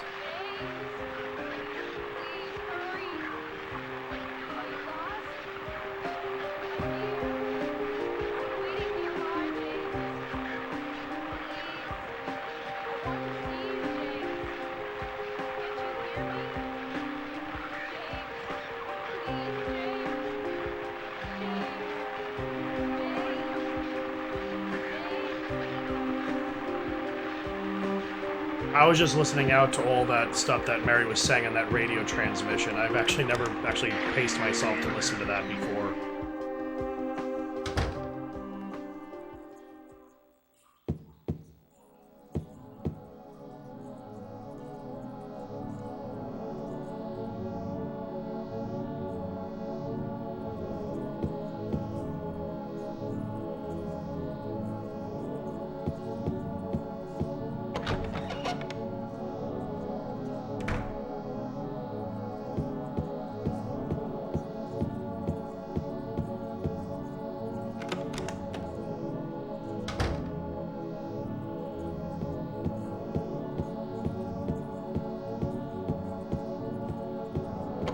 Now, the reason this hotel is all, like, wet and destroyed is... previously there was a fire here, and it basically destroyed a majority of the building. Clearly what you do when there's a fire is you put the fire out.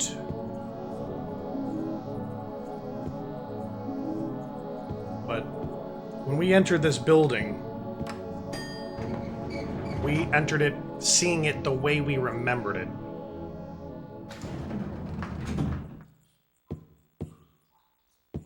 But now that the entire illusion of what happened a week and a half ago has finally been, like, cracked, the entire illusion, dream, whatever one might call it, has, you know, eventually, you know, it's come to an end. Like, we see everything exactly as it is.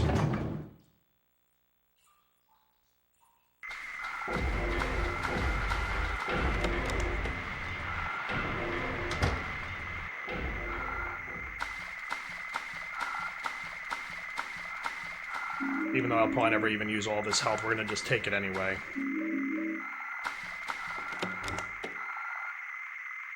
Can never have too much health.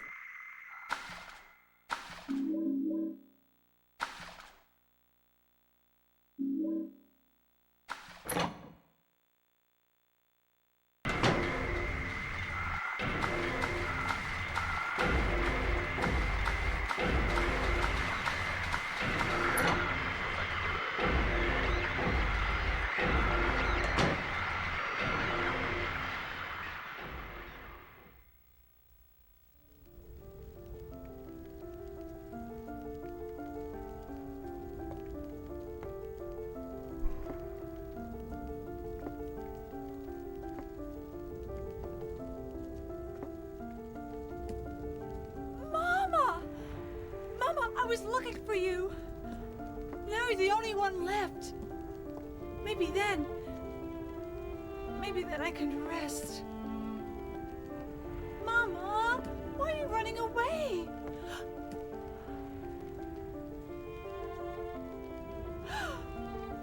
You're not my mama.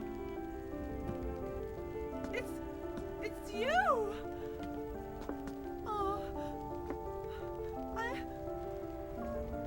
I'm sorry. Angela, no.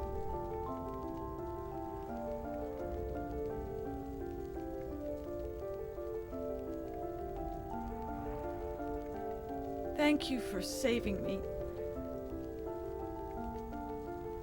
But I wish you hadn't. Even Mama said it. I deserved what happened. No, Angela, that's wrong.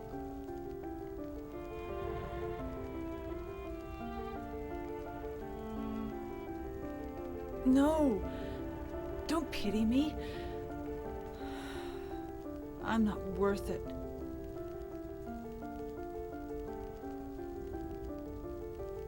Or maybe you think you can save me. Will you love me? Take care of me? Heal all my pain?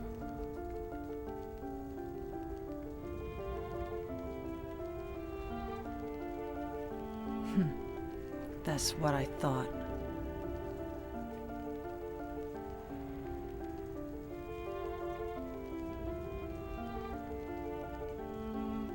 James, give me back that knife. No. I won't. Saving it for yourself? Me? No. I'd never kill myself.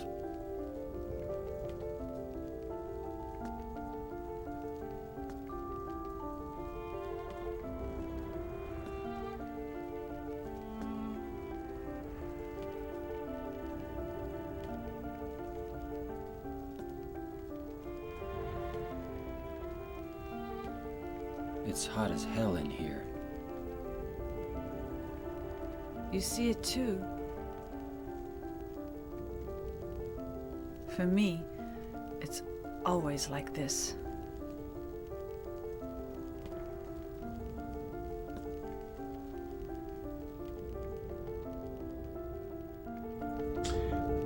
So Angela's internal as well as external rage has gotten so uncontrollable that her feelings are projecting onto the town, or the town is projecting her feelings onto it as these uncontrollable flames, which also do coincidentally happen to be what actually happened to this hotel, as it did catch fire.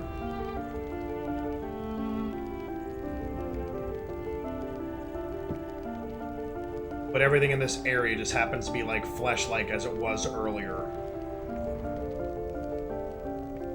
And we started out with like a child's bedroom, which presumably is where all her assaults had happened, to a room that very much resembled what her assault was. And like literally how it has affected her mentally throughout her life from that point on.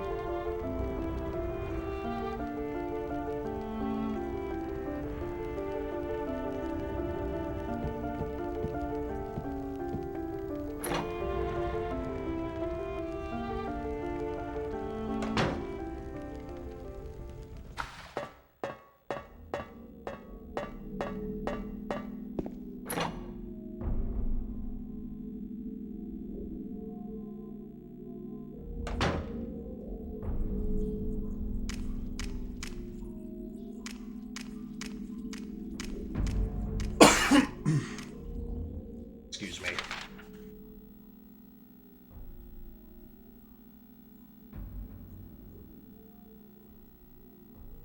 I will have to do a little bit of research for the next time I do a story playthrough of this game, but I want to say because the damage on this side of the building is greater than what was on the other side, is the fire probably did start on this side of the building, but I will have to double check my facts and confirm that. That'll be something we'll come back with next time.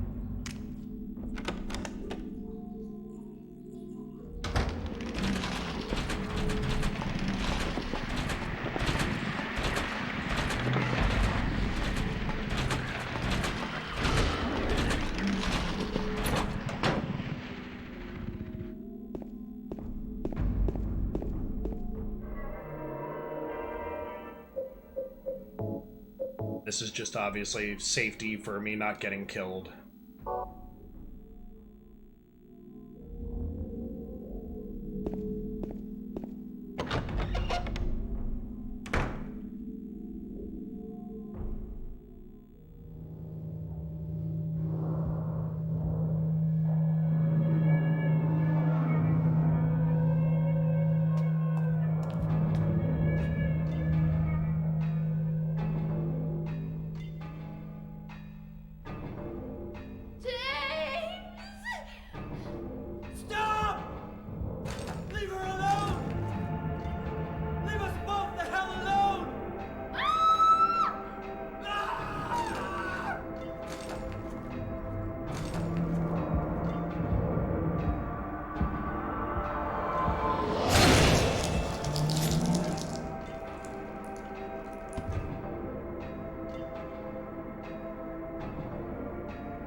I was weak. That's why I needed you. Needed someone to punish me for my sins. But that's all over now. I know the truth. Now it's time to end this. We were just having so much fun in this town, James. I don't know why you would want to end all the fun we've had.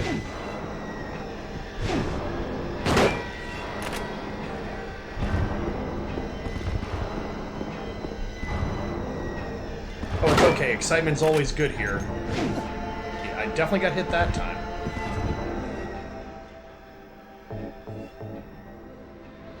Excitement is always welcomed. It means I'm doing something wrong. I meant right. That was sarcasm there.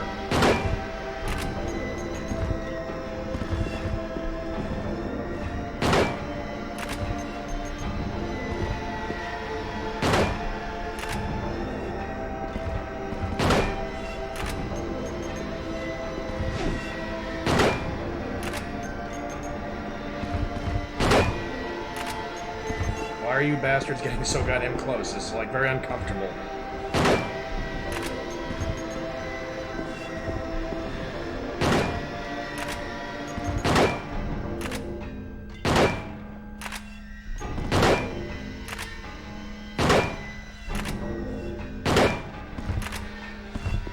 I cannot believe you bastards are still alive.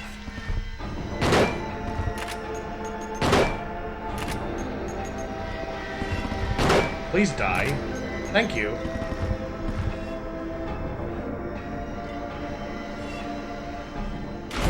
Your death is greatly appreciated here.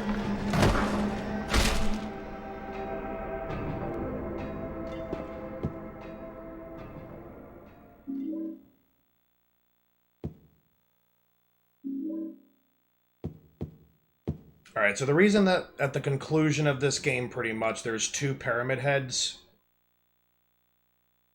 is because James is now responsible for not one, but two murders. One of them is represents Mary's death, and the other represents Eddie's.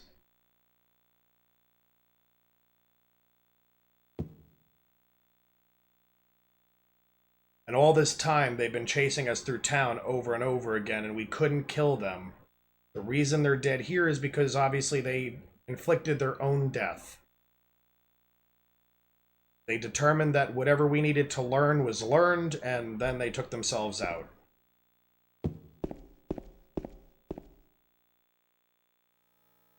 Now, a theory I heard recently about why these are the shape of an egg. I have no idea why there's two of them. But again, we've talked about the want for Mary and James while they were together, and while she was able to bear children. Sadly, this never happened. But this is supposed to be like a symbol of her wanting to bear a child.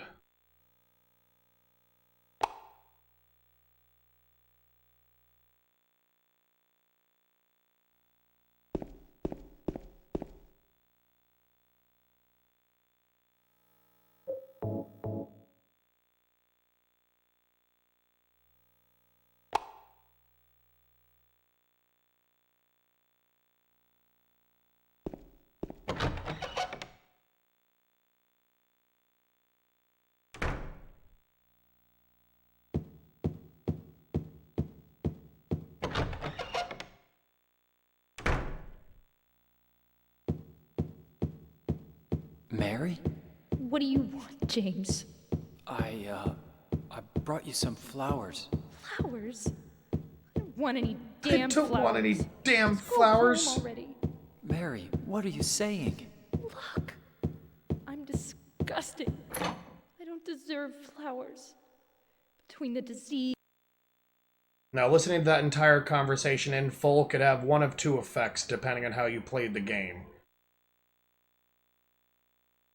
It could make you, like, remember Mary in a positive way, which would influence the leave ending if listened to in full, or it could make you feel depressed about what you've done and influence the in order ending. But if you decide to end it, like, sooner, then it shows that you don't care for Mary as much as you've grown to care for Maria, which would influence the Maria ending. So we're gonna hope that we got the Maria ending, and thankfully we did. I can confirm that right off the bat. Best ending in the game.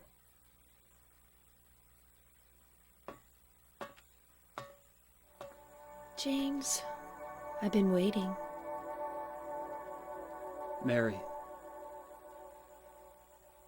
I'm sorry it took so long. Didn't you want to see me? Yes, I wanted to see you. Even an illusion of you. That's why I came here. It's not true, is it? You killed me. I couldn't watch you suffer. Don't make excuses, James. I know I was a burden on you. You must have hated me. That's why you got rid of me. It's true. I may have had some of those feelings.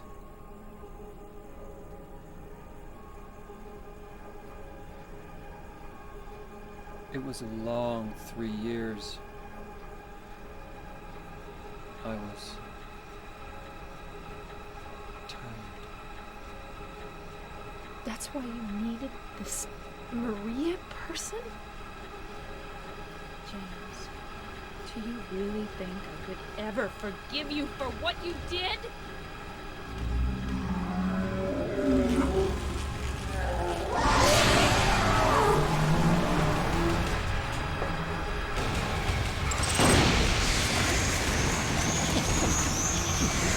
Bad butterflies or bats or whatever these things are supposed to be.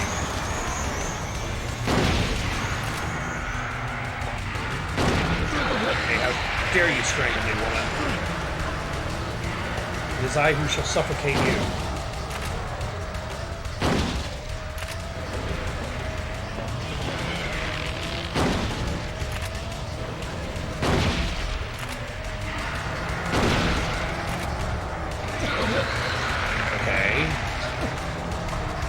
We've had this discussion, Maria.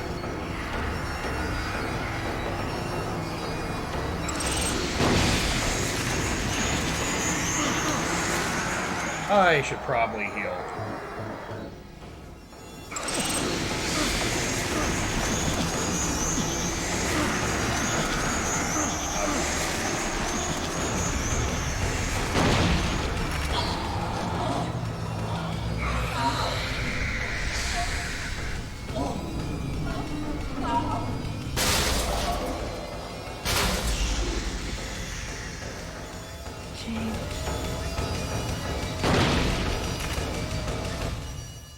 And now the best ending in the game, as far as I'm concerned.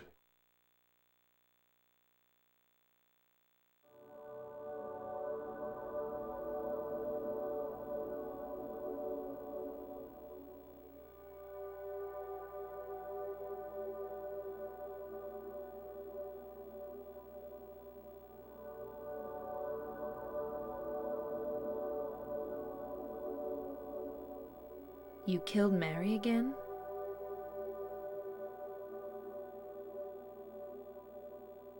That wasn't Mary. Mary's gone. That was just something Maria?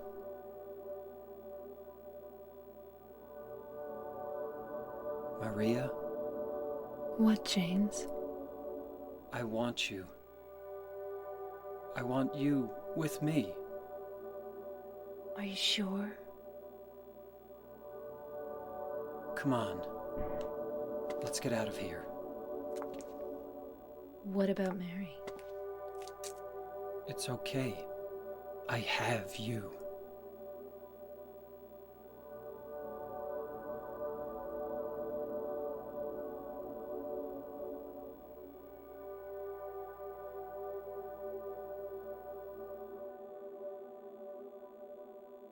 Now, why I believe this is the best ending to end the game with, it might not be canon to the entire series, as In Water has been argued to be in canon,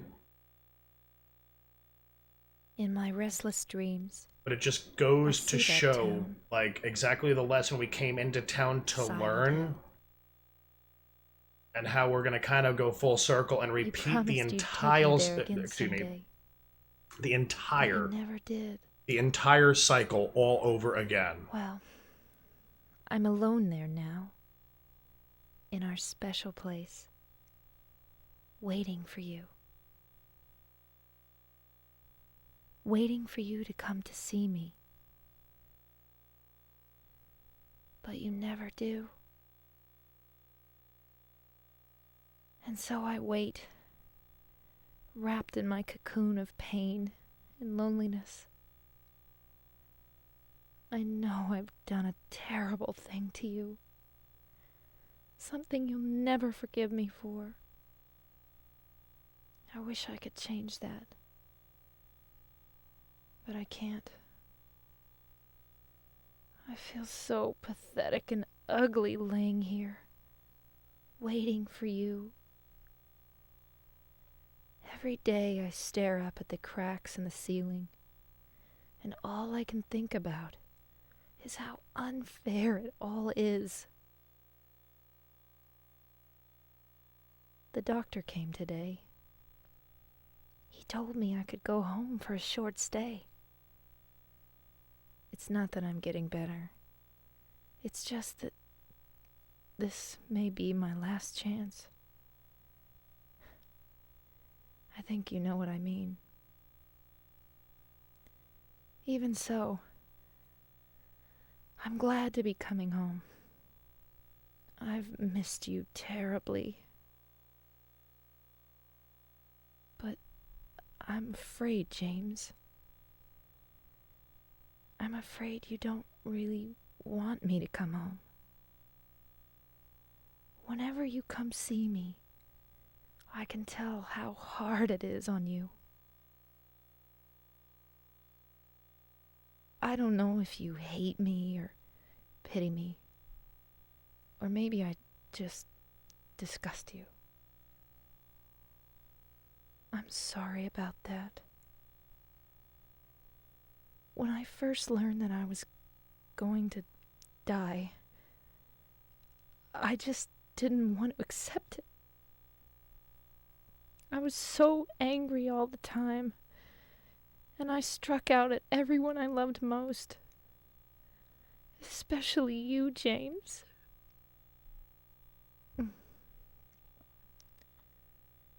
That's why I understand if you do hate me. But I want you to know this, James. I'll always love you.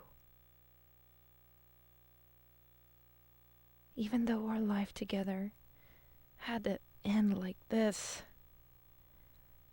I still wouldn't trade it for the world. We had some wonderful years together.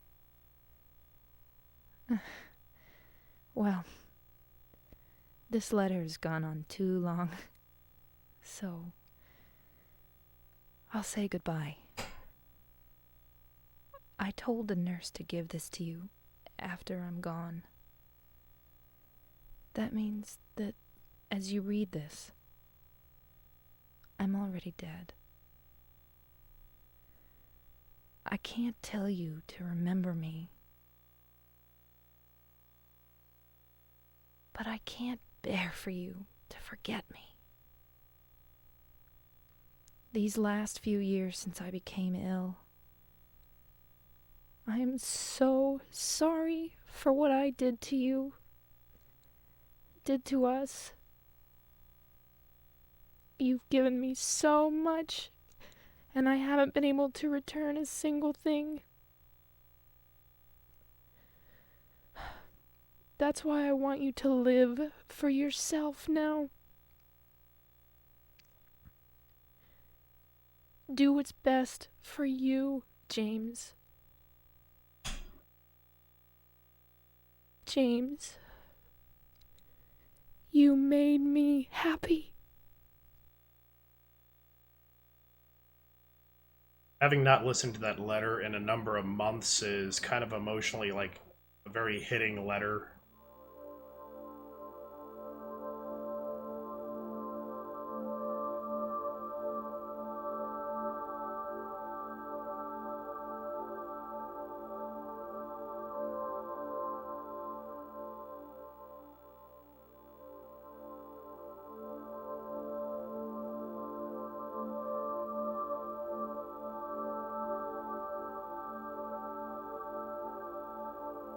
But this little scene right here, I'll comment after the fact.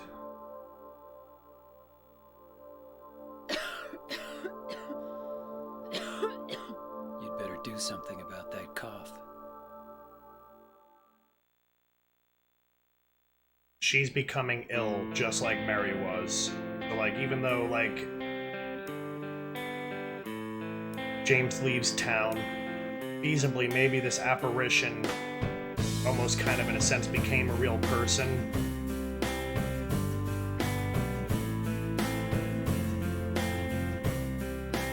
Like, even if we are going to be able to have, like, a moment's reprieve or, like, a very brief lived happiness, the lesson we went into town to learn, clearly we didn't, because, like, it's just going to happen all over again, and we're going to probably put Maria out of her suffering and then come right back and repeat the entire process. And there'll be another Maria. That, to me, it works perfect for horror. As a lot of horror stuff, like, usually has not necessarily like a scary ending, but a lot of it's just like a very depressing, sad ending. Leave is strictly what it sounds like, you leaving town. That's your ending. And in Water, though still a sad ending, it works perfectly for horror. To me, it's just kind of bland and boring. It's like the ultimate end.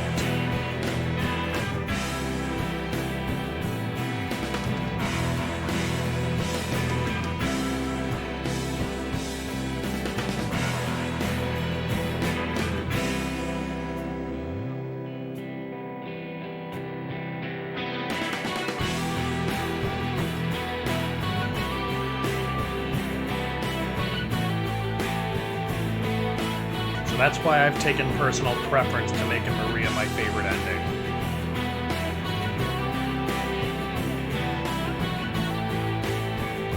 I do think, like, personally, it expands on the greater story.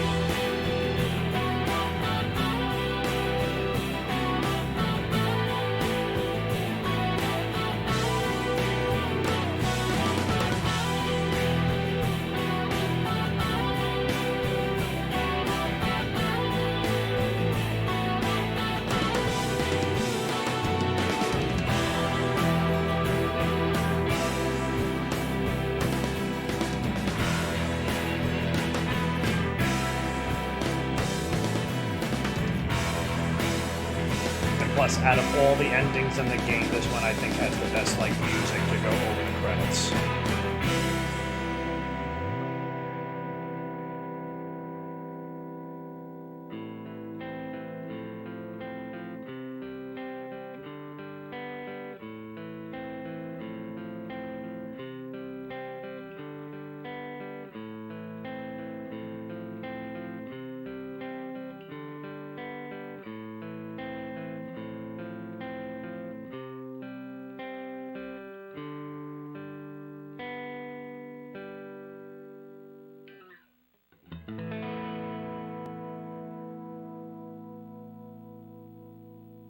That would definitely be a piece that I would like to learn on guitar. Just throwing that out there.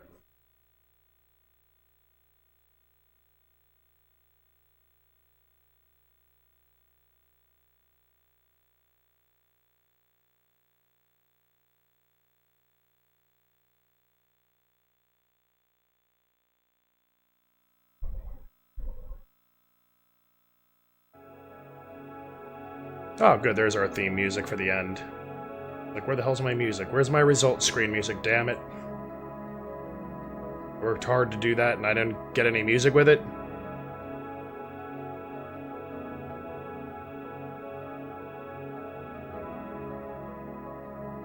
But yeah, that's gonna definitely call it for me for the night.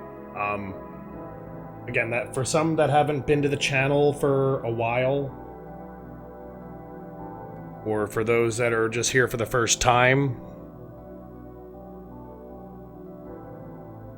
once again, I offer up my social media information. Now, the plan for the rest of the week, I've got 4 nights left before I go back to work from my wonderful vacation, which is already halfway done. Me and the other half still have a little chunk of Until Dawn we need to finish off. Now, she's been controlling the entire gameplay, all the action. 2 out of the, streams that have occurred this weekend, or week, whatever.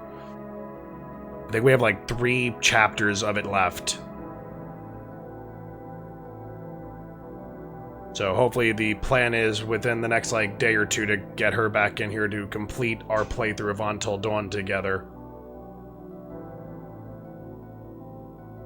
And hopefully with the rest of the time I have left on top of that, which should be another 3 streams, would hopefully bring some more Silent Hill stuff.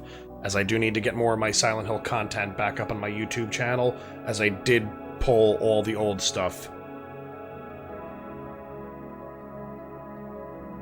But having said that, once again, I'm going to just throw my social media information up one more time.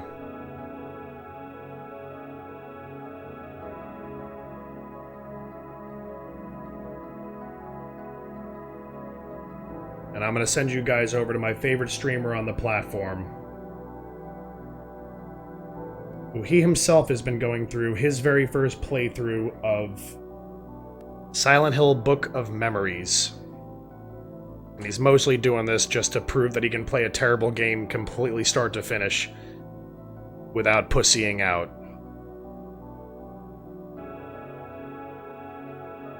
I think he's very, very close to the end. I don't know how much of the game he's actually got left. He was pretty deep into it 2 nights ago. But we're gonna go there and I'm gonna call it a night. So for anyone that's stuck in with me, thank you very much. And I shall be back with some more Silent Hill stuff, hopefully within the next couple of days. And at least one of those days will be the conclusion of our Until Dawn playthrough with me and my other half. So, have a good night, everyone.